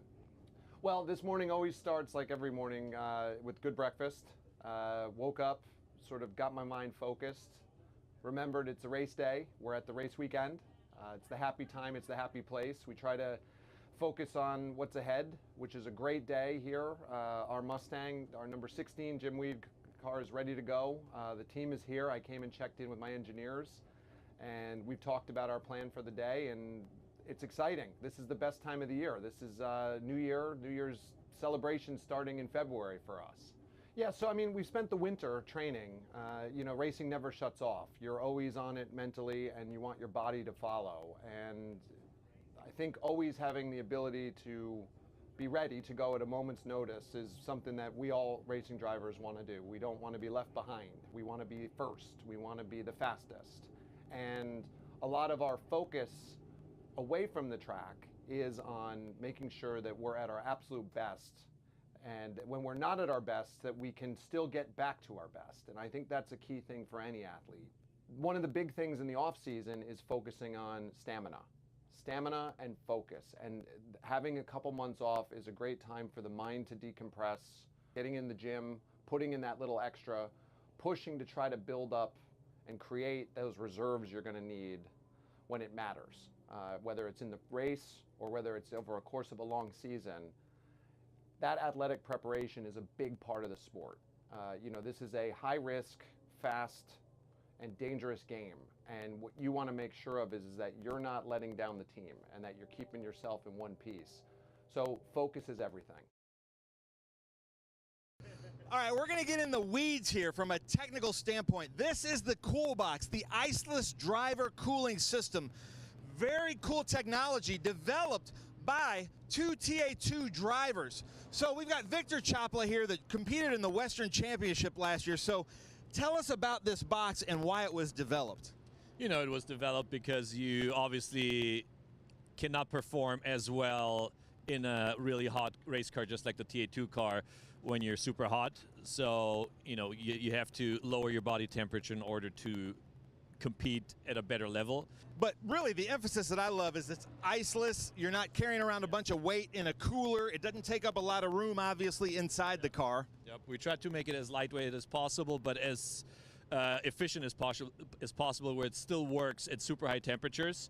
And we designed this box to just be bulletproof and work under, all circumstances. If it's 110 outside, it's going to be 160 in the race car.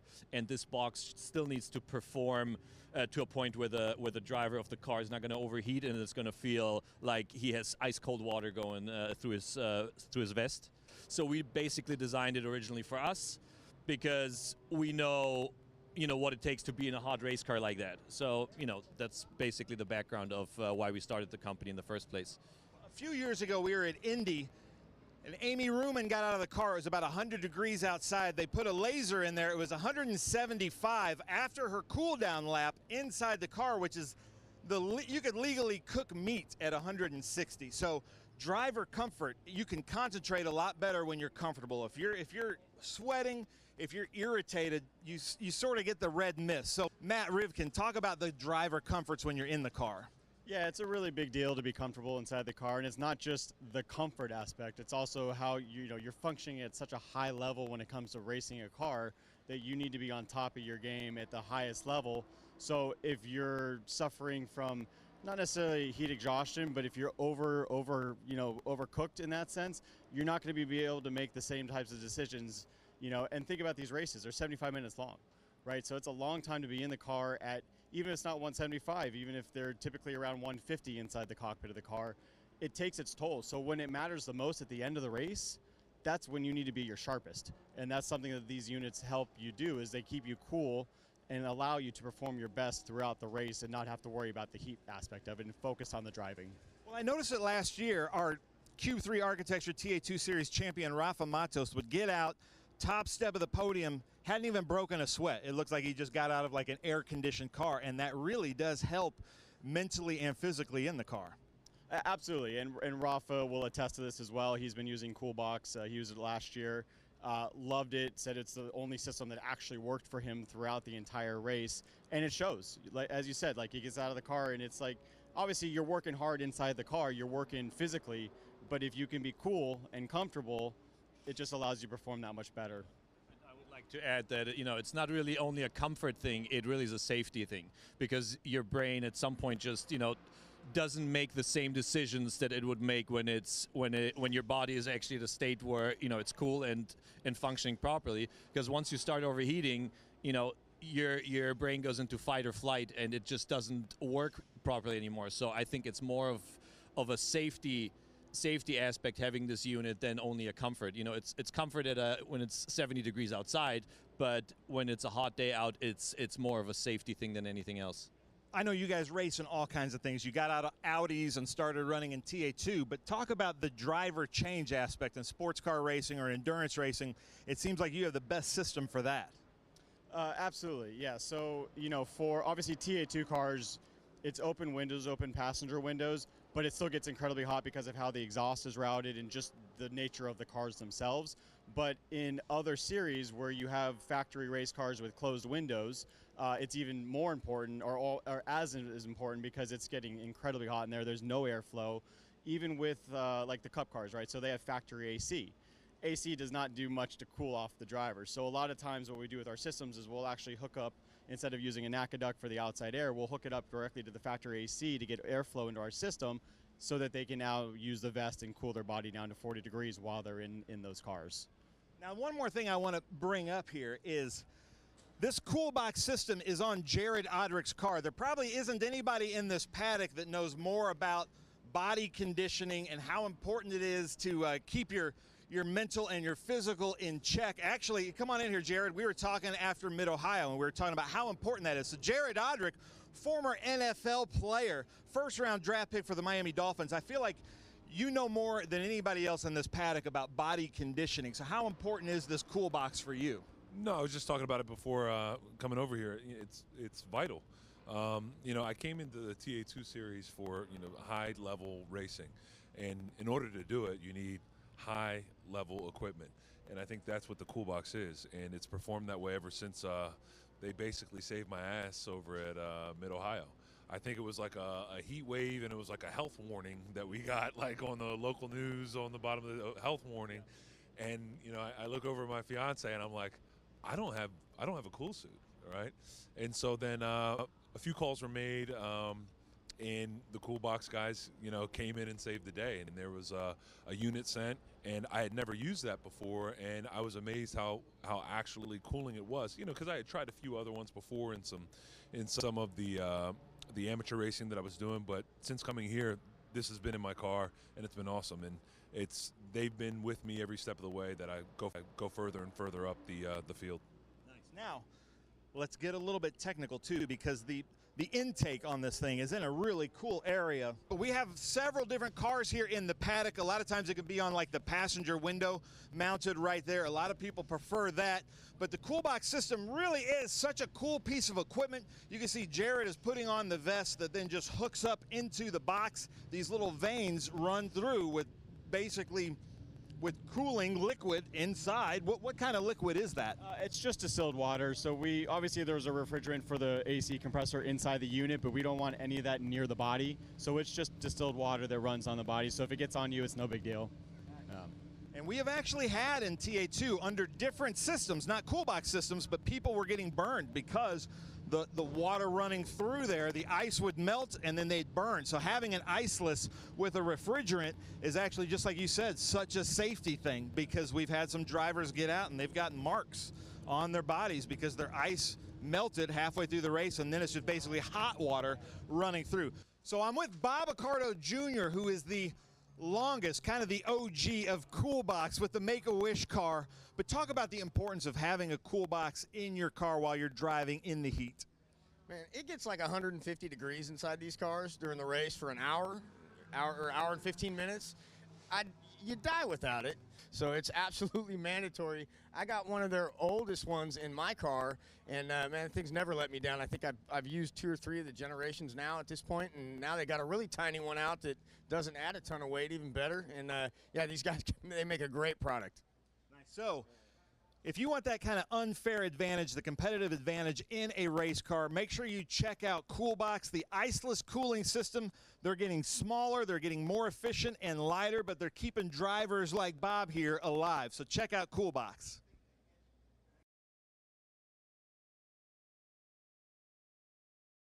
Adam Andretti, I drive the top liner Chevrolet Camaro in the Trans Am Series presented by Pirelli. It feels amazing, but at the same time, it doesn't mean anything 2 races into the season.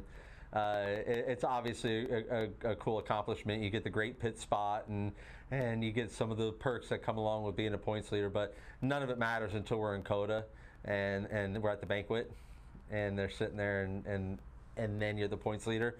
That's when it matters. So there was a lot of racing left to go, and that's what we're working towards, is to get to that goal of COTA and celebrating the ultimate celebration. Leading the points at any point in your career feels amazing. I mean, no one doesn't want to be the points leader. That's what we're striving to be. We've been consistent. You know, it's again only 2 races in, but the change from our past to now would be consistency and having a good start. Honestly, in my entire Trans Am career, I've never left Sebring with a decent finish when going for a championship. I've had some great finishes at Sebring, but it was always like one-off races, and I was never going to go. I wasn't going for the championship that year. It seemed like every year I've gone for the championship, Sebring has put us behind the 8 ball right off the bat. And this year that wasn't the case. This year we were able to bring it home with a strong podium finish, and that has been really the game changer for us. When you start thinking about other teams and what they're going through, and you lose focus of what your own operation is doing. We're just heads down on what our own operation is. You have enough to deal with focusing on your own program than having to worry about anyone else's program, as nobody out there is worried about our program either. So it's the champions really put their heads down and focus on what they're doing and exit that outside noise. That outside noise doesn't mean anything. It's funny, and when everyone says I'd rather be chased than be the chaser, it's because they're not in that position, you know. So you always say because what we do here in our world of driving race cars is 90% psychological. So if you're somewhere wrong in that game that's going on between your ears, so you have to talk yourself up for that. For me, I just like to focus again on what we're doing, business as usual. We know what we have to do. We have to finish races first and foremost. And if we finish races with our pace and with the way that we perform, those finishes and those results should take care of themselves. After the California swing, we still have 2/3 of our races left. So you get into that last third of the races, then yes, maybe some of the mentality will change, but you got to be careful changing your mentality driving, because when you make those adjustments, it can create other errors because you're taking yourself out of your rhythm. You know, the rhythm of life and the rhythm of what you're doing, especially in our sport, is so important. So it's really a fine line, a fine balance that you have to be on at that point.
Well, welcome back to Sonoma Raceway. Ralph Shaheen and Ben Sissel with you. And Ben, we got another one on the grid ready to go.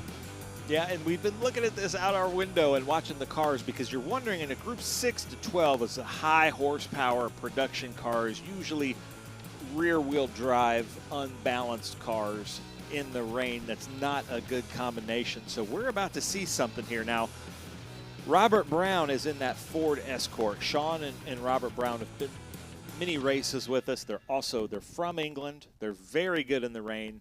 They're right-hand drive. Sonoma is a great track for right-hand drive, so I'm looking for them to move up front right there, that little Ford Escort next to that Nissan. But I'll go through the grid right now. This is Group 6 and 12. Group 6 is basically 1972 or older, production American or muscle cars. This is an over 3-liter class, but because Sean and Robert Brown are so fast, we thought it would be safer for them to be in this group. So Paul Stuber is out there in that Chevrolet Camaro, the number 19A. Steve Van Meel is in a Chevrolet Camaro, the 43A. Both of those are Group 6. Actually, no, sorry, the first car, Paul Stuber's Group 6. Steve Van Meel is in Group 12A MP1. Robert Brown is Group 12B MP1 in that Ford Escort. J.R. Smith in that Nissan 350Z. Then Steve Yarborough, who we saw out there earlier in the Devon in a Chevrolet Camaro, Group 6 BP. Scott Shadle is in a Group 6 Trans Am spec Chevrolet Camaro, blue. Masato Yamamoto is out there in a beautiful, it looks like one of our historic Trans Am cars. That's It really does. TAS Chevrolet Camaro. Grew up in Japan, always loved racing, but always wanted an American muscle car. So built the American muscle car that he's always wanted, which I love. Steven Lisa, one of my favorite drivers, a Pantera, De Tomaso Pantera, basically the American Ferrari. I've always really liked those Panteras. We'll see him coming around the carousel here. There's Yarborough in that Corvette. Shadle, then there's Yamamoto, and then there's a Richard Petty, number 43, but that's not Petty Blue out there. No. Brett Gann is in a Ford Mustang Group 6. Peter Reed is in a Group 6 BP Shelby GT350. Wow. Forrest Strait, who I didn't see out there, is usually in his orange and black Shelby GT350. And that is our grid. So about half of the cars did not want to go out there and take this track in the wet, and I can't disagree with them in this class. That's just too much power. And I was telling your friends here in the booth, Ralph, that there's been times when we're in the rain at tracks that some of the TA drivers will just pull a few plugs. That's not against the rules, and go out there in a 6-cylinder just so, you know, they have a little bit better traction, that they don't, if their foot loses control. And I wonder if any of these drivers have done that. Well, the other thing is, not only is it wet, but it's pretty darn chilly out there. It's been a cold day. It's been a cold and wet weekend. And my whole life, Brian Wilson from the Beach Boys have been telling me about sunny California, and I come out here. And it's not, and it's cold and rainy. And that's not helping this place dry at all. 2 Camaros coming down. And I know that you're a big Chevy muscle car guy. Yeah. Yeah. Which one of these iterations of the Camaros do you like? 69. 69. Wow, you knew that like that. Right off the top of my head. RSSS Z28. If I had to be picky. What's the split bumper one? Are you talking about like a 70? Like the Mark II. Early 70s. Nice. Cam even knew that one. Well, here they go, Ralph. Now all right. I'm picking the Escort. I'll take the yellow 69 here.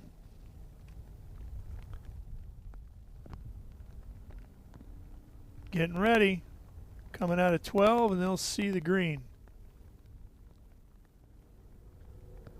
There we go. We're racing. Let's see how we do when we get to turn 1 and then up to Mission Foods turn 2.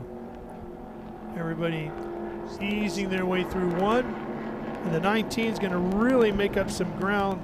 Paul Stuber up the hill, and he'll be the first one to Mission Foods turn number 2. And your Escort's already right there. Robert Brown. Probably trying to be a little bit patient. Yarborough around. It's like Yarborough is around between 1 and 2. think it was unassisted, which is good news. So he should be able to fire that thing back up. Yeah, probably just got in the throttle a little heavy, right? Whew. Oh boy, you see the fishtail there? Yeah, yeah. That's the Steve Van Meel. No traction out there right now. The new pavement here at Sonoma is very smooth, but sometimes that doesn't give you enough abrasion to Right. get any kind of traction as you're going up. And you can see the lines that the tires are making, and Brown trying to come around the inside of the carousel.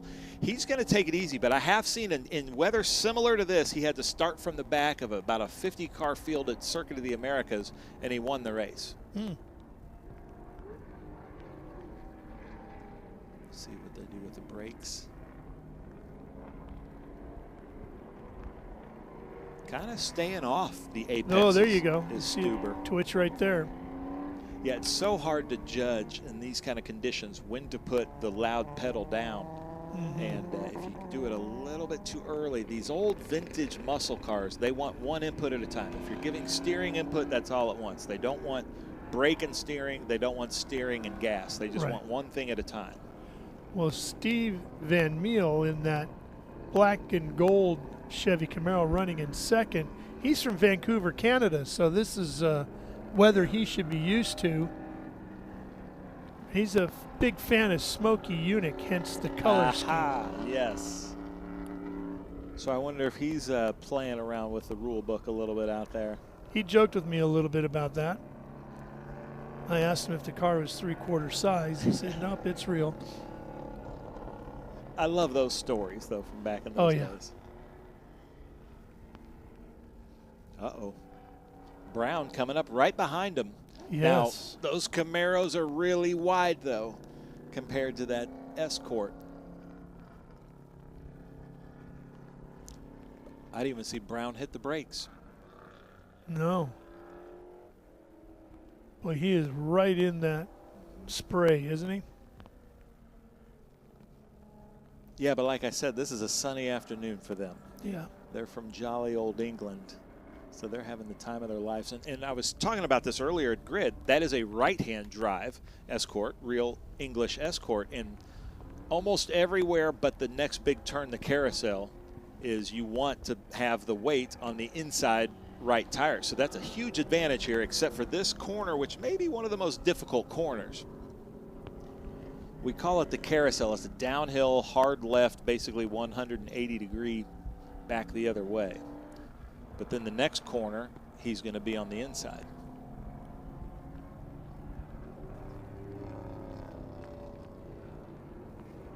So that's Robert Brown. Robert and Sean both campaign the same car. They keep it mostly at Sasco with Dave Handy out there at VIR in Virginia, but they sent it out here to, I think J&L is taking care of it for this weekend and for Laguna Seca. But he's staying right behind Steve Van Meel, and he would probably like your information, Ralph, knowing that he was from Vancouver, because I think he's pretty impressed with the grip this Camaro's getting. Yeah, and Steve's doing a great job with it. Let's see what happens when they get down to Cube 3 architecture turn number 11. That Escort might be able to make something happen under the brakes down there. It looks like Robert's just kind of waiting for him to overcook a corner or just get something wrong. Robert doesn't want to risk anything because he wants to be with us next weekend at Mission Foods Laguna Seca. Whew. That is scary, though. Oh, he's trying. He's taking a look to the outside here. So Robert's not using a wiper, but Steve Van Meel definitely is. He really closed up going into one, didn't he? Let's see if he's on the brakes. No, I think he's just using the RPMs. Yeah. Up, up. Now they've come to a left-hander. It looks like right now he's just trying to make Steve Van Meel just drive in his mirrors and Yeah. just miss an apex, miss Oh, a there ball. you go. He's inside of him here at the top of 3A, and he'll have the Yes. pass completed by 4. So now he's on the hunt for Paul Stuber. Now he should, just based on what we were watching, he should be able to gap Van Meel here pretty soon.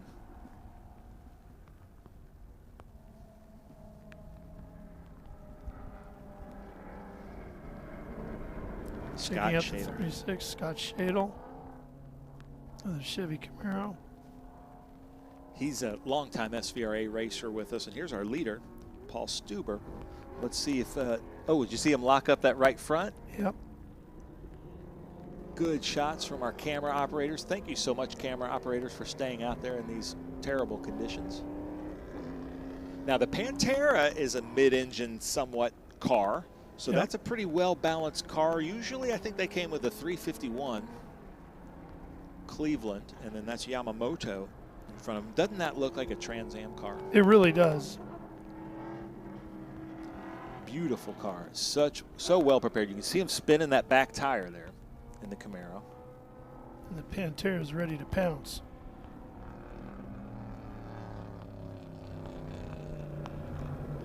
I'm usually not a fan of the wedge-shaped cars. We've talked about this, but I do, for some reason, like the Pantera. Oh, Panteras are great. Of course, you know me, I like the GT5 with the big wing on the back.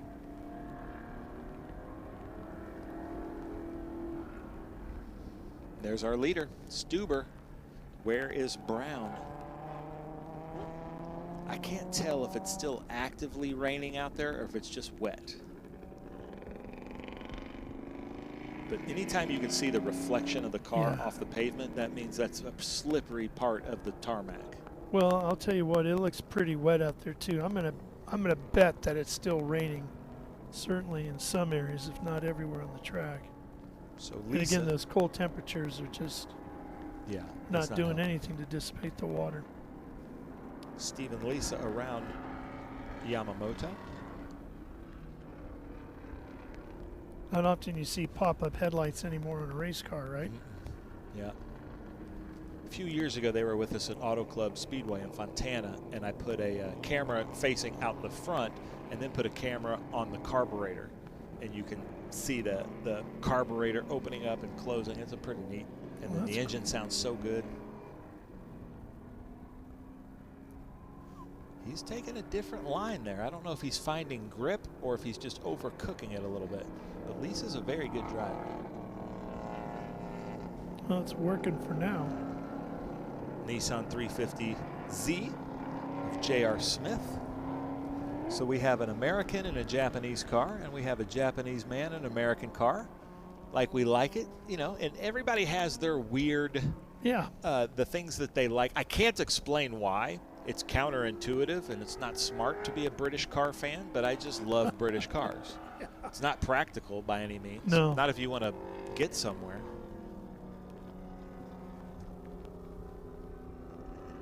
But I've always loved the, starting with the 240, I don't think there's been an iteration of the Zs that I haven't liked. I think the only one I would have to pass on was the 280ZX. Was it a 2+2? The big rubber bumpers. Yeah, really stretched out one. Oh, it is actively raining. It is raining. Right. But yeah, what is 75 when we mandated all the big rubber bumpers and all that stuff. All cars kind of suffered for a while. Look at those wipers working. So Ken Fengler with IGT was telling me he used to work at a Ford Lincoln Mercury dealer, and they had two Panteras that he loved, $8,500, and it took him forever to sell. I'd give him $8,500 right now for that car. I bet you he wouldn't take it. Did you notice the hood on the front looked a little ajar? Everybody's going kind of wide there through Summit, turn 7. Better safe than sorry if you're not being pressured, right?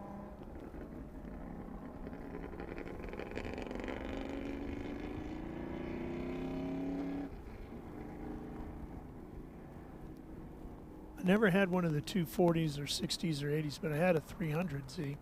What year? Was that 89, 90? Yeah, maybe. Those are good. I like those. That era. That was a good-looking car. They're heavy, but they're fun to drive. Yeah, it was fun. So here's our leader, lapping the field here. Brown is about 8.5 seconds behind him. I wasn't expecting that. Stubert's doing really well in that big engine, big rear tire, rear wheel drive. And license plate. Yeah. Yeah, I think we know who he voted for. And you know what? That's a pretty good shady yellow. I wonder what that paint was called. I don't think that's a factory color of any kind, but it's a good shady yellow. I mean, he is wheeling it because he's on the edge. You can see that he's on the edge coming through the S's, and that's a scary place. That's sketchy. I'm not usually a fan of yellow cars. It's got to be the right shade of yellow, and that one seems to be I like that one. Pretty good. So Brown is behind this group of cars that Stuber just got around, and he hit him right at the wrong time at the top of the S's as Stuber hangs out fishtail at the exit of 11. So it is actively raining, so it's not, there's no dry line that's coming out there. So here comes Brown trying to get around Lisa. What's that inside line? Some comments who got out of the way.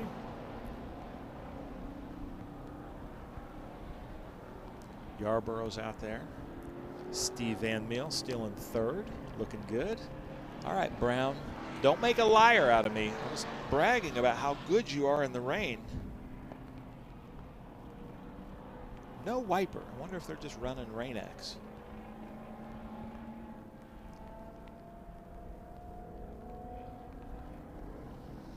Look at those big fender flares on that thing. Yeah, it looks really cool, doesn't it? I like that. And He's sliding I consider that a British car. That's the British Ford Escort. And Yeah. I don't know what it is. I just love British cars. And I like the fastback over the notchback, by the way, of the Mustang. And that's a Shelby GT 350. That's a real one. So Yeah, it's a good Peter one. Reed. You're a braver man than I. You can see that they're all kind of doing just off the line, just trying to find some grip, playing it safe, kind of staying in the middle. Here comes Brown. Let's see if he can close this gap at all. Looks like he has. Looks like he's about 3 seconds behind. Went from 8 seconds to 3 seconds. I like that livery on that car too, with the I do yellow too. and the black on the white. And it Looks good. Looks period. Look at that big spoiler. Yeah. If you get a chance tomorrow, go check out the engine on that thing. It's pretty impressive. They do really great preparation on that car.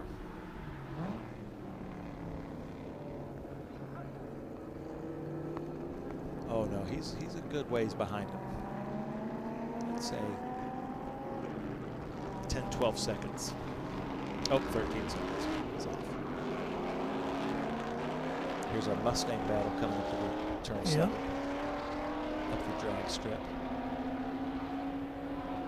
Our next race, as you can see there gridding, is going to be our Group 8 and our B sedans. B sedans in the rain is going to be quite an adventure. As we see, Stuber getting around Shadle, trying to put everybody down. Seeing some blue flags there. Johnny on the spot, corner worker. We appreciate that. Look at him. Look at the power slide. Did you see the Ken Block tribute car of Tim Lynn in the TA2 series? Yes. That was pretty cool. That power slide would make Ken Block proud. Oh, yeah.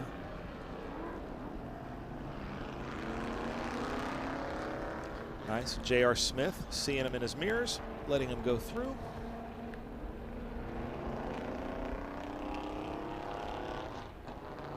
And he's got a healthy enough lead with 15 plus seconds. He doesn't need to be pushing that hard. He's just having a good time. Yeah, I wonder if he's having a good time or he's trying to learn something. I think he's having a good time. Those slides are pretty regular, but they seem very much under control. Yeah, no, he's not. He's he's on the edge, but he's still controlled. He hasn't gone over the edge yet. No. That takes a lot of talent. That's a big, heavy car. The conditions are changing lap after lap. His tires are fading a little bit, but he's just having fun. Oh, they made this for you, Ralph, a little compilation of power slide. Yeah, right here. Look at this. Beautiful. Drifting is usually not the fastest line, but it definitely looks the coolest. Oh, yeah. Look at this. But you're right. None of those were out of control. No. I think he's just having fun.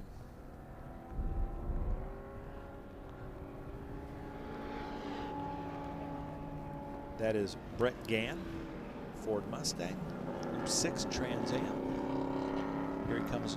That's our leader around 11. Be a slide here, I would think. A little bit. I think you don't want to slide here. No. I think he likes Oh, sliding. but he did. You see that thing? A little bit, twitch? Yeah. At the top of 2, coming out of 2, it seems like that's where he likes to hang it out. Yeah, you can get away with it a little bit more up here.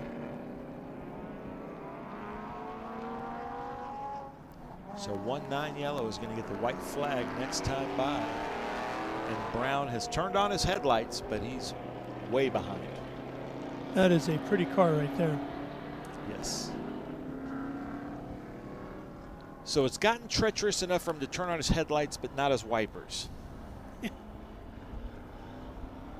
I need you to see me, but I don't need to see where Yeah. I'm going. Well, the lights are on all around the racetrack anyway.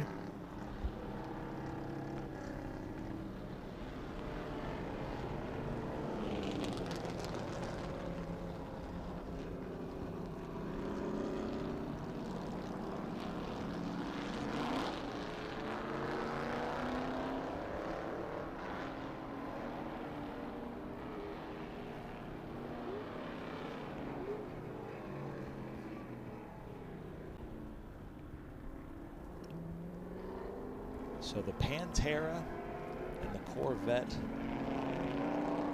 I don't see a lot of Panteras. They must not have sold well. Do you know the history there? They never did sell as well as they should have or would now, right?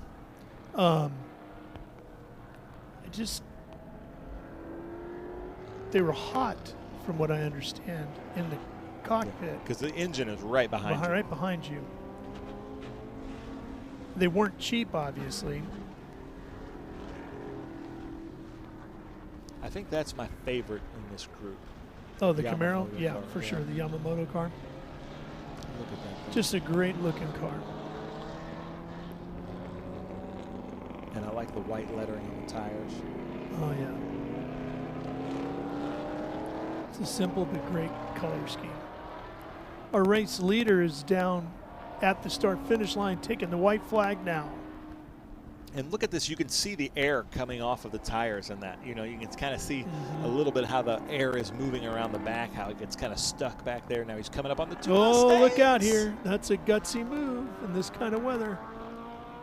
Don't toss it away now. Somebody tell Stuber he's got this thing in the bag. bag. I mean, he could literally coast it home from here. There's Gas Yarborough. man, Yarborough. Look at all the event stickers all the way around the windshield on that car. Well, he's done everyone so far with us this year. That's a pretty car. That'll be at a lot of events this season. I believe it's coming down worse than it was when we started. I think it is too.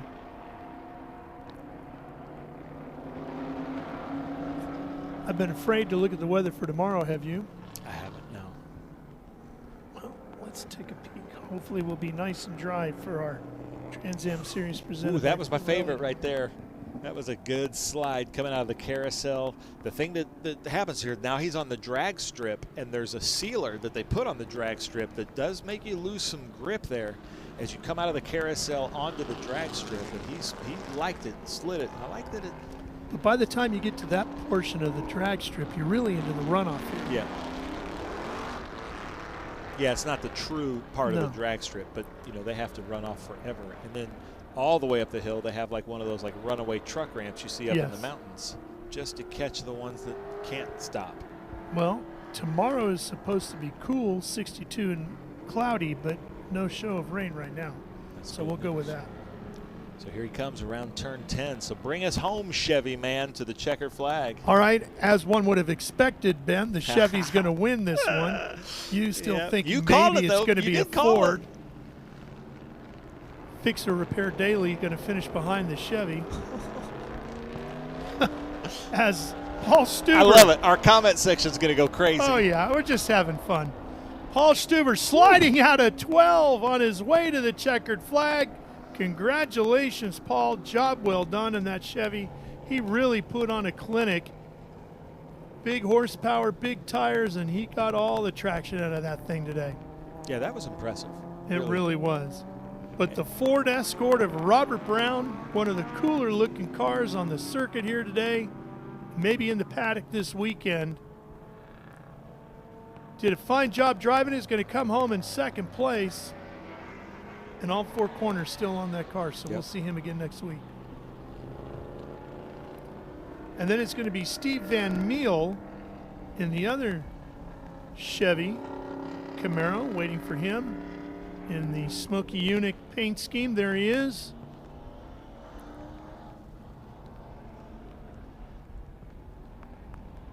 Through 12, and in front of us, checkered flag. Congratulations to the man from Vancouver, Canada, taking third. See the sticker on the front of that car, Steve's Best Damn Garage? Really? Remember how Smokey had that? Oh, yeah. That's awesome. Good stuff. Look at how foggy the windshield is. There's and the rest of the field finishing up. Scott Shadle across the line. J.R. Smith and his Nissan 350Z.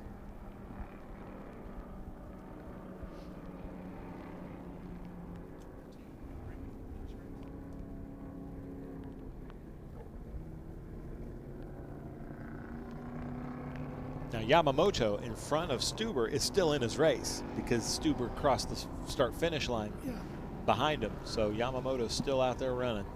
Here comes our Pantera. Ooh, and he's going deep. Steve and Lisa. Off the wall. That is a good-looking car.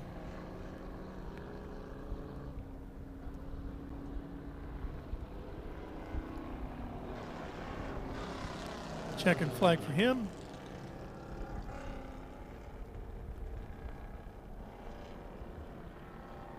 Those gloves look wet. Oh, yeah.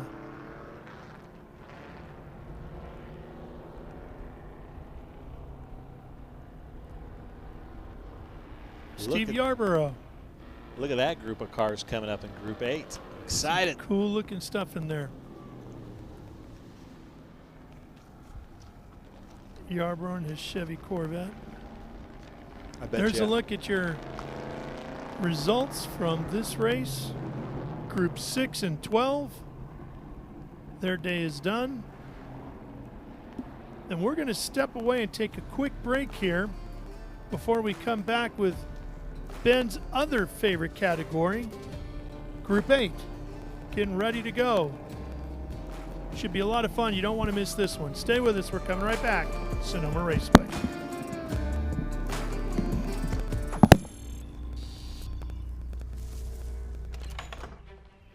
Yes. Hon, the weather tech's here. WeatherTech is the ultimate protection for your vehicle. Laser measured floor liners, no drill mud flaps, cargo liner, bump step, seat protector, and cup phone. What about my car? WeatherTech.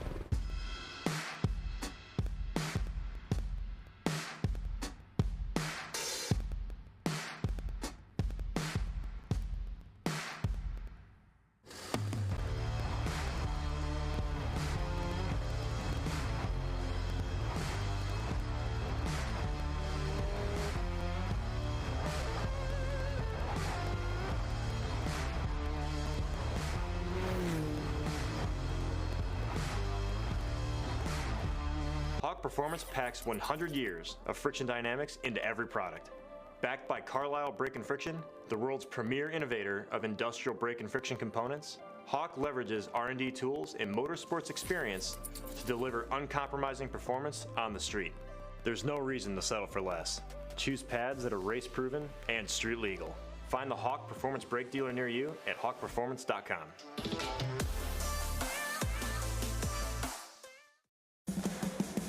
What does it mean to be built with Summit? It means you're hitting the autocross, drag strip, road course, trail, dirt, or open road with confidence. Because built with Summit means you're using parts from the top names in performance. Priced to make your project affordable. And it's all backed by trusted tech expertise and blazing fast shipping. Summit Racing Equipment. Let's build it together. SummitRacing.com. Architecture is about everything. We change the environment. We are changing how people live in the environment today. So we basically put our fingerprint on the future of what the United States looks like. My overall business philosophy is that I'm engaged with my company from top to bottom, and I think the racing world and helping out the next generation and younger drivers is a passion of mine, and is getting stronger and stronger every year. With that, that's why I want to be involved.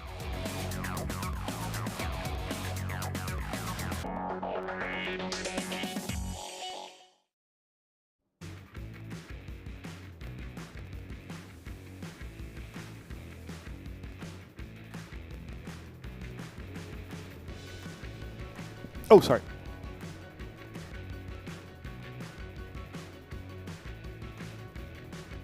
Ladies and gentlemen, this is going to be so much fun. This is Group 8 in kind of Group 8 conditions out here. This is, we also have the Hoosier 2.5 Challenge. A lot of these cars that you're seeing are competing in that this weekend. That's the Trans Am B sedan cars of like the Alfa Romeos, the Datsuns, the BMWs.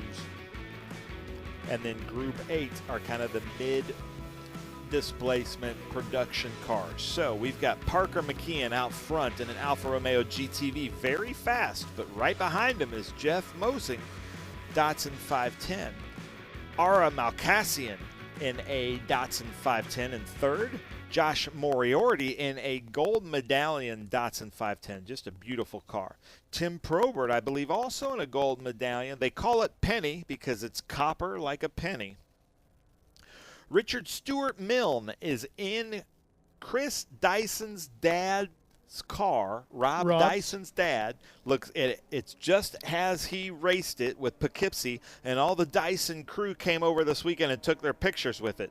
Last year's champion in the Hoosier 2.5 Challenge, Brian O'Shaughnessy, out there in the BMW 2002.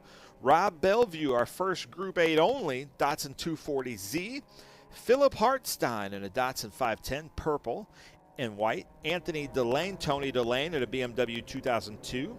Bruce McKean, Parker's dad, in an Alfa Romeo GTV. Then Patrick Imge, who's going to be singing our national anthem tomorrow in a Datsun 510. Kevin Shaha in the Datsun 510. But Kevin drives a lot of really cool cars. Then we go down to Oliver Sermett, Ken Blasco, and Bill Skillman as they come down through Cube 3, Turn 10. Now, Jeff Mosing and Parker McKeon, an Alfa versus Datsun. Jeff Mosing, an IMSA racer. Parker McKean would be on my list of some of the best vintage racers in that Alfa. Now, they got to get side by side. But watch out, Ralph, because this group knows how to do some good starts. Well, I love Mosing's car. Just spectacular. A little bit of a BRE tribute. Yep. Simon Eyes on it. Here we go. Rolling up to 12, looking for the green. Nice field of cars. A lot of variety. Into the throttle. Here we go, looking for the green. We're underway. McKean will lead them into turn number 3 wide as they come across the start-finish line. Taking the green. See, whoa, did you see the slide going up through 1? What a shot that was. Hopefully everybody gets through Mission Foods turn 2. Oh, and Mosing, hang on, baby. He kept it straight. Got it going again. Oh, there's the yellow. Somebody didn't get all the way through. That was treacherous. Yes, it was. Oh, there it is, the 18. Oh, Rob Dyson's car. Yeah. Richard Stewart Milne from Buenos Aires, Argentina. But it looked like that was an unassisted single car. So we'll get this going. It's not full course yellow. No, it's We're not. still racing. So No, that was it's just not. a local We're yellow. Still green. I love that throttle stop car there of the number 32. Here's a look at that spin top of the hill. Oh, this is actually Mosing first. Look at that. Beautiful power slide through there. So He far, corrects, and then the Beamer does the same. that's the drift of the day so far. Oh, from for Mosen. sure. It's a Okay. good-looking fight right here. The 002. Brian and O'Shaughnessy, the 11. and Ara. Now these are fierce competitors. Ara had an off here this weekend, a pretty rough one at the carousel. So Ara is not wanting to give Brian O'Shaughnessy, last year's champion, anything here. This Ara fight, Malkasian in that number 11. That's the green car. That's the Dyson car. They're the 18. Tucked in behind that C Production Z. 03. Oliver Sermon. It's a 240Z. I tell you what though, the group up front, the 4 up front that we're seeing right here, real close. Battle for the lead is still good, and it might change right here. Mosing inside, coming through 11. New leader. Now, can he hang on to it when he gets back to turn 2, or is he going to have traction issues again? I don't know. Parker McKean went a little bit deep, and now he's opened the door for Brian O'Shaughnessy. Yeah, he's looking like he's coming through. So here's Mosing now headed to Mission Foods turn number 2, where he got real loose last time around. Still, you can see those front wheels turned. He's slipping and sliding pretty good, but a lot of push, but he straightens it out. Parker McKean going from first to third. I love that he's wearing those gloves that we can see what his hands are doing. Moriarty there. Then there's Tony in the number 84. Tony Delane. We're missing some of our, what I call OGs from this group. Steve Walker and his BMW. He's on a vacation in New Zealand. And then the Garbanis. Armin, if you're listening, we miss you. Your whole racing family misses you, and our thoughts are with you and your son. But we're out here racing in not the best conditions, but it makes for some really entertaining racing as we see Mosing coming up, being chased by Brian O'Shaughnessy. And these front 4 here are probably going to be fighting for the Hoosier 2.5 championship this season as well. Not only this Group 8 win here at Sonoma, but we have a B sedan 2.5 only race. But we're seeing Parker going deep into all the turns right now. That's not like him, Parker in that Alpha. But right now, look at this. We have the 3 major marks in B sedan racing up front. He's sideways. He sure is. Look at that. There's the 85. Kevin Shaha. Yeah, Kevin Shaha in a Datsun 510. He also has run some Toyota B sedan cars with us at Portland and at the Ridge. He's got some really cool cars.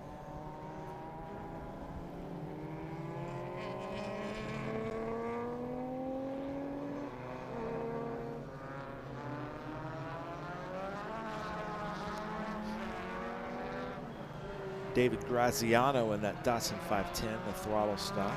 Love that car.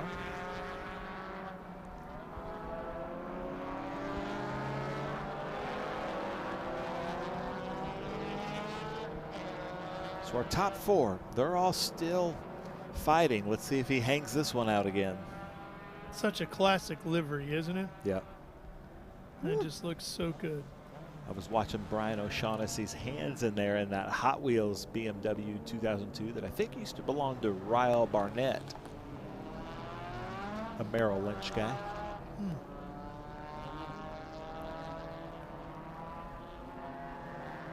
So we used to do a BMW versus Alpha versus Datsun race, called it the Bad Race, and that's what we have right here up front. There's Bellevue in the Datsun 240Z, beautiful car. Followed by Shaha going up to Mission Foods turn 2 under that famous bridge. There's Penny, Tim Probert, Troy Ermish and his group. He's from Tracy, California. He's like the most famous 510 race car and 510 restorer, and that's one of the cars that I think Troy is the most proud of, is Penny. Tracy not too far from here.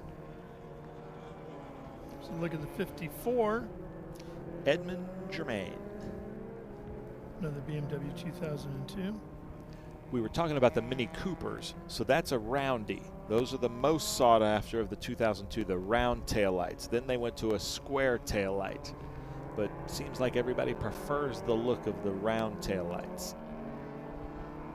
And the Datsun 510s are just bricks. They really are. I mean, You say that it's so another one. lovingly. Yeah, but I do. I love those. But it's kind of like the Mini Cooper. Datsun was in no way trying to make a race car. Most of the 510s were four-door. They have the pickup truck version. They were just trying to make an economical grocery getter that your family of four could sit in. But they're just so well, they accidentally made a really well-balanced car. Yeah. Alfa, obviously, the Italians were trying to put style and performance in the car in the design in the first place. They're usually thinking about style before they think of anything else, right? Yeah, it's got to look good. It's got to look good, and they do. Look at his white glove showing. He's really working that wheel, wasn't he? These are not easy cars to drive, especially in these conditions. I like the reflection on the water there. Yeah. Mosing getting sideways going uphill there.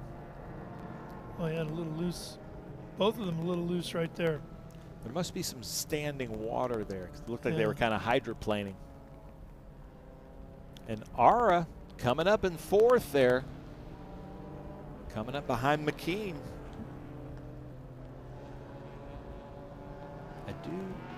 I never would have thought I'd like the combination of white and light gray, but for some reason, the lines on that car, it fits really well. I like the Z right here. Yeah. The white with just the stripes. Looks really good.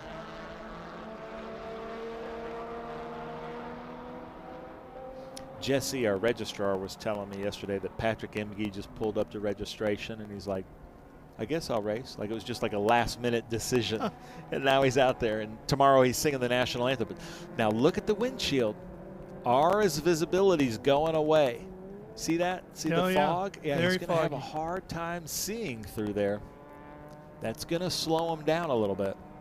His car's visible, but he can't see out the windshield. You can see the license plate says Tracy 1 for Tracy, California, I'm guessing.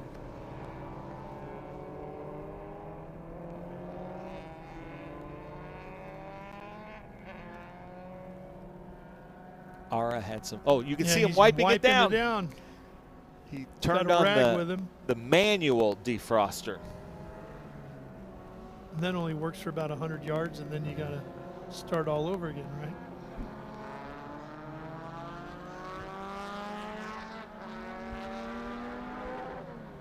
And what happens is once the water hits the headers, it's just steam.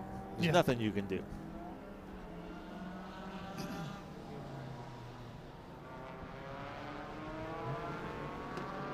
There's Patrick Emge there, the 41. He's like, yeah, I guess, Jesse, I'll come race. And then yesterday I saw him and I said, hey, you want to sing the national anthem? He's like, yeah, I'm down. That's just kind of who he is, just super laid back. I love how many of our cars this weekend I've seen have license plates on them. Yeah, and it's funny, I don't know if I warned you about this, but you've been doing vintage racing with us out east. It's a totally different animal out here. Oh, yeah. And I actually probably identify more with the West Coast spirit of vintage racing than the East Coast. Yeah. I think I would agree with that. We'll probably see a handful of other new cars when we get to WeatherTech Raceway Laguna Seca next weekend. Yep. You're going to see these cars charge down the Mission Foods corkscrew, which is always fun to see. And I always encourage anybody that can, walk up the corkscrew, because you don't have an appreciation for it in photos, video games until you walk up it and realize it is like a 3-story drop. Yeah. Here comes Bellevue.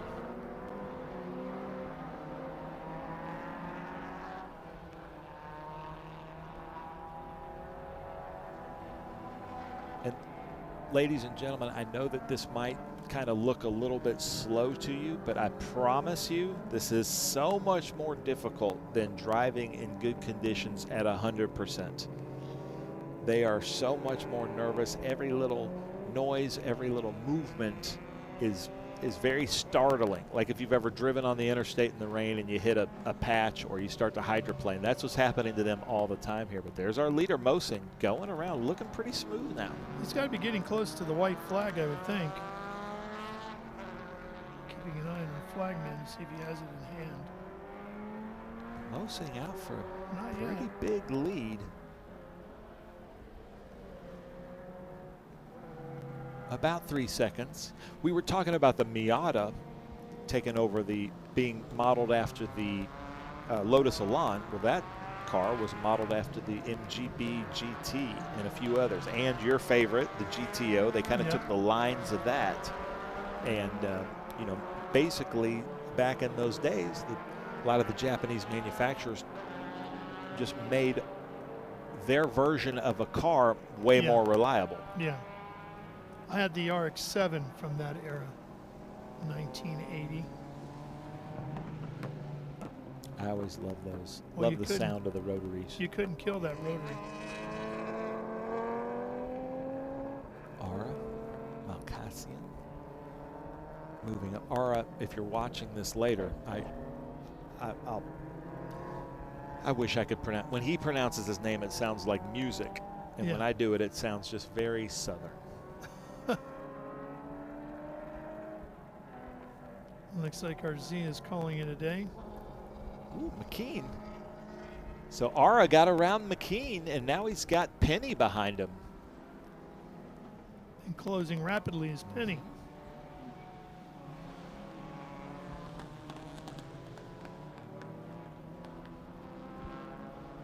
Patrick Imge. Oh, look at Wiping it Ara. down again. That microfiber towel is coming in handy. We've tried everything. People will bring RC airplane jet engines and put them up there.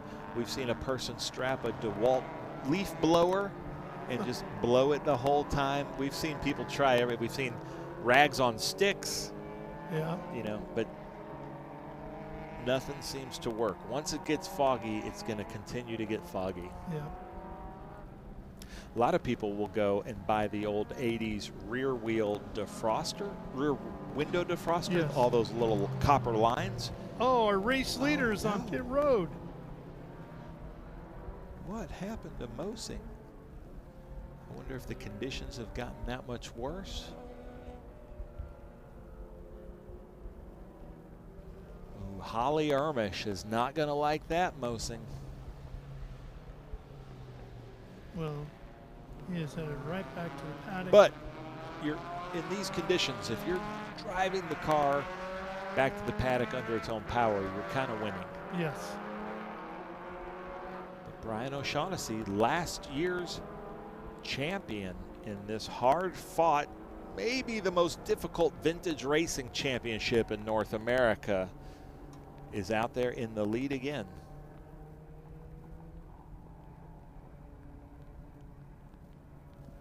So this is the race, Ralph, that I'm hoping in good conditions that we can do a kind of tape delay thing and show it on your network of Speed Sport 1, because when the conditions are good, this is some really good racing. Yeah, no, we'd love to do that. Oh, Phil Someone Hartstein off there. And that looked like he might Downhill even be. S's. So maybe Mosing saw that and said, I don't want to do that. Just thought, I'm going to come in. Safety car is standing up, and here comes O'Shaughnessy into Summit Racing Turn 7.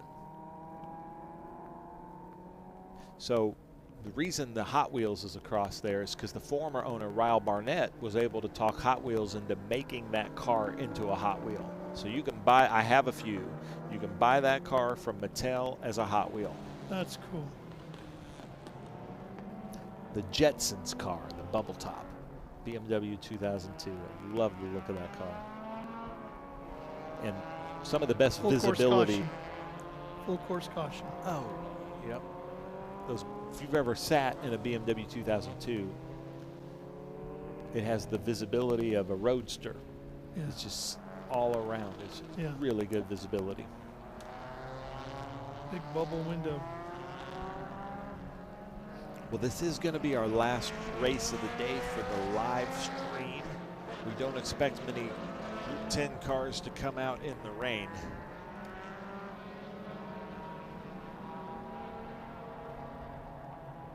There's the Rob Dyson car. I thought that one car that had gone off over there in the Cube 3 architecture S's was maybe in a bit of an impact zone, and I think that's what has brought out the full course caution, because I can see them over there now. And it's not worth risking that. No. Especially in these conditions. So it gets over turn 8. See them off in the distance in that shot.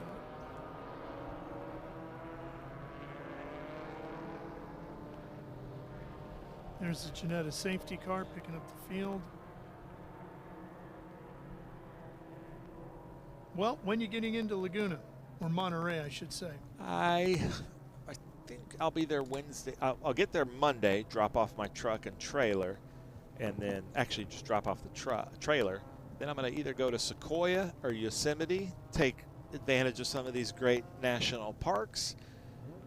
We went to Pinnacles a couple years ago. That's a great one. That's kind of a new national park, but if you've never been, it's about 30-40 minutes from Monterey, and it's definitely worth seeing. The California condors are flying around. We went as a staff, not expecting anything, dressed like I am now, got caught at the top of the mountain in a hailstorm. We all had to huddle around and just take the pain. It was very good team building. Yes. And then they didn't tell us there were caves. They just kind of said, you guys seem unprepared, and we're like, we know what we're doing. But so we had to use our phones as lights to go through these caves, but it was a blast. That's great. Those kind of like trials and tribulations just make for good memories. Like a Bear Grylls TV show. Yeah, but we were exhausted when we came back, but we all thought we'd do it again. Well, that's cool. Yeah, I'll be headed down there on Wednesday myself. I'm going to go over to Sacramento tomorrow after the races. But you're from kind of this area. From Sacramento, yeah. Like my buddy Charlie Madison, who's been hanging out in the booth with us all day with his family. We grew up right down the street from each other. So. And you're going to see your godson? Going to go see my godson, yep. Nice. See him. And your daughter Olivia's here with us this weekend? In tow, yeah. Livy's with me. And she's into this production stuff, right? She's into the production stuff. Can we get her on the headphones this weekend? Ooh, we should do that tomorrow. Yes. And she's into the racing stuff too. Of course, my kids have grown up, you know, in the midst of it all. Oh, yeah. In a wide variety of stuff. Now we're going to get Olivia to sit in here. I'm a big believer, big music fan, as we've been talking about. And a lot of my favorite musicians grew up in the Pentecostal church where at 4 or 5 years old, they give them drumsticks or a tambourine or a guitar, and they're like, get on stage, you know. And so Elvis, Janis Joplin grew up performing in their church from 4 on, you know, and it made some of the best musicians. Livy's more interested in being behind the camera and being a producer down the road, but good to understand all aspects of the business, right? Yeah, and this is fun. I love putting headphones and a microphone on somebody and, you know, just letting them call the race. So the blue Datsun was instructed by the pace car to go around the pace car, but he can't. Hasn't done so yet. So we're going to take the checker on pit lane, and this is going to be the last race of the day for live streaming because of the weather conditions, Ralph. So take us home. Yeah, well, it looks like our soon-to-be winner is actually going to stay out and take the checkers the traditional way. So earlier today, we had guys that were not supposed to go down pit road who went down pit road, and now we got a guy that's supposed to go down pit road, not go down pit road. It has been that kind of day. Brian O'Shaughnessy is going to come take the checker and the black flag. Yeah, there he is. Congratulations, Brian. Well done, and a beautiful car. That Hot Wheels BMW 2002. Take this one nice and easy. Yeah, because, Brian, there are safety cars out yeah, there. Safety cars out there, and it is treacherous at best. You're gonna have to look for that Hot Wheels of that. That's cool. I didn't realize that. Oh man, what's his name? The guy that is the president of WeatherTech. He also runs in this series in a car similar to that, but has Pat. He has his car is made into a slot car. But here's our results, Ralph. There you go. O'Shaughnessy at the top, Malkasian behind him, Parker McKean, Tim Robert, and Josh Moriarty rounding out the top 5 in what was Group 8. I encourage you to go look at Moriarty's car up close. It's an unbelievable paint job.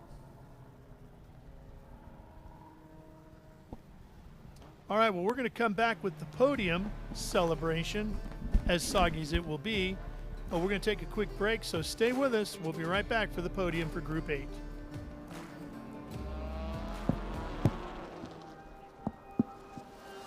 How good is this? Look at this view from Losowski. It brings all my fans, it brings the audience into the car with me. Speed turn, 140-mile-an-hour entry speeds. The quickest and most efficient way for me to get information to my drivers is from using the VBox HD2 system.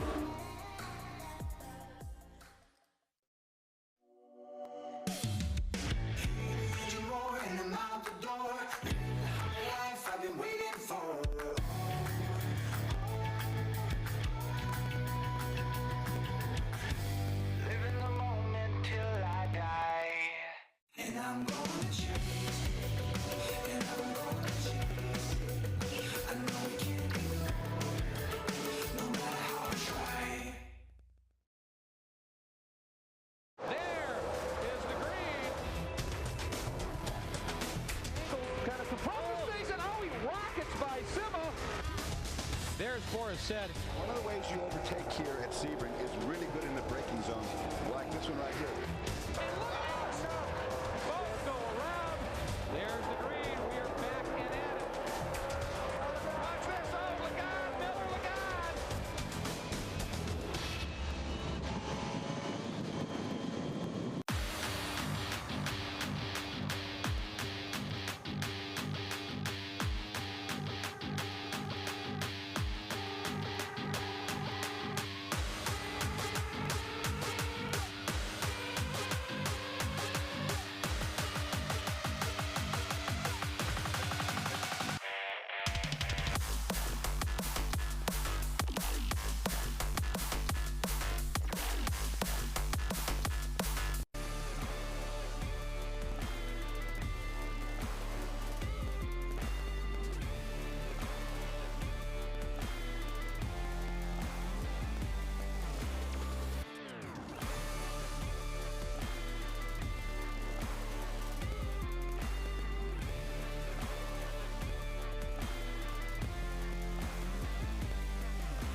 Okay, I think the cool thing about this, is that we've got 3 different makes here on the podium. So first off,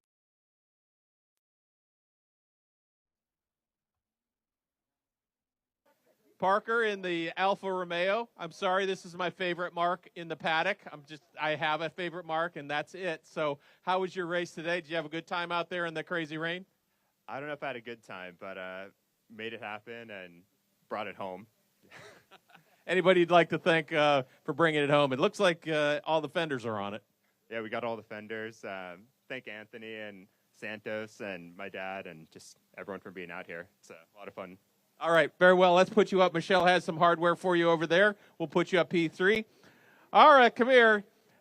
Now we had a chat, and I understand, and you're right. There'll be some things that probably get discussed later on, but we have you P2 in the 210, right? The Datsun 210, another fantastic mark. In fact, we're going to be racing all of them later, right? We've upgraded to a 510. Oh, that's right. I'm sorry, 510s. Who races a 210 anymore? 510. Who'd you like to thank about being here, P2? Troy Erbish Racing. I mean, they put together an amazing car. I mean, seriously, this thing was hooked up. I was just out there enjoying the Sunday drive or Saturday drive today. So, it was just fun. I think those cars, if you got them set up well, this weather is probably not as much of an issue maybe as you might think. But biggest problem is we couldn't see out the windshield too much. So I slowed down to kind of clean off my windshield, and that kind of almost had me get past. And I'm like, I better get going again. So it was a bit of just a fun wet race, and kind of driving by feel out there, and it was awesome. Awesome. We'll put you up P2. Michelle has your hardware up there as well. And then he made it. He made it a couple different ways. Where's Brian O'Shaughnessy? Brian, get over here. Now, we got to hear. So we had the opportunity, right? You saw the pace car, follow the pace car, but you didn't follow him into the pit lane. Give me your side. Checkered flags, no black flags. A little bit of a miscommunication flag-wise. Yes, Ara has already whooped my ass on this. I have to buy him dinner or something. Well, we'll discuss that, I'm sure. Anybody you'd like to thank? You had that BMW whipping around there pretty fast out there. Blasco Racing. He just makes an incredible car and a reliable car, and without him, I couldn't be doing this. Super, super. Let's put you up there on the podium. It's Parker McLean, Era Makassian, and Brian O'Shaughnessy. This is our Group 3 race today.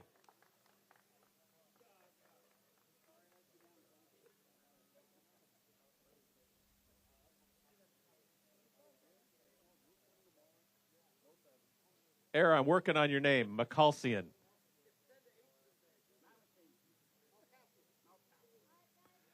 Get up here tomorrow, and I'll be better at it, all right? How about that? Sounds good, guys. Thanks a lot for racing with us safely as well.